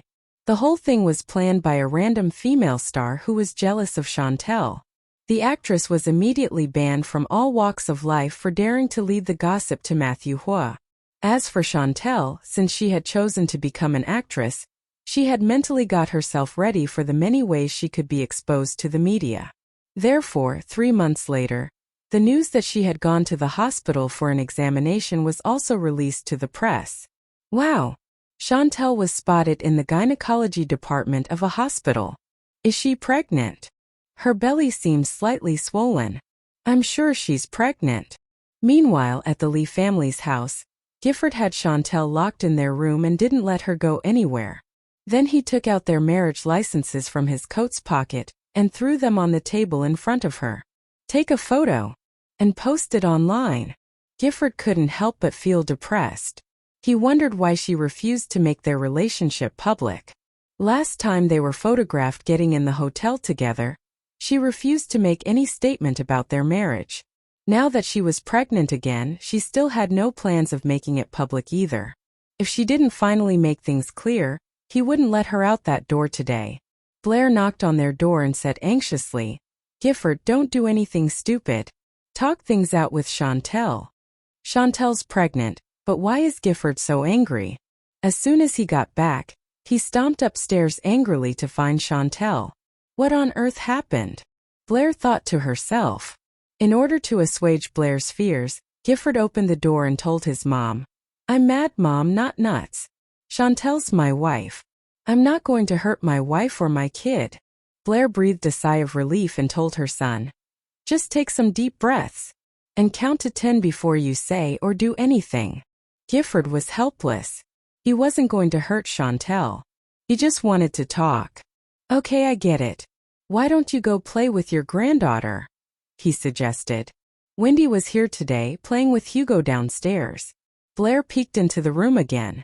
But Gifford was so tall she couldn't see anything past him, so she had to give in and go downstairs. Bang! He slammed the door and Chantel's heart thumped violently. He was mad and she was afraid. She stared at the man who approached her again and said quickly, "If you hit me, I'll scream." When he heard what she said, Gifford suddenly laughed. "Wow, do you really think I'm like that? After all this time, where could she have cooked up such a ridiculous idea? She was pregnant with his child. What kind of man would he be if he beat her? He treated her with kid gloves. He was fairly strong and didn't really even playfully punch her." Chantel shook her head. He was so handsome. He sure didn't look violent. But she knew his temper. She'd gotten his goat enough times to know that he could lose his cool quickly. Crossing his arms over his chest, Gifford stopped in front of her. "So, you have something to tell me?" Chantel thought for a while and then shook her head. "Do you love someone else? Is that why most people don't know you're married?" he asked. "What are you talking about?" Chantel asked, confused. Gifford pulled her wrist and brought her to the table again. He pointed at the marriage certificates and said, "Okay, if you love me, then why haven't you posted them on the internet?" Chantel slowly took out her phone and took a photo of the marriage certificates.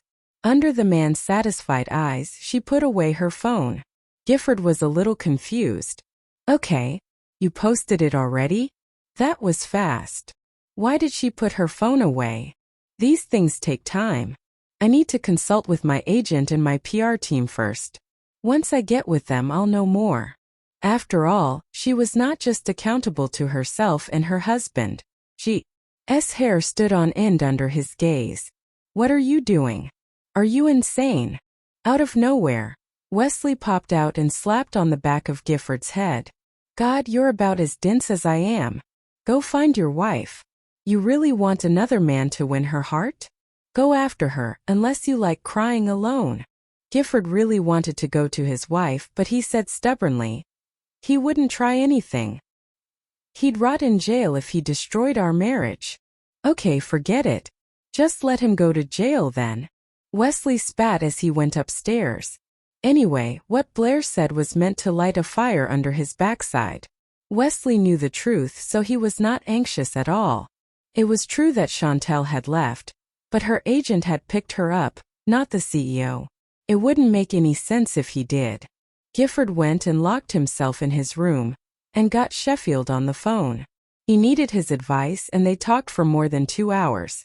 Sheffield was almost driven mad by this phone call. Dude, I'm seriously busy.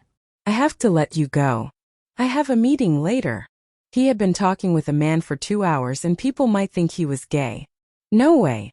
I need to know what to do. After all, you're the ladies' man. Sheffield patted his forehead helplessly. Didn't I already tell you? I asked you to sweet-talk your wife. Buy her something. Look at Matthew. He's as cold as a fish, but he knows how to talk to your sister occasionally. Women are emotional and you have to talk to them nicely. That's the only way out of this. Then Gifford hung up the phone. Sheffield sat there and stared at the phone.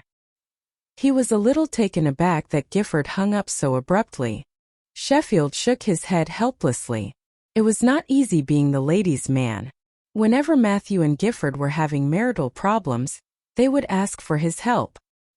He sighed inwardly and thought to himself, if anyone asks me for advice next time, I should charge them for my time.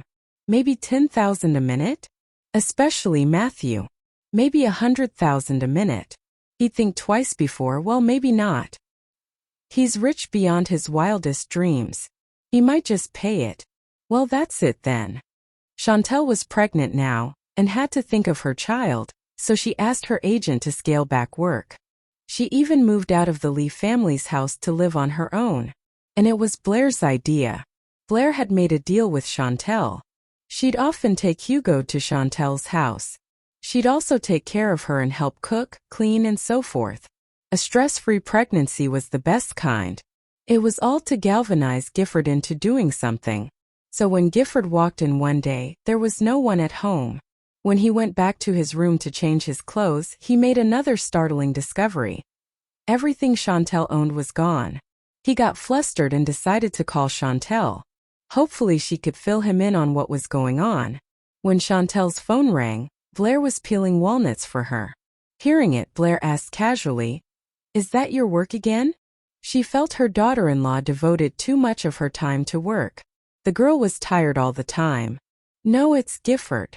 Chantel picked up the phone and was about to answer it. "Gifford." Blair grabbed her phone and shook her head. "Don't answer it." "Okay." Although Chantel didn't know why Blair made that request, she still agreed. Blair had told her in advance that she needed to shake things up with Gifford or else their relationship would always remain the same. Chantel ignored her phone, even though Gifford called her 3 times. After getting no answer, he dialed Blair's number. Blair picked up the phone. "Hi Gifford, you free now?" she said, in a tone that indicated nothing odd was happening. "Yeah," he replied. He came back especially for Chantel. "Did you guys go out?" "Yes, your father and I took Hugo out for a walk." Chantel came back home, but she took off again with a handsome young man in tow. She said it was work-related. That young man was really hot, you know that? And that shirt he wore couldn't hide those incredible abs. Ah, if only I were 18 again. Deep down, she knew that even if she were 18 years old, she would still be in love with Wesley. The man in the military uniform walked straight up to her. A big bunch of pink roses in his arms and a smile on his face. The actor watched her slowly take off her sunglasses and asked in a low voice, "Are you really married?" Chantel nodded foolishly. Who else was Gifford going to give the flowers to? "Wow. Chantel, you're awesome. Your husband is a pretty cool guy, too." The actor didn't realize that he was the third wheel and stuck around. He was still very excited and kept on talking in her ear. Without looking at the man beside her, Gifford gave the bouquet to Chantel and said, "Honey, I'm here." Chantel took the flowers, still blown away.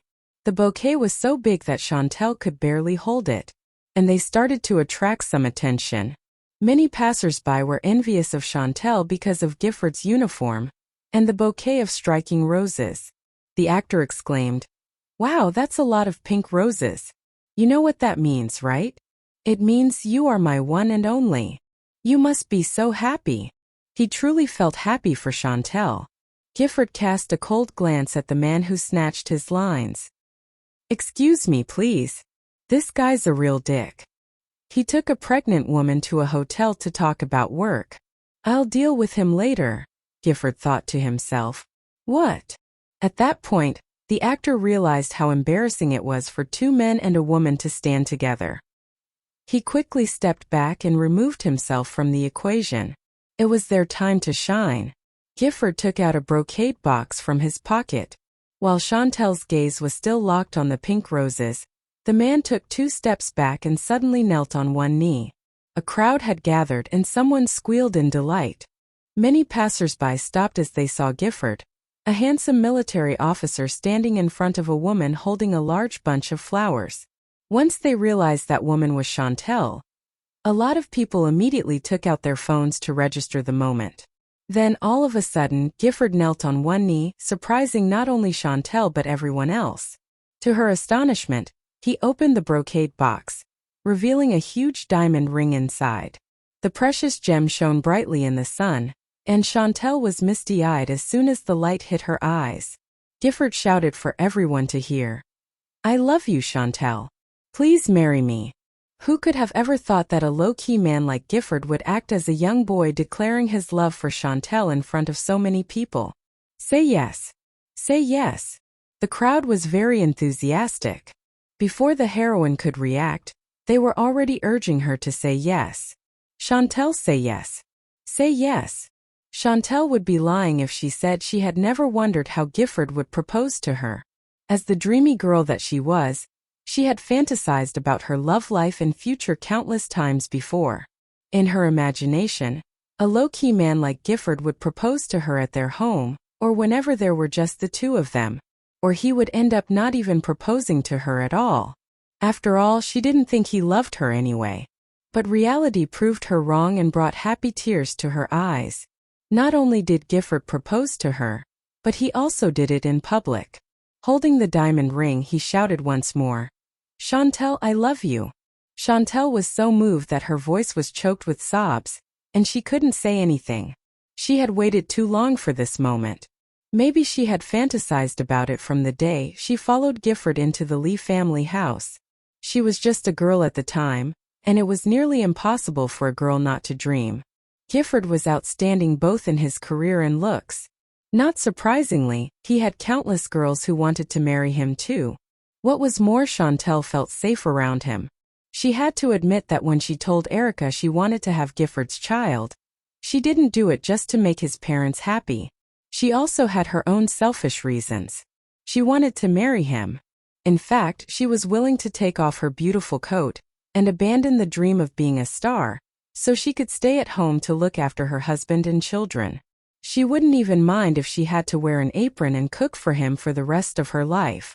Under the expectation of the crowd, Chantel temporarily put the flowers aside.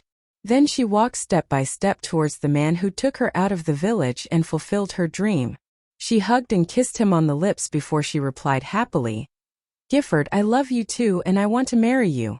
After saying that, she burst into tears. Surrounded by applauses and screams, Gifford took out the diamond ring he had just bought and put it on her finger. Fit just right. Since Gifford had long wanted to buy her a diamond ring, he had measured the size of her finger while she was asleep in the course of many nights. At that moment, the two helped each other back on their feet. Afterward, Gifford held her in his arms and Newts to greet Chantel's family with the crying newborn in his arms. "Chantel's family, are you here?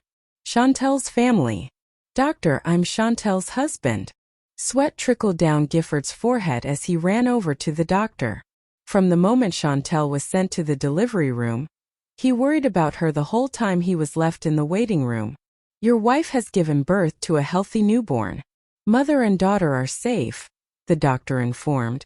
Gifford glanced at the baby in his arms and then looked at the delivery room where the doctor had come from. "Where's my wife? Why hasn't she come out yet?" Gifford's reaction amused the doctor. "You take the baby first.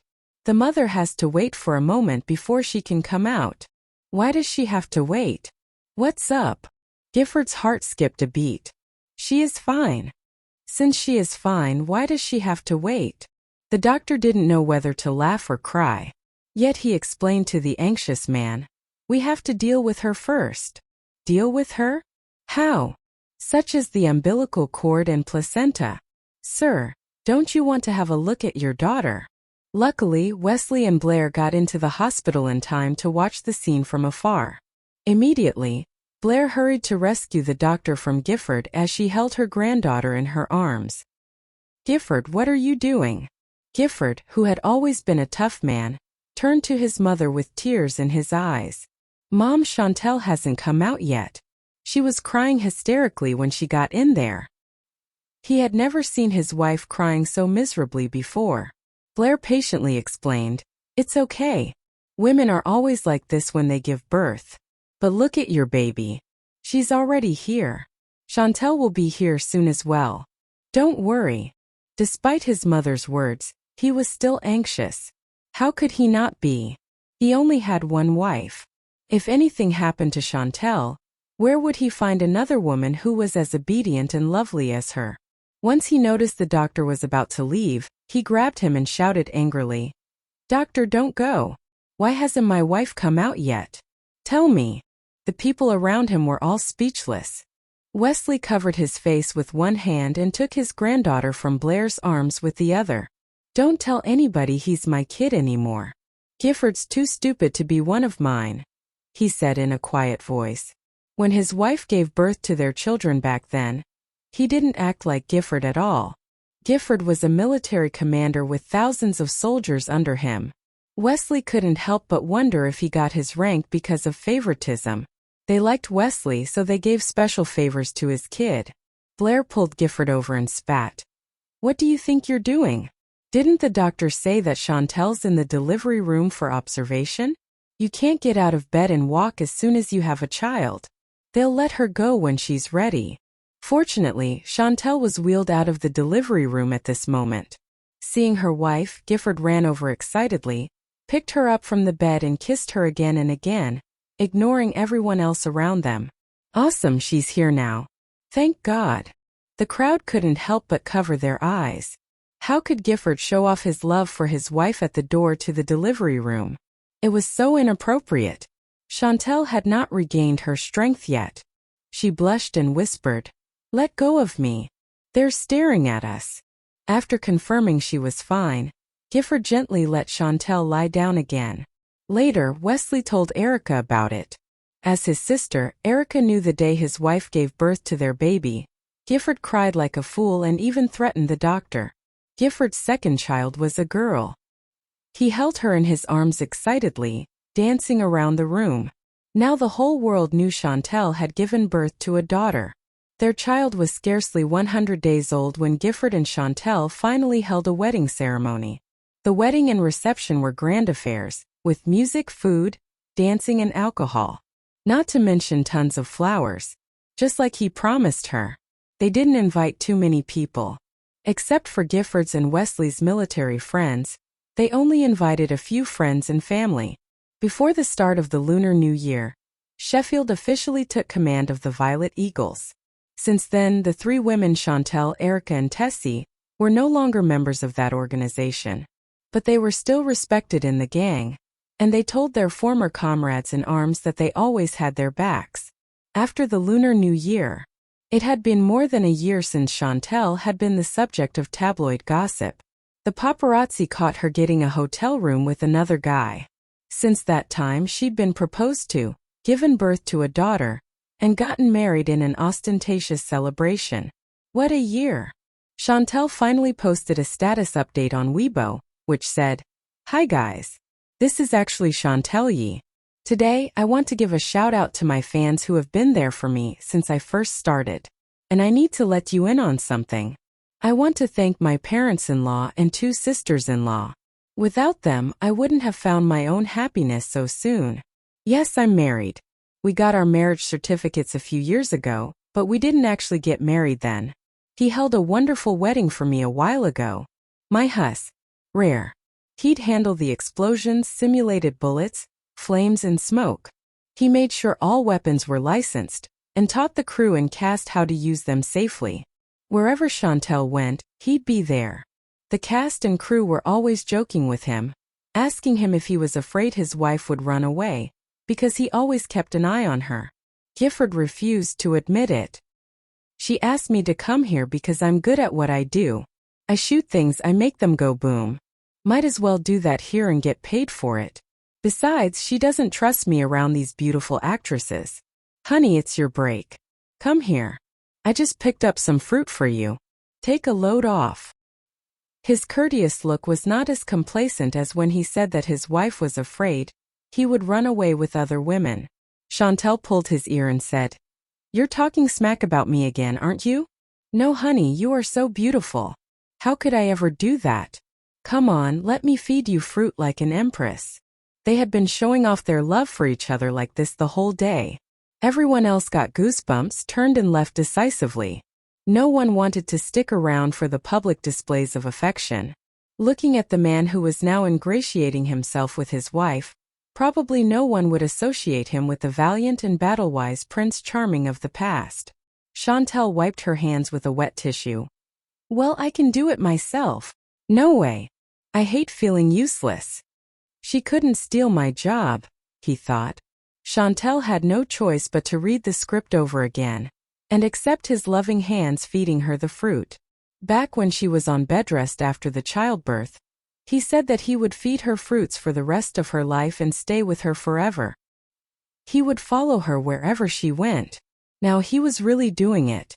After a long time, when Gifford's and Chantal's hair turned gray and they lost all their teeth, as long as Chantal was there, Gifford would be around nearby. He would always accompany her wherever she went. This was his way of showing his love for her. He kept her company for the rest of his life. Several years later, Atkins was now 22 years old.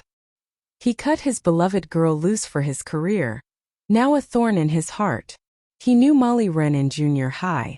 They'd only been classmates for that year. Atkins skipped a grade because of his brains, and they had never again been in class together.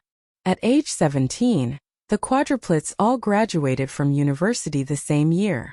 And the girl who Atkins fell for in his youth was still in college working on her graduate degree. He went to a larger, 4-year institution for further study. The night before he left, Atkins took her to the suburbs to look at the starry sky. Molly Wren was from an ordinary family.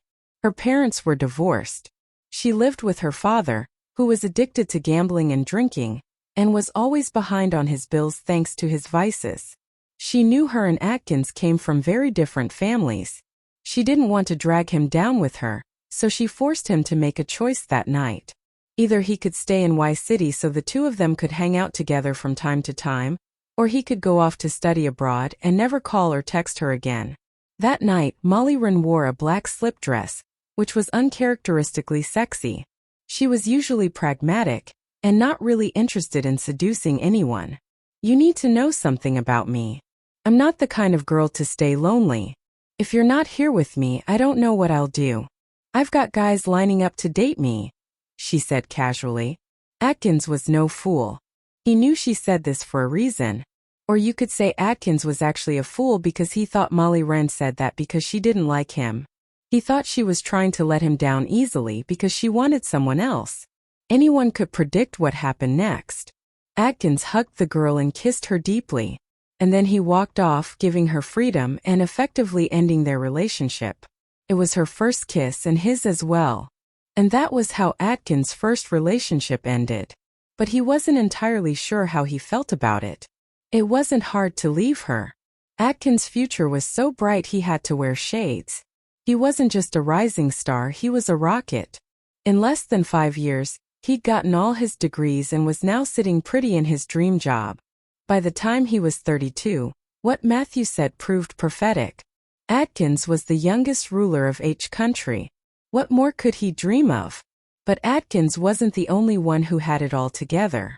In the same month of the same year, Molly Wren stepped into her new job. A business lawyer. She was quite good at it too. She had a silver tongue and was more capable than many of her male colleagues. And she'd gotten engaged too. Atkins was still friends with her on WeChat even after all this time. So he saw when she posted a few photos of her and her fiancé in her WeChat moments. Her fiancé was 2 years younger than her. According to her introduction in her WeChat moments, they met each other litigating a lawsuit. After a few drinks and a few business dinners, they fell in love. Her fiancé was also famous in M country. She wanted to move for him and get a job in the same city. That way she wouldn't have to ver her water glass, staring dumbly as the water spread across the desk, ruining several important-looking documents. Molly Wren didn't have the time to deal with that just now. She righted her water glass and walked around the desk. She took a deep breath and tried to calm herself down. "Hello, Mrs. Huo," she said, trying to sound as graceful as her guest appeared to be. Erica looked Molly Wren up and down. Her long black hair was tied up on the top of her head, and she wore just enough makeup to accentuate her features, but not look too made up. Wearing a black suit, she looked elegant and capable. "Molly Wren." Suppressing the excitement in her heart, Erica tried to maintain the image she had created today. She couldn't frighten her future daughter-in-law. "Yes, ma'am." Realizing her gaffe, Molly Wren quickly adjusted her mood and said, "Mrs. Huo, please have a seat. Would you like something to drink?" Erica sat down on the sofa and observed her future daughter-in-law carefully as Molly Wren summoned an assistant in and gave her orders. So this was the girl her eldest son had carried a torch for. A 10-year crush. Molly Wren had managed to open a law firm on her own. Erica was impressed. A cup of hot tea was placed in front of Erica, and Molly Wren sat down stiffly. "Excuse me. Is there a reason you came to see me?" Erica decided to crack a joke with her to ease her nervousness. "What are your rates, Miss Wren? Do you charge by the hour or?" Molly took a deep breath and forced a smile. "Don't worry, Mrs. Huo. I had the honor to team up with ZL Group once, and Mr. Huo helped me a lot. Today you came here in person. It's my honor, really. No charge." Besides, she was Atkins' mother. How could she charge her? With one hand supporting her chin, Erica looked at her with a smile. "I did come here today to consult a lawyer, but it's not a commercial dispute." She knew that business disputes were Molly's forte. "Okay. If you have any questions, ask away. I'll tell you everything I know. If you're not happy with my services, I have a lot of friends I could recommend," Molly Wren said. "Excuse me, Miss Wren. Would you please tell me what the sentence for going through someone else's belongings without their knowledge and consent is?" Erica asked. For a moment, Molly looked stunned, but she responded duly. "That would be considered an invasion of personal privacy. Under normal circumstances, a defendant would be required to pay damages to the victim, but under severe circumstances, the defendant could face up to a maximum of 3 years imprisonment or detention." Erica picked up the purse next to her and placed it on top of the table before her. "Do you recognize this purse?" she asked. Of course, Molly recognized the purse. After all, it belonged to her. "I found this purse in my son's room. I know my son well. He must have looked through it and consequently been in violation of your privacy. What would you charge him with, Miss Wren?" It was becoming increasingly clear that Erica was doing everything in her power to make her son's relationship with Molly work. Molly's cheeks blushed red instantly. After an awkward pause, she mumbled, "Mrs. Huo, he won't be facing any charges as I was the one who accidentally left it." No. "He must be punished," Erica said firmly. Molly had feelings for Atkins, and moreover, he was now the ruler of H country. How could a mere lawyer like her file a lawsuit against him? She began to wonder if Erica had just come here to make things difficult for her. The nervousness that was displayed on Molly's face amused Erica quite a lot. "In my opinion, you should sentence him to a lifetime of imprisonment, if you know what I mean," she said with a cheeky wink. Molly was completely dumbfounded as she couldn't believe what she had just heard. All her cleverness and eloquence in court had evaporated into thin air. "Let's just cut to the chase, dear. Among the quadruplets, only Atkins is single now. I would be lying if I told you that I haven't been doing my own research. I know that the two of you were in the same class more than 10 years ago. I also know that the girl he took to see the starry night sky was you," said Erica. It was quite clear that Erica had conducted an extensive and detailed investigation about the two of them. Matthew used to take her to that place as well. This one time when they both went there again, the person taking care of the place told them that Atkins had brought a girl there. Before Molly could say anything, Erica continued, "I've already checked his schedule. Atkins is expected to arrive in the city tomorrow, and he will be staying at the 6-star hotel in the city center." Molly didn't know how to respond as she was both moved and unsettled.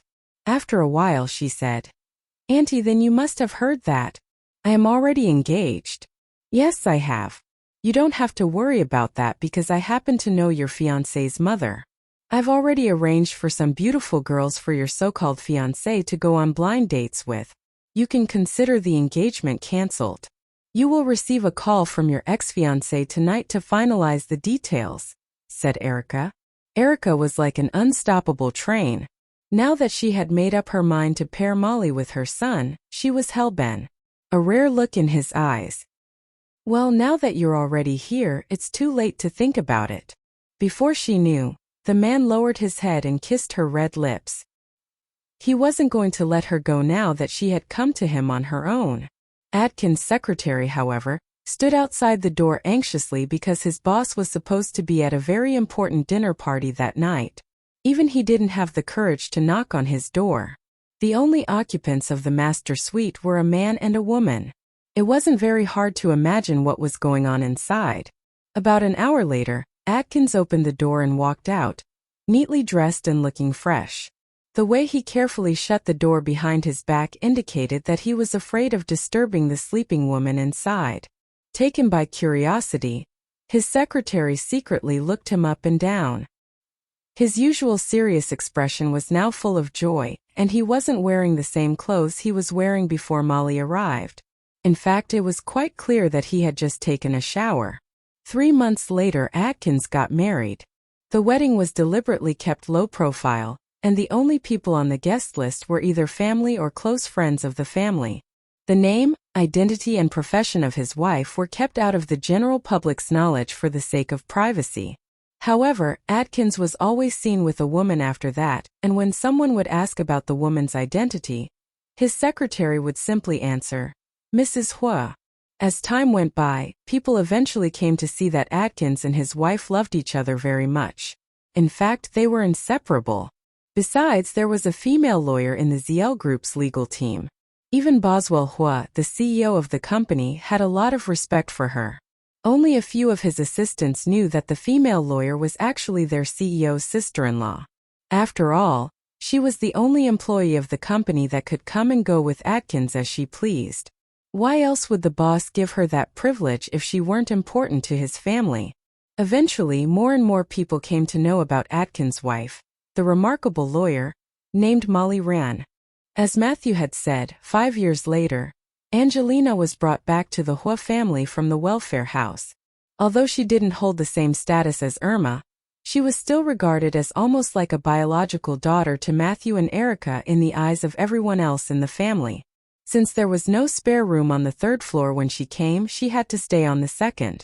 However, afraid that she would be scared and all alone in there, Boswell and Damien told Matthew that they would move their rooms from the 3rd to the 2nd floor to make her company. As time went by, Damien became a well-known pianist described as the Prince of the Piano by his fans.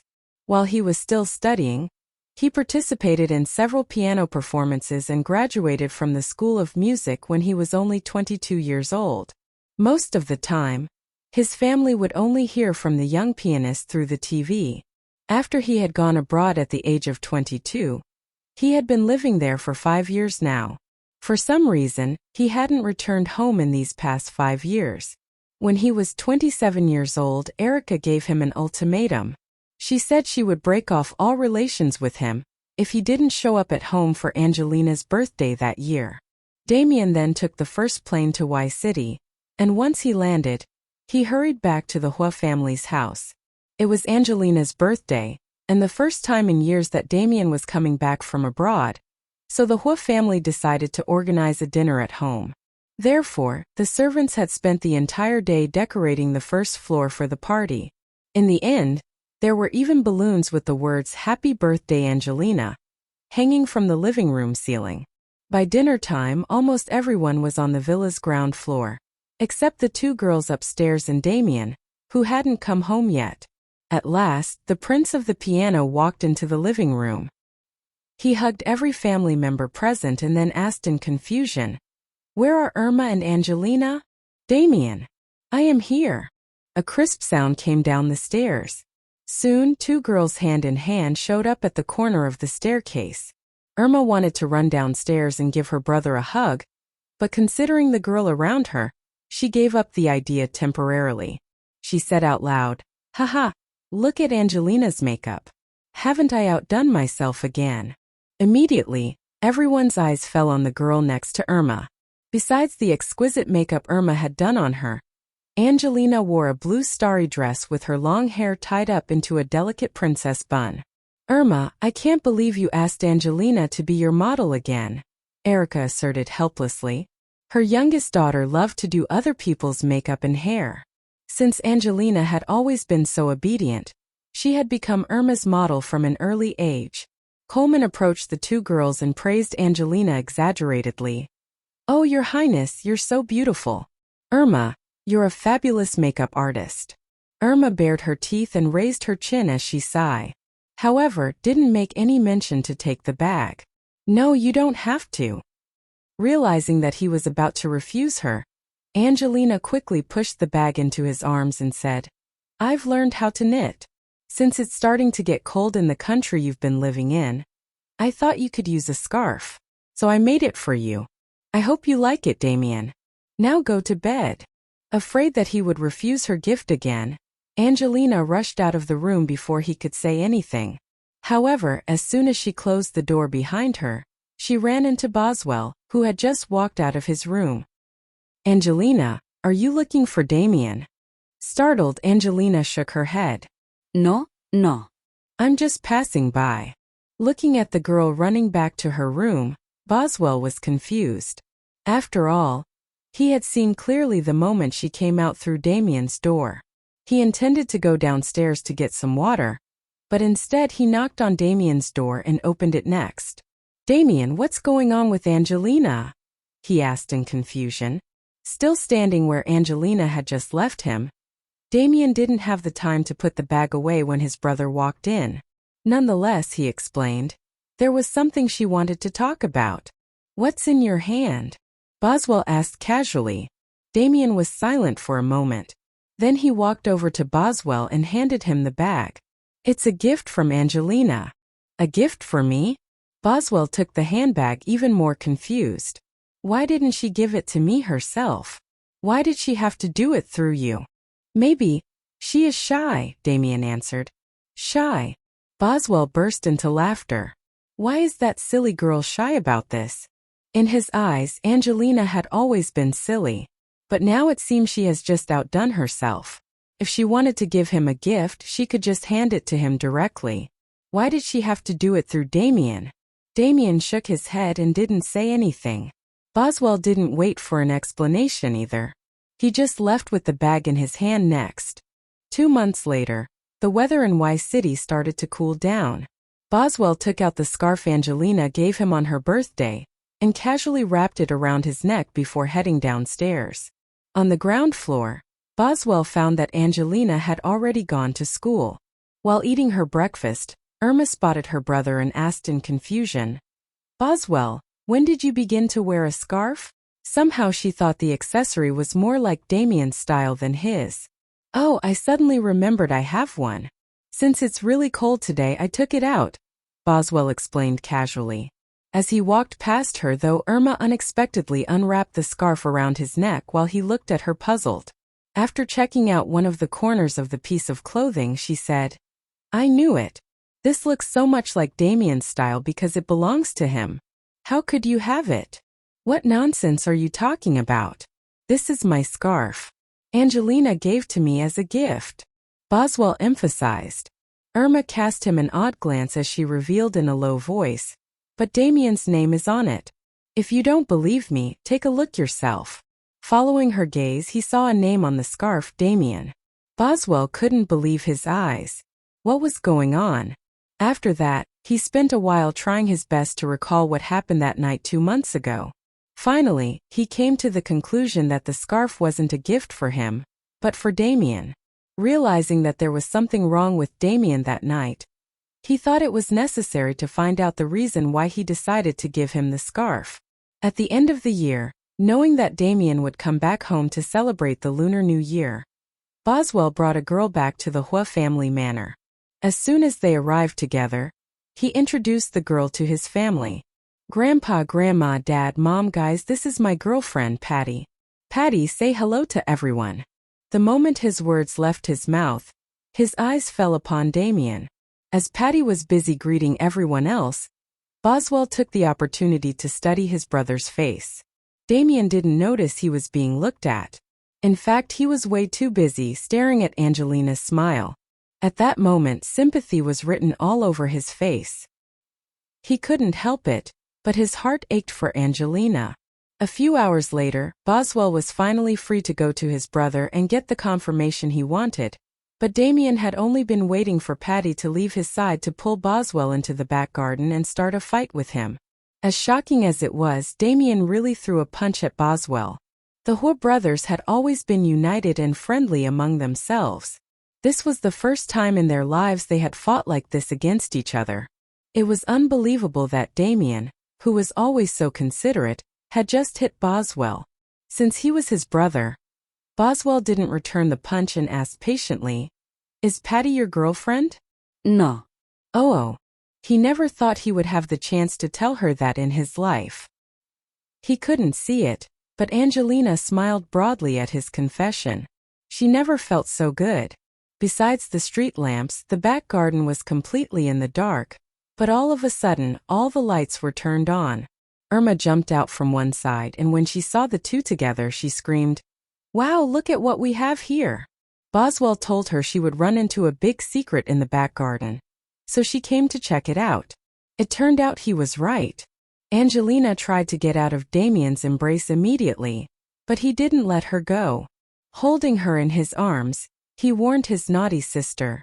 "Irma, Damien, I know. I won't tell the others," she promised with a smile. Damien shook his head helplessly. He didn't trust her at all. And of course he was right not to do so. Within a few minutes, the whole Huo family knew that Damien and Angelina were now a couple. Surprisingly, Erica was the one who was caught off guard the most by the sudden news. She had always thought that Boswell would get married to Angelina and therefore had mentally got herself ready to have the girl as her second daughter-in-law. But now that Angelina and Damien were together so unexpectedly, she needed some time to digest the news. Matthew, on the other hand, was very calm. This was a matter between the children, and he would not interfere. If they were really together, he would be happy for them. Despite Damien confessing his feelings for her, Angelina thought they would date for a few years before they got married.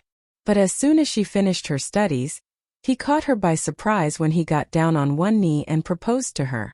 According to him, dating without envisioning the marriage wasn't right. So at the age of 26, Angelina got her marriage certificates with Damien. On the groom's 29th birthday, the couple had a grand wedding in Y City. Boswell had no feelings for Angelina, but not because he looked down on her. He thought of marriage as useful, not necessarily for love. If he could get something out of it, something good for himself or ZL Group, then it was worthwhile. But marrying Angelina wouldn't achieve that end. Boswell thought if he really loved a girl, he wouldn't have to marry her. There were a few celebrities who just lived together and refused to wed. When it came to marriage, he would marry someone who could help him in business. It would be even better if he could get along with his wife. It was not that his career needed a woman's help, but that he wanted someone around to help when he needed her. He could bring her along to social engagements, or hand the reins of the company over to her when he couldn't be there to handle those affairs himself. To put it bluntly, he needed a businesswoman for him, the businessman, and she should be well educated so she might be interesting to talk to, and she'd make fewer mistakes when she took control of the company. So he thought about marrying a woman with a similar family background. As for Angelina, he had brought her home to become a member of the family. She wasn't a bad person, and he wanted to see her do well. If it weren't for Damien, who liked her so much, he would have arranged another good man for her. Damien seemed to be head over heels for her, so that made his brother happy. Angelina could marry into the family and would be taken good care of by Damien, so Boswell didn't have to worry about her anymore. Now that Angelina and Damien were together, Boswell only needed to concern himself with Irma's marriage. Coleman was a playboy with a new girl on his arm every night. Boswell decided to leave well enough alone. Edmund was the bad boy. He had a reputation, and girls tended to avoid him. Boswell didn't even want to try and fix him up with anyone. So that left Irma, his dearest sister. Because he was her brother, he would find the best husband for her after he settled down. He had been trying to find a wife who fit his standards, and by the time he was 28 he did. Her name was Chloe Shen, and when he found her he didn't want to lose her. So, having been invited for dinner after some pleasant conversation, he made an offer to her father. Because he was all about business, Boswell wrote it out as a contract and handed it to the man. Sir, I'd like to marry your daughter, Chloe. I'm prepared to pay $10 million. Besides, as my wife, she'd be Mrs. Huo. There are a lot of women clamoring for that title. Of course, I would like to learn how to fashion the purple charm so we can preserve the secret. It's dangerously close to being lost, and I'd like to change that, with your permission, sir. The purple charm was a special silk produced in the Shun family in Elm Town of Y City. The people who fashioned it used a special chemical dissolving process to treat silkworm cocoons, leaving their molecular structure intact. This process prevented shrinkage, leaving it bleach-resistant, and it wouldn't be yellowed by perspiration. Obviously, this made the purple charm material rare and expensive. It was known as soft gold in the silk. Anged his mind. He turned and told the butler behind him, "This girl is Rosa. Show her to her room." "Yes, Mr. Huo." Boswell walked up to his wife, who was already on the first floor. Before she could say anything, he lifted her into his arms and strode upstairs. The moment Chloe Shun was gathered in his arms, she put her arms around Boswell's neck and stared at the girl being led away by the butler. The girl glared at Chloe Shun with obvious jealousy in her eyes. Chloe Shun gave her a scornful smile. She could tell what was on the girl's mind. She hugged Boswell tightly and said, "You must be tired after your trip, honey." Chloe Shun didn't mind romantic rival came so soon. She was not a kind person either. "No matter how tired I am, I still have the strength to deal with you," Boswell said. He had no idea what was happening between the two women. All he could hear was the soft voice of the woman in his arms. In the master bedroom on the second floor, when the sun hung high in the sky, Boswell and Chloe Shun explored each other's bodies for the first time since they were married. After that, Boswell put on his pajamas and walked out of the walk-in closet. He told the sleepy woman in the bed, "I brought the girl back here so she could serve you. You can give her whatever orders you like." Chloe Shun was so tired after their lovemaking session that she didn't even have the strength to laugh, but she still answered, "Okay." So was her husband good to her? If he was a good husband, why would he bring a woman to their villa 2 days after the wedding? But he said that he brought the woman here so that she could serve her and told her she could tell the girl what to do. Well, as long as he didn't use that as an excuse to have an affair with that woman, Chloe Shun didn't mind. She would make sure that didn't happen. Thinking of this, Chloe Shun gradually fell asleep. She didn't wake up until midnight, and then only because she was ravenous. Before leaving, Boswell had told her that he had to work and had a heavy workload. If nothing went wrong, he'd sleep in his office after he was done. Chloe had a hard time getting out of bed. She mustered the little strength she had and pressed the button to call the maid. Although she had been asleep for hours, Chloe was still quite exhausted and sore. Boswell must have ridden her like a stallion on steroids. The girl Boswell brought back pushed the door open, but she wasn't dressed in a maid's uniform. As she entered the room, Rosa greeted Chloe with a half-hearted enthusiasm. "Hello, Mrs. Huo." The mess in the room stung her eyes. Anyone with an ounce of sense could tell that Boswell and Chloe were engaged in some kind of wild sexual adventure in this room. Leaning against the headboard of the bed, Chloe glanced at Rosa with a hint of arrogance and said, "Prepare some food for me." "Yes, ma'am." No matter how reluctant Rosa was, she had to do as Chloe said because it was her duty as a maid of the Huo family. After Chloe came out of the bathroom, almost an hour later, she looked around and realized that the maid still hadn't brought her midnight snack yet. She shook her head, dismissing all thoughts on the matter, and replaced the sheet that had traces of blood on it with a fresh one. At around 2 o'clock in the morning, Rosa finally served Chloe the midnight snack, 2 slices of bread and a cup of yogurt. Rosa pretended to be guilty and said, "I'm sorry, ma'am. I don't know how to use the toaster as this is my first time being a maid. Would you like to have something else instead?" Chloe smiled and politely refused. "It doesn't matter." After Rosa left the room, Chloe took her phone out and called Boswell. "Can you get something to eat when you're back?" What should I call this man from now on? Honey or Boswell? She thought to herself. Boswell hadn't finished his work yet, but when he heard her words, he recalled how beautiful she looked in the afternoon, and took it as an invitation of some sort. He put down the document in his hand and said, "Sure. I'll be right over." Half an hour later, Rosa was in the kitchen munching away at some fruits when she heard the sound of engine turning off. She scrambled to put the fruits away and pretended to clean the counter. After changing into his slippers, Boswell walked past the living room and went upstairs without looking at the kitchen. 5 minutes later, Rosa was called upstairs. In the room, Chloe had a casual, nonchalant expression on her face as she nibbled on a piece of bread, as though nothing had happened. However, the cold expression on Boswell's face drove shivers down the nervous girl's spine as he glared at her furiously and yelled, "Is this your idea of a midnight snack?"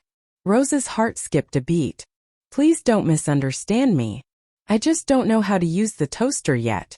She gave Boswell the same excuse she gave to Chloe earlier. Burning rage hissed through Boswell's body like deathly poison. "So what if you knew how to use it? Were you going to let my wife eat toast at night? What is the point of me bringing you here if you can't even take him orders?" She wouldn't allow him to drink too much. She wouldn't allow him to stay up late. She wouldn't allow him to work overtime. Slowly but surely the list of things she wouldn't allow him to do grew bigger. It was just as Coleman had told him. Boswell had fallen into the trap set by Chloe. Just like his grandfather fell into the trap of his grandmother and his father fell into the trap of his mother, Boswell couldn't help but allow history to repeat itself. From then onwards, Boswell formed tremendous respect for Coleman's words of wisdom. Even just 2 years before her 30th birthday, when Chloe said that she didn't want to have a child so soon, Boswell didn't challenge her wishes. Instead, he assured her that she wouldn't have to worry about having a child until she was ready. Every single night, he would hold the sleeping woman in his arms and think about how his life had come to this. He finally found out the reason. Although she was not as shrewd as him, she was a woman and she would act like a spoiled child and make him obsessed. And just like that, she was the one who had the final say in everything. He had no idea of what was going to happen after he gave her his heart because by that time it was already too late. He had completely given himself to Chloe. Fortunately, the two of them lived a happy life and Boswell didn't have to spend the rest of his life worrying. Since he wasn't the high-maintenance type, he was happy just to be able to hold his wife in his sleep every night. Chloe gave birth to a daughter at the age of 29, and her daughter was the spitting image of her mother. Boswell, who was a slave for his wife, was now also a slave for his daughter. His position in the family now was worse than it was before. As the old fisherman's proverb goes, there is always a bigger fish in the sea. Boswell, who had been scrupulously methodical in the business world, was controlled by a woman called Chloe Shun, and he had never been able to turn the tables ever since. The fifth son of the Huo family, Edmund Huo, was infamous for having the worst temper in the family. He had always been unruly and disobedient from childhood to adulthood. Matthew even tried unpopular methods of disciplining him by giving him a good old thrashing, but unfortunately, it didn't work. When Wesley and Gifford were in their mid-20s, they had been promoted several ranks in a row in the military. However, the story of a 24-year-old Edmund was very different because he was still just a junior official, only one level higher than the rookies. He never made any attempt to make progress but instead caused trouble all day long.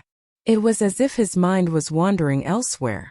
The reason for his depression stemmed out of a big fight he had with Irma when he was 20 years old. It all started when Matthew told him the truth. Irma was born 3 minutes earlier, which makes you the youngest member of the family. But we wanted your sister to have 5 older brothers, so your grandfather and I decided to tell everyone that you were older than Irma. Edmund was shocked by the news.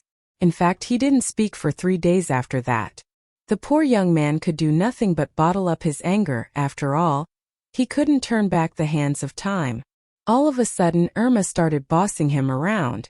She was so proud of the fact that she was older than him that she kept pestering Edmund to show her more respect.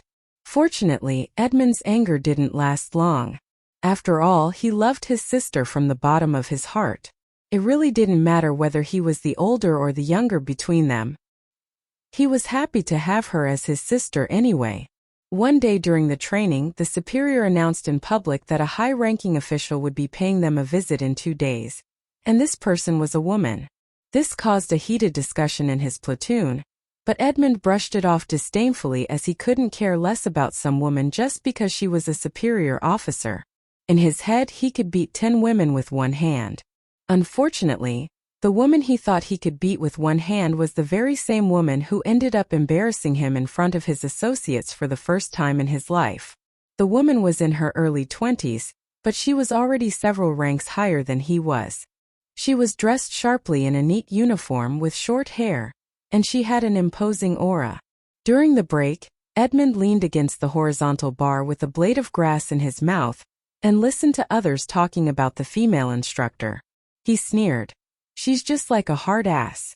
She didn't even smile for one moment. His voice was neither loud nor low, and everyone within a few meters could hear it. Edmund Huo. The voice of an infuriated woman exploded in his ears. Startled by the voice, Edmund's heart throbbed violently. He rubbed his ears nervously and turned around slowly. Yes. The woman's glare could burn a hole through his skull. You sound unconvinced? She had heard about the notorious member of the team who was well known for giving the other in. Yes. Why was she hitting him so hard? All he did was kiss her twice. Despite his greatest efforts to best the woman, he failed as she was far more skilled than he was. In the end, he had no choice but to be taught a hard lesson. When he came back to the military base with his face red and swollen, the look of embarrassment on his face made everyone roar with laughter. Everyone was able to figure out that someone had beaten the daylights out of Edmund. Their questions were answered when they saw the female instructor's fuming face when she came back. When Matthew heard that his naughtiest son had been taught a lesson by a woman, to the extent that his face was covered in bruises, he was not angry at all, but instead, a trace of excitement appeared on his calm face. He immediately asked someone to gather more information about the woman. Only then did he know that Olivia Gu was also from a notable family. A lively and vivacious person, Olivia Gu was an exemplary student loved by her teachers and fellow pupils alike. After that, Matthew specifically told the higher-ups in the military to let Olivia Gu continue to guide his son. If Edmund's work weren't up to her satisfaction, she could just beat him up as much as she wanted to. However, a few days later, Matthew again received a shocking news about Edmund again. This time, his son, Edmund, had kissed Olivia Gu in front of all the other trainees. Matthew's heart skipped a beat at the mere thought. Since when did his son become so thoughtless? What frightened him even more were the reports of Edmund always having an argument with his female instructor. One night, Edmund tied her up when he caught her off guard, threw her into her car and took her to a hotel. Edmund might have failed to defeat Olivia Gu on the training ground, but as it turned out, he could easily defeat her in bed. The way she squirmed and begged for mercy in bed gave him great satisfaction. For once the man had won, but his victory didn't last long. Right after Olivia came to her senses, she beat him again. But this time, Olivia didn't have the strength to hit him as hard as before, so there were no visible bruises left on Edmund's face. After coming out of the hotel, Edmund and Olivia got in the car in silence. A couple of minutes later, however, Olivia took a deep breath and broke the silence. You must take responsibility for your actions. If they hadn't had sex, she wouldn't want to get married that easily. Seeing that he finally had the upper hand, Edmund sneered. Beg me. Beg him.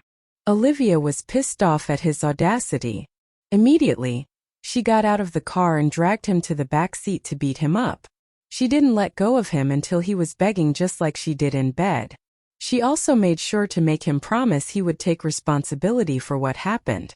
Then, as she let her guard down, Edmund suddenly jumped up and inverted their positions, pressing himself on top of her. While he sat on her legs, he got her hands under control and considered tearing off her clothes. Before he had a chance, though, he was beaten to the ground again. From that moment on, Edmund became known as the first man in the Huo family who would get married because he got beaten by a woman. The news of Edmund and Olivia's engagement quickly spread, and was soon a hot topic in the military. Edmund was forced to listen to his associates constantly teasing him about bed positions, and who would be on top of whom between him and Olivia. For the first time, he thought he should start focusing more on his training. After all, if he allowed his wife to beat him up for the rest of his life, how could he ever call himself a man? The couple was given then 10 days off from the military for the wedding, but Edmund didn't plan to have a ceremony with Olivia. In fact, he didn't even take her to shoot the pre-wedding photos. Of course, Olivia got insanely mad. As a woman, why couldn't she have what was rightfully hers? So on the morning of their second day off, Olivia pressed Edmund against the couch and beat him up again. In the end, he was forced to take the pre-wedding photos and hold a ceremony with her. Although it was a simple wedding, Olivia was relieved to have one. After living together for a while, Edmund learned that whenever Olivia raised her hand, it was for the best if he behaved himself and did what she wanted. However, this changed when Edmund was 28 years old. Following his victory in a martial arts championship, he came back home and challenged Olivia to a fight. It was a fierce match, but Olivia couldn't beat change. Indeed, it was a beautiful night. That day, Olivia realized that if she wanted to get along with Edmund, she would have to make a few changes in her behavior.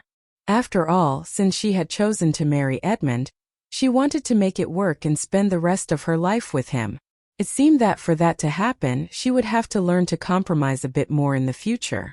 As a result, the two of them began to share some sweet and tender moments in their relationship. Only Olivia wasn't the only one who had changed to make this possible. Edmund had done his part too. That couple who would always solve their problems with aggression gradually started to fade. Soon, there were no more punches and rudeness between them in their alone time. After the new year, Olivia thanked Erica. "Mom, thank you for that idea you gave me. Edmund has changed a lot since that time." Erica was content to see the couple so happy. "No need to thank me. Now you should focus on having a child with Edmund as soon as possible. A man will stay more often at home after he becomes a father." "Okay." Olivia blushed as she nodded timidly. Half a year later, Olivia found out she was pregnant, and Edmund became even more obedient to her after that. During the pregnancy, he would do whatever she said and more. However, Olivia thought this behavior was soon about to change when the baby was born. To her astonishment, Edmund was still very considerate and obedient to her after their son was born. By the time she gave birth to their second child, Edmund confessed to her, "I feel happy that I fell into your hands, just like my grandfather fell into my grandmother's, and my father into my mother's." Coleman, Matthew and Erica's third son, was more like Sheffield than anyone else. A complete and total womanizer. He took to those behaviors as if born to them. And he was better than Sheffield in the romance department. Beautiful women had flocked to him since he was a teen. Erica cautioned him about his love 'em and leave 'em lifestyle. Every girl was the apple of her parents' eye, after all. Coleman felt wronged. Was it his fault girls liked him a lot? And one thing usually led to another. Was he responsible for that too? When he was 3, he once declared that he would marry 100 wives. He had a rich romantic history. Since he got his first girlfriend at age 15, he had never been single for even one day. Even so, there were a lot of girls lining up to be his girlfriend. They didn't care he was a playboy. Matthew had tried all kinds of things to curb his appetites, but nothing seemed to work. But it was not like Coleman did anything out of the ordinary. He hung out with friends, he didn't do anything illegal. All he did was date girls. So after Coleman grew up, Matthew stopped trying. He was who he was. Coleman had a good friend called Leon Fong. He was also from a rich family. The two of them had known each other since primary school. They used to chase girls, fight, drink and race together. They were as thick as thieves. Wherever Coleman was, Leon Fong was there too. After skipping 2 grades as Coleman did, Leon Fong found he really couldn't keep up with his friend, so he gave it up. He decided to leave that to Coleman, and started studying hard to make up for his less than stellar academic record. When Leon Fong had just entered college, Coleman had been admitted to the most advanced university. But he never gave up womanizing. He drove all kinds of different luxury cars, still flirting with girls. One day, Coleman suddenly heard Lian Feng had a girlfriend. Lian Feng was something of a playboy too. So having a girl on his arm was not unusual. What was unusual was she'd been with him for 2 months and they hadn't broken up yet. Coleman thought they might be serious. Upon hearing this, Coleman was interested in what kind of girl could hold Lian Feng's attention longer than 2 months. Normally, Lian Feng and Coleman changed girlfriends like a man might change his outfit frequently. After Coleman broke up with his 99th girlfriend, Lian Feng arranged a formal meeting between his good friend and his girlfriend. "Hey Coleman, this is my girlfriend Amber Zhen." "Amber, this is my best friend Coleman Huo." One arm crossed over his chest, Coleman rested his thumb and index finger on his chin and looked Amber Zhen up and down. Reneged him to stay away from his girl, and left. They butted heads a second time 2 weeks later. With a gloomy face, Coleman stared at Lian Feng and asked, "Why is it I always see Amber with another guy?" Lian Feng's face changed instantly. What did you say?" "Another guy," he asked. "Here you go." Coleman gave him another picture. This time, the contents in the photo made Lian Feng fuming mad. In the photo, a man had his arm around a girl's waist, and she was cuddled up with him. The man had his back to the camera, but it was obvious that the girl in the photo was Amber Zhen. Things didn't go well when he showed Amber Zhen the photo. She chased after Lian Feng and tried to mollify him. "I can explain. I tripped and stumbled, and it was lucky he was around to catch me when I finally did fall." But Lian Feng didn't listen and interrupted her. "Cut the crap. Do I look that dumb to you?" Amber Zhen was also angered by his accusatory tone. She didn't want to explain anymore. After parting from him, she walked along the sidewalk, wondering what to do next. She saw a car pull up alongside her. As soon as Coleman got out of the car, he saw the girl. "Hey Amber," he greeted her. Depressed, Amber Zhen nodded at the man and said, "Hello Coleman. What's wrong? You don't look happy." Coleman looked her up and down. The girl said nothing but lowered her head. All of a sudden, Coleman grabbed her wrist and said, "Why are you so unhappy? Let's go somewhere and you can be happy again." Startled by his sudden move, Amber Zhen stammered, "Coleman, let go of me. Coleman." As if he hadn't heard her, Coleman pulled her into the passenger seat and fastened the seat belt for her. "Sit tight. I know just the place." Amber Zhen didn't know what to say. As the convertible's engine sung to the broad city roads, Coleman drove Amber to one of the amusement parks, which ZL Group had invested in, as she appreciated the wind blowing through her hair. The moment they got there, Amber's eyes lit up, amazed at the spectacle in front of her. "Isn't this the largest amusement park in Y City? I'm sure the entrance fee isn't cheap. Are you sure you want to go?" she asked with some hesitation. Then Coleman grabbed her hand once more and said, "Let's go. I have a VIP card. We won't have to wait in line for any ride." Coleman proved to be very thoughtful when he borrowed the VIP card from his sister, Irma. He knew Amber would enjoy spending her time at an amusement park. Excited as she was, Amber failed to notice that Coleman was still holding her hand as she accompanied him. That day, Coleman took over Leon's role and showed Amber to all the exciting rides and facilities the amusement park had to offer. When they were about to leave, Amber received a phone call from Leon. "Amber, where are you? I want to see you now," he requested in a soft voice. Amber still hadn't gotten over the fact that Leon did not trust her. Therefore, she refused him. "I don't want to see you today. Maybe another time." Before Leon could say anything else, she hung up on him and put the phone back in her purse. On the drive back, Coleman comforted her. "It's normal for couples to quarrel, but if you ever need a quick cheer up, just let me know. I'll bring you to this amusement park again." Amber had ignored her instincts all day long, but at that moment, she finally decided to come forth with what was troubling her. Looking at Coleman curiously, she said, "Hey, I've got a question. Why have you been treating me like this? I mean, I'm your best friend's girlfriend." Coleman maintained a cool demeanor as he said, "Did you know that I have a sister? Actually, I have 2 sisters. I guess you remind me of them when I'm with you. Maybe you could begin to see me as your brother so I can treat you as my sister from now on. Oh, I see, she thought to herself. Amber could tell from the day they had spent together that Coleman was really warm and friendly. Definitely someone she could look up to as a brother.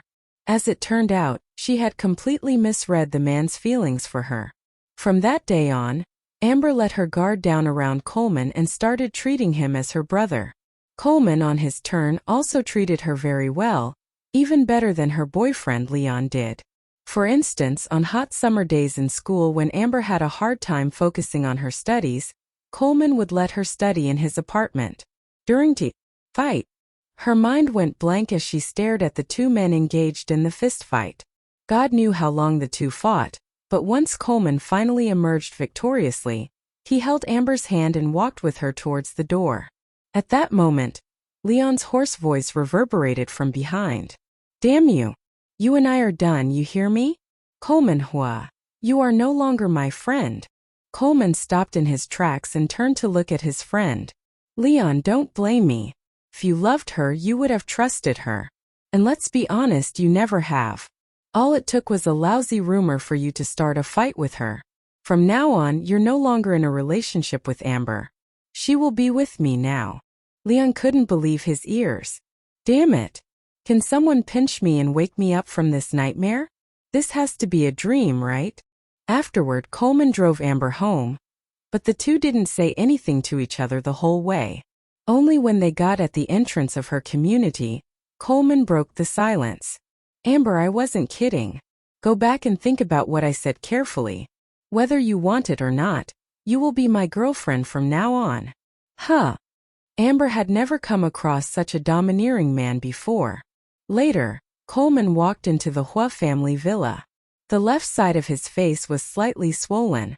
Confused, Matthew looked at his son and asked with a frown, I thought you were out celebrating your friend's birthday today? With a coat hanging over his arm, Coleman answered casually, Yes, I was. What happened to your eye then? After all, seeing Coleman like this was a rare occurrence for Matthew. Moreover, Coleman was hit straight in the eye. He had practiced martial arts for over a decade, and for what? I fought with Leon, he answered honestly. Matthew knew Leon was Coleman's best friend, so he thought it strange when he heard they had a fight. Okay, what for? He asked. Coleman stopped, tilted his head and thought for a bit before he answered. I stole his girlfriend. Matthew's face darkened. You haven't seen her, Dad. Her name's Amber, and she seems like a really nice girl. I'm sure her and Mom will get along great, Coleman said, hinting he was going to marry this girl. Matthew was at a loss whether to cry or to laugh. Last I checked, you had no shortage of women. Am I wrong? He asked his son. He didn't understand why his son would poach his best friend's girlfriend. No, Coleman answered, scratching the back of his head. He turned around and gave Matthew a smile. But Amber's different. We are destined to be together. Couldn't Leon at least break a bone or two of Coleman? Give him something to think about. Matthew thought to himself. Over summer vacation, Coleman called Amber a couple times, but she never returned his calls. Not even a text. He decided to leave well enough alone and not go to her house. After summer vacation, Amber graduated from high school. Her grades were good enough to get into the university. She figured this was a good investment in her future. There were many students from rich families attending the university, and there were also straight-A students like Amber, who hailed from humbler origins. What she didn't know was a rich sophomore quickly developed a crush on her. He drove a Koenigsegg CCXR Trevita, a car worth 5 mil easy. The next day the love-struck student filled his trunk with red roses, making a high-profile confession to her in front of everyone. Amber hated being made a spectacle of, so she left him there, to the disappointment of the crowd. But the rich man's friends blocked her way and stopped her from going anywhere. Amber had to turn around and tell the man, Sorry, I don't like you. I'm here to study, not date the first rich guy who comes along. It was embarrassing for the young man, who was quite taken with her. His face turned livid. When he was about to lose his temper, A silver-gray luxury car roared towards them. The silver-gray luxury car zoomed over to her at high speed. The throng dispersed when he showed he had no intention of stopping. Finally, someone exclaimed, "Damn it! Isn't that Coleman's car? Get out of the way." When they heard it was Coleman, they made way for him. Coleman's La Voiture Noire pulled up behind the man's $5 million luxury car. Coleman was a skilled driver, stopping just short of the other man's vehicle, a Distan. The time. Coleman was really a strange man. When everyone in the city heard that Amber was the future daughter-in-law of the Huo family, he didn't pay much attention to her. He never came to visit. Of course, there was no other woman who could sit in the passenger seat of Coleman's car anymore. Even Amber wondered if it were a dream that Coleman had taken her to the Huo family home. It was not until Erica came to visit that she realized she had really met Coleman's mom. Since Amber had something to do with the Huo family, all the drama that came with that position was hers now. During her 3 years in college, Coleman always treated her however he wanted and wouldn't let her turn him down. He founded a game company and developed games. The company turned a profit in no time. It was Coleman who arranged for Amber to study abroad. She had to go. If she didn't go, he swore he would marry her right there and then. Then he went to convince the members of Amber's family to let her do this. In the end, she was forced to agree to study abroad. The night before she left, Coleman took Amber to the high school she had attended before. "Didn't you always want to talk about our relationship?" "Well, I'm free today," Coleman said. Actually, it was not that he didn't have time until today. He was afraid that once they had a serious talk, they would break up. After all, he walked into her life and basically directed it the way he wanted to go. He didn't care about her opinion at all. But today they had to talk. If Amber liked him, he would be good to her as always. If she didn't like him, then he would send his beloved girl to the best university abroad so she would have a bright future. He would be relieved to let her go. Amber knew if she didn't say something now, she might get no chance in the future. She said bluntly, "I actually liked you, but you took over my life. For years. Without asking me. I'm pissed at you for that." She was a woman with a soft heart. Coleman was kind to her when he wasn't being a control freak. What woman wouldn't be moved by that? She could tell he was sincere from the way he treated her. It wasn't just because he had money. He used money as a tool, and that didn't factor into her decision. He was earnest and really cared about her. If she needed help, he would show up in person. That was sweet. On her birthday, he kissed her in front of her boyfriend. That was when she figured out she had feelings for him. He knew Amber was angry at him. He leaned against a tree and smiled bitterly. "I hadn't broken up with Leon yet, but you just pulled me away from him like that. You forced me to betray him. I broke up with him because of you, but you didn't even let me say goodbye. What's up with that? You ever think about Leon's feelings? His best friend betrayed him. His girlfriend did the same. How do you think he feels about that? You're a selfish guy, Coleman Huo." I'm selfish. Coleman took out a pack of cigarettes from his pocket, put one in his mouth, took out the lighter and was ready to hit the striker. Amber walked over and stood in front of him. She raised her head and looked at him angrily. "Can I bum one off you? Let's smoke together." He wasn't really attracted to women who smoked, so he tucked the one in his mouth in his pocket and quietly put the pack away. "You never ask me what I want. You only give me what you think is good for me. That's not right." She knew it was his way of being good to her, but she didn't feel he respected her at all. She finally found the chance to pour out her feelings, pick out any inconsistencies, and lay bare her thoughts for the past few years. She didn't worry about what he thought. He needed to hear it. Coleman just listened quietly. He didn't say anything, even if there were misunderstandings. An hour later, she said her piece and was tired, and finally stopped talking.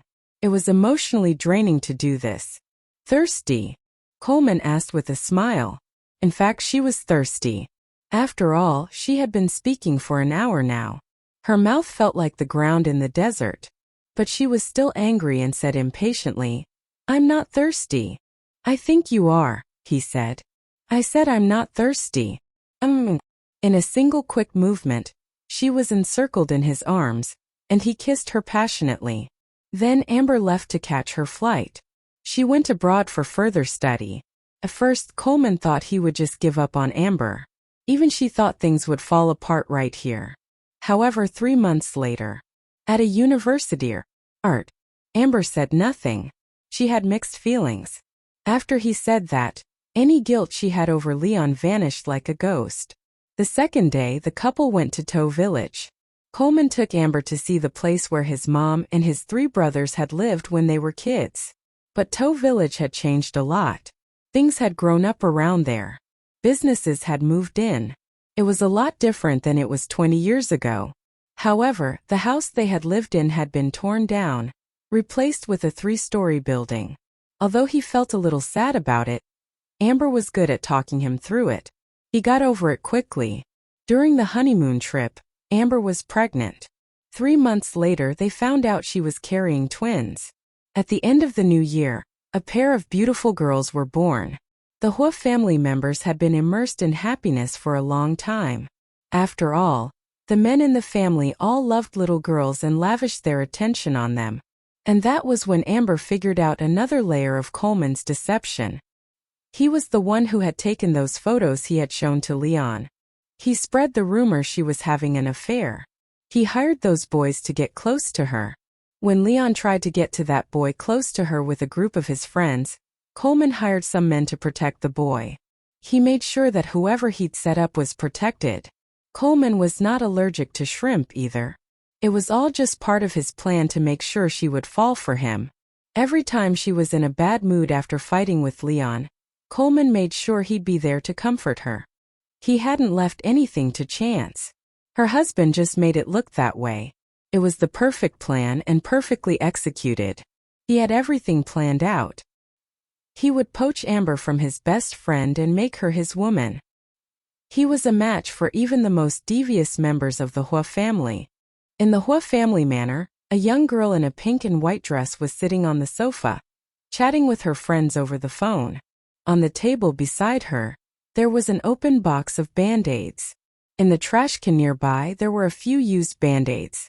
Debbie was with a cold these past 2 days, and Erica had just taken upstairs a bowl of ginger tea a servant had prepared for her. When she came back downstairs holding the empty tray, she noticed that Irma was still sitting on the same spot she last saw her. Helplessly, she rolled her eyes and went to the kitchen to put down the tray. Next, she walked up to her daughter and said mockingly, "Remove the Band-Aid slowly, or you'll have to be sent to the hospital later." She had never seen a girl as touchy as Irma. She only had a small cut on her finger, and yet she had changed more than 10 Band-Aids in just half an hour. Upon hearing her mother's deliberate sarcasm, Irma pouted in dissatisfaction. "Oh Mom, I need my hand intact for drawing, doing makeup and getting people's hair done. If it doesn't get well soon, how can I even hold a pen to draw?" Erica patted her on the shoulder rather forcefully and spat. "I don't see any blood on your finger. Why can't you hold a pen? Just get out of this couch and go upstairs to do the drawings. You've promised your father you would create a car's design for him. It has been 2 years, but I haven't seen anything done yet. Your dad must be a fool to still believe in you." It was all the Huo family men's fault. They were the ones who spoiled Irma like this. Now the girl was even more touchy than Erica was in her youth. "Mom, you hurt me," she complained, rolling her eyes at Erica. Nevertheless, Irma did as her mom said and stood up from the couch, slowly making her way towards the stairs. She wasn't in the mood to explain to a layperson like Erica that inspiration didn't come that easy. It was quite common for a professional to think about a certain design for 8 or 10 years before they got it on paper. At this time, the front door was opened and Boswell came in. As soon as Irma saw her brother, she ran upstairs as fast as she could. "Irma, I'm back," Boswell called out to stop her. But Irma quickly disappeared at the turn of the stairs. Aware that his young sister had run to avoid talking about the blind date, Boswell had no choice but to tell Erica, "Mom, I've already spoke to Adkins. Irma and Stan can meet tomorrow." Erica nodded happily. "That's great. I'll arrange a place for them to meet tomorrow." Boswell pulled Erica and confided, "Mom, don't worry. Stan has already F its tires. She held a needle as she drilled the holes. The moment the woman saw him, she left the needle behind and ran away. In fact, the needle was still in one of his tires as she left. During the dinner, the two acquaintances were arranged in a way they were sitting by each other's side. As the elders kept chatting among themselves, Irma and Stan were left to talk to one another. It was more accurate to say that Irma was the one doing the talking while Stan listened to her. I'm young and playful. I love going shopping in Paris, Italy, and London.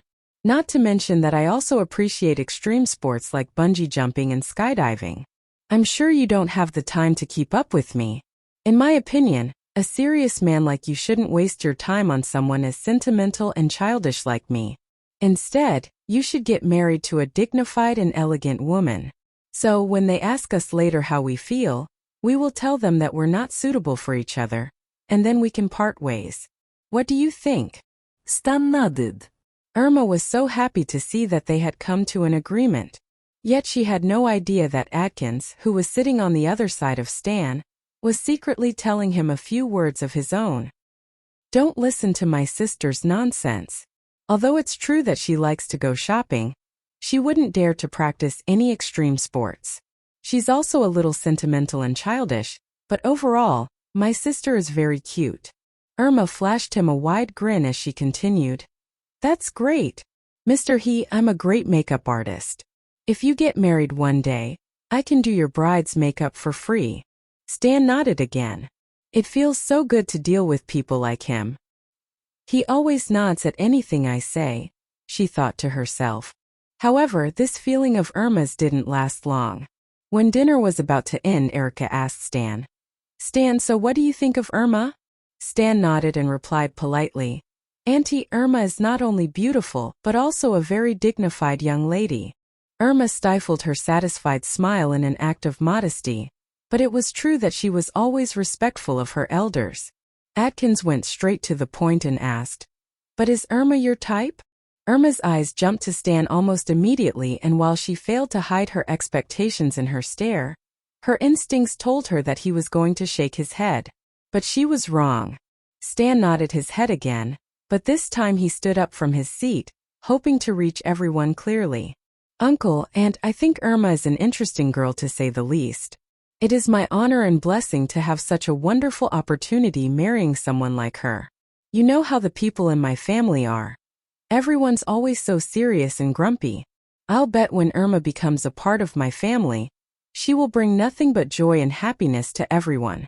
Later on, perhaps if we're lucky, she can bless me with a son and a daughter. The smile on Irma's face froze.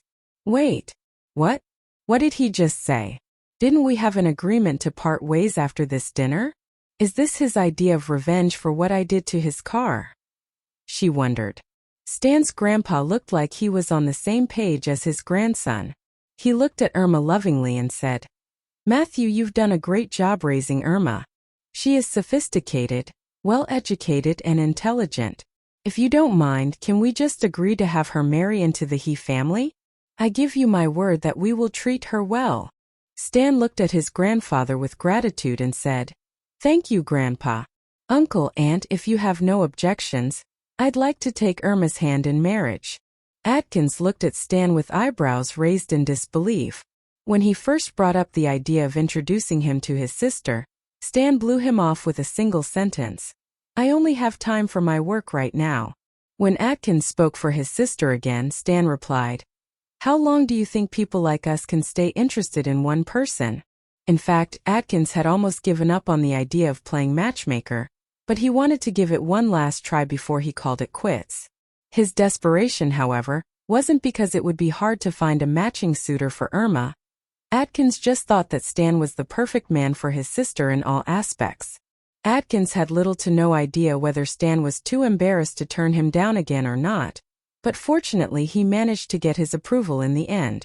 After both Irma and Stan had met each other, it was very obvious that Stan was smitten by Irma, was hoping to spy on him from a distance.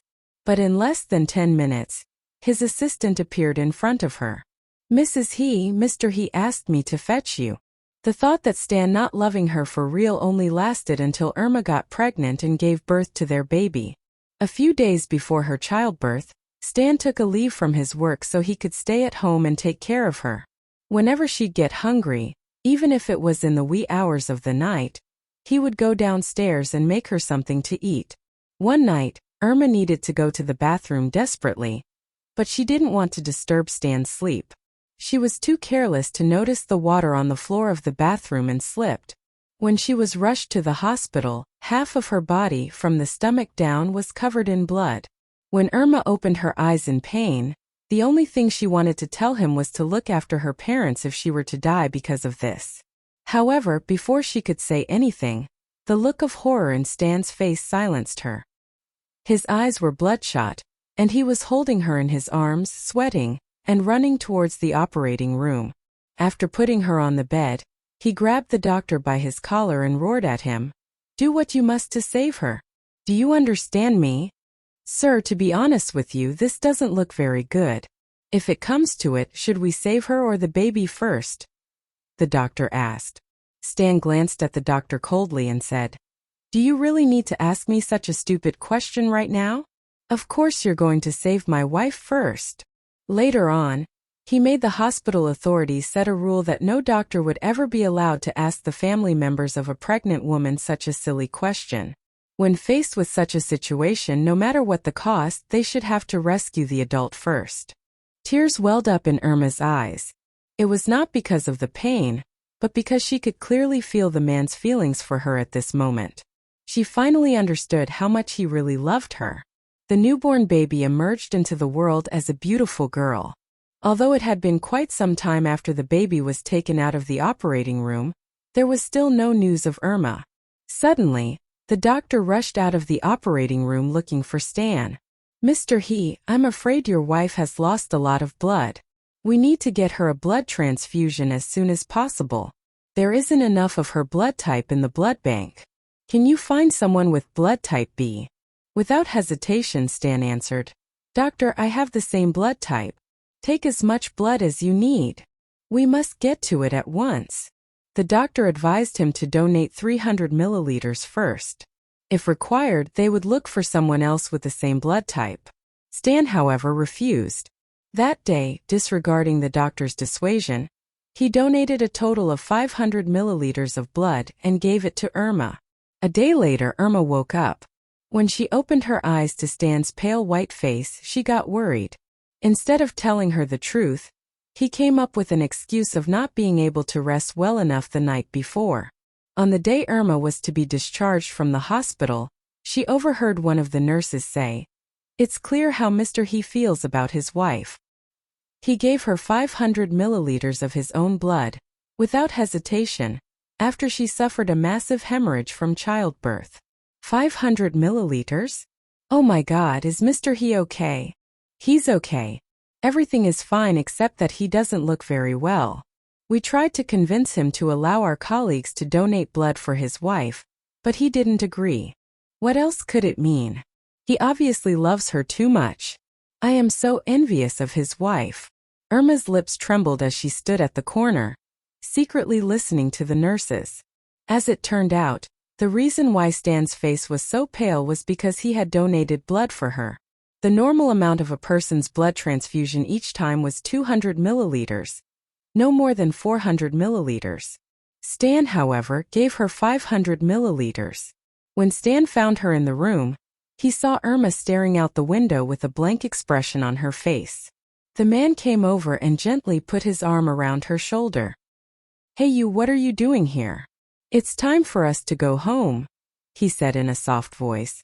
She looked up at him, eyes glistening, and nodded her head. "Okay." Since Stan's car couldn't accommodate too many people, his parents and the newborn baby girl sat in another car. When they came out of the inpatient department, Stan's car was parked at the entrance of the hospital. At the back of the car was a printed label that read, "Property of Irma Huo." She chuckled while failing to contain her tears at the S. "Finish. I'll be done soon. Go ahead, I'll catch up with you," he said and kissed her on the lips. Irma, however, nimbly walked past him and sat down on the sofa. Sleeping is all I have been doing for the past 2 days. I've had enough of sleep. I'll just wait here. I'll be quiet, I promise. Carry on. Unable to dissuade her, Stan had no choice but to go back to his desk to finish the rest of the work. The study had succumbed to silence, only to be interrupted from time to time by the sound of a man flipping through paper. Sitting on the sofa with her chin rested on her palms, Irma said softly, "I like you so much, Stan." The expression on Stan's face indicated that he was taken by surprise. He raised an eyebrow and said, "Only like." He put down the pen in his hand and looked at the woman seriously. "I, on the other hand, love you from the bottom of my heart." Happiness exploded in her chest as Irma stood up from the sofa, trotted to the man, hugged him and expressed her affection by saying, "Stan, I love you too." Stan brushed her hair with his fingers and looked at her with insurmountable love in his eyes. "You don't know how happy it makes me to hear you say that. Just give me 3 minutes, I'll take you back to bed." Okay. Irma had a relatively easygoing job, and there were people to help her take care of the baby. As such, she often accompanied Stan on his business trips around various parts of the world.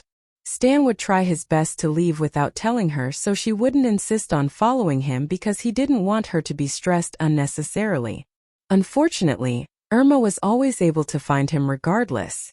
Whenever he had free time, she would surprise him with a visit. In time, Stan came to realize and accept that it was futile to try and change this woman's mind. Much like Atkins, who was inseparable from his wife, Stan had to bring Irma with him wherever he went. I Love Erica by Matthew Huo. Before Matthew and Erica got engaged, Wesley had a change of heart. Now that he had some time to think about it, he was starting to regret what he'd done.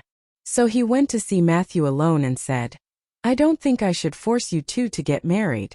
Marriage is a lifetime commitment, not something that I can impose on you. I just want you to be happy. You're not forcing me to do anything, Uncle Wesley. Erica's still young, and even though she thinks she knows everything, she doesn't. I can take care of her. I'll give her whatever she wants, as long as I can make her happy." Matthew replied. Wesley was stunned. "But, don't you have someone you like?" "Yeah, I do, it's Erica." Wesley didn't know how to react. "I don't mind Erica having another man's kid, as long as she and I can live happily ever after. But you were defiant that day. You told your old man no." "Of course.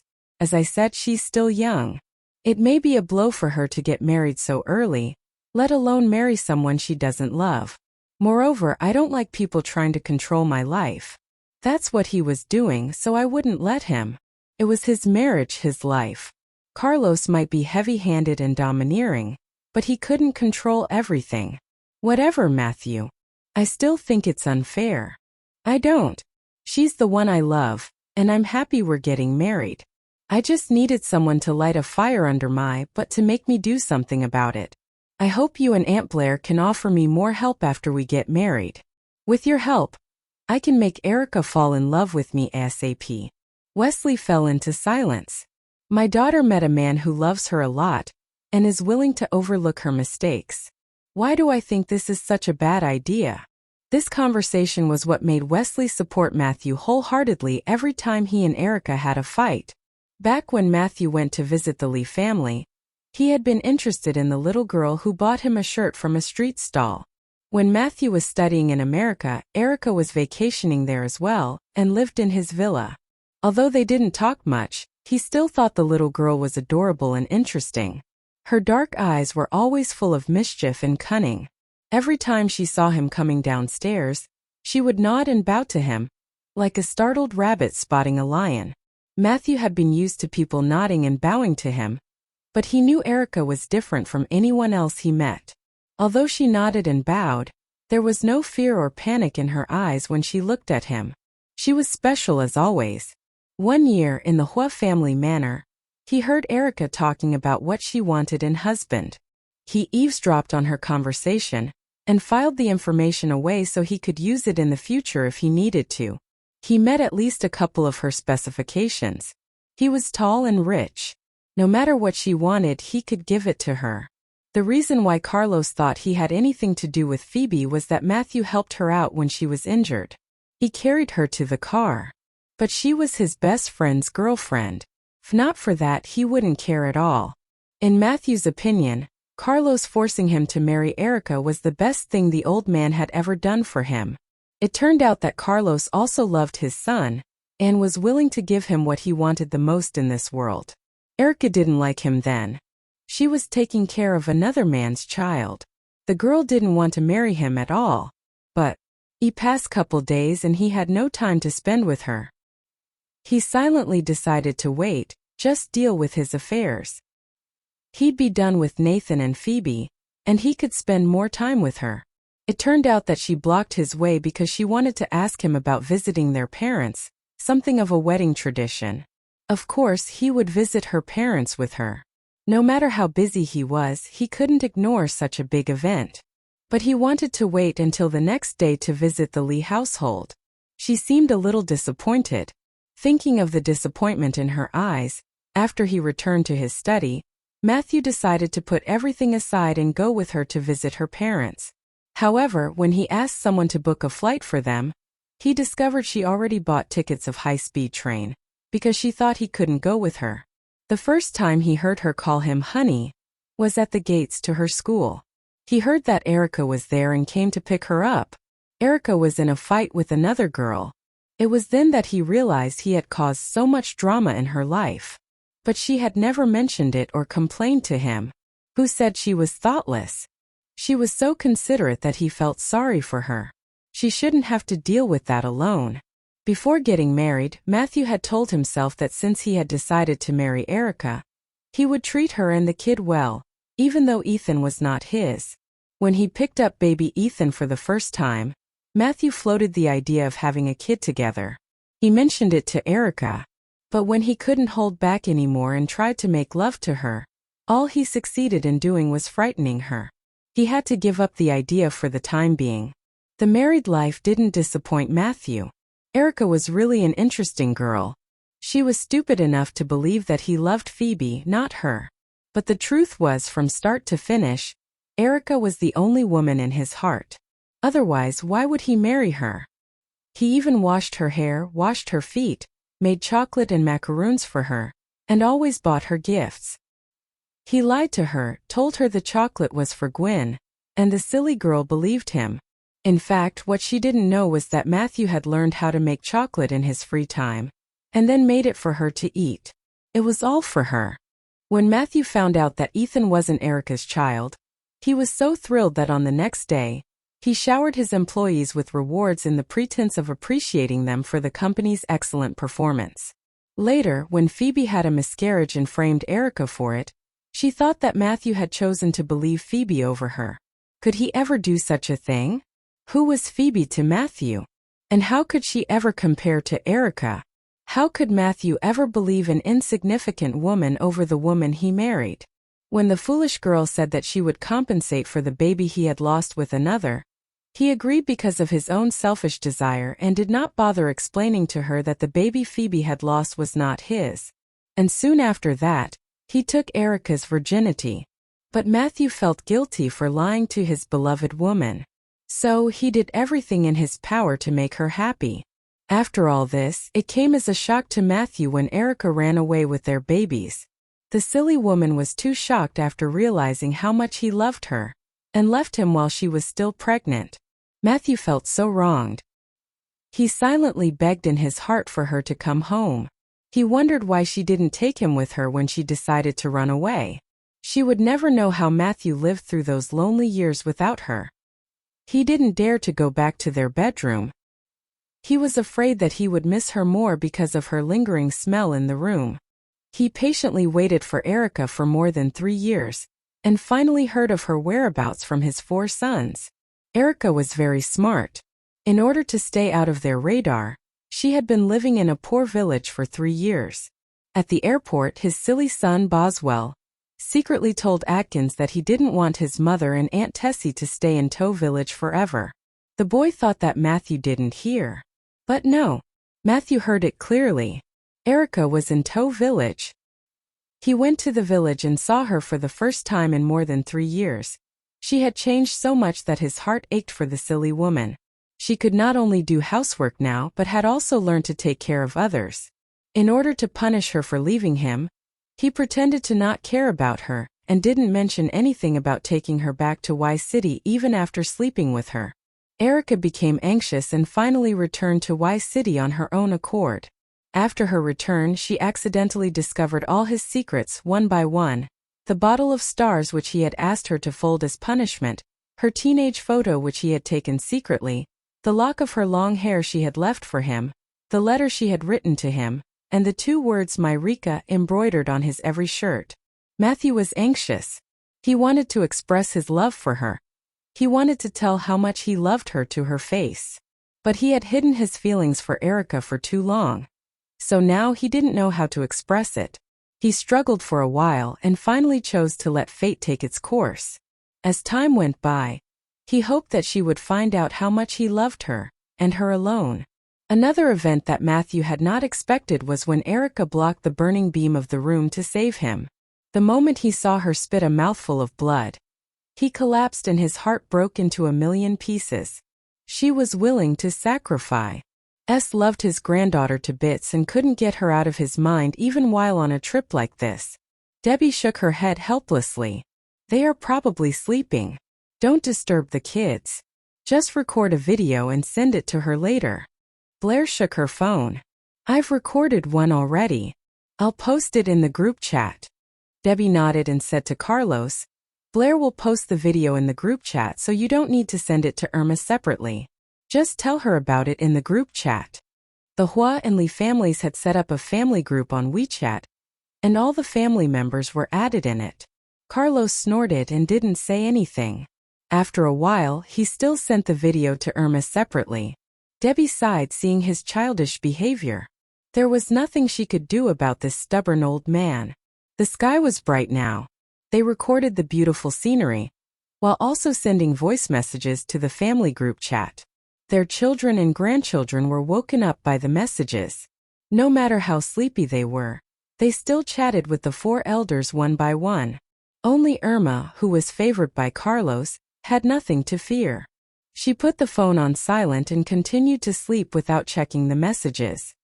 Her husband, Stan, had woken up a long time ago.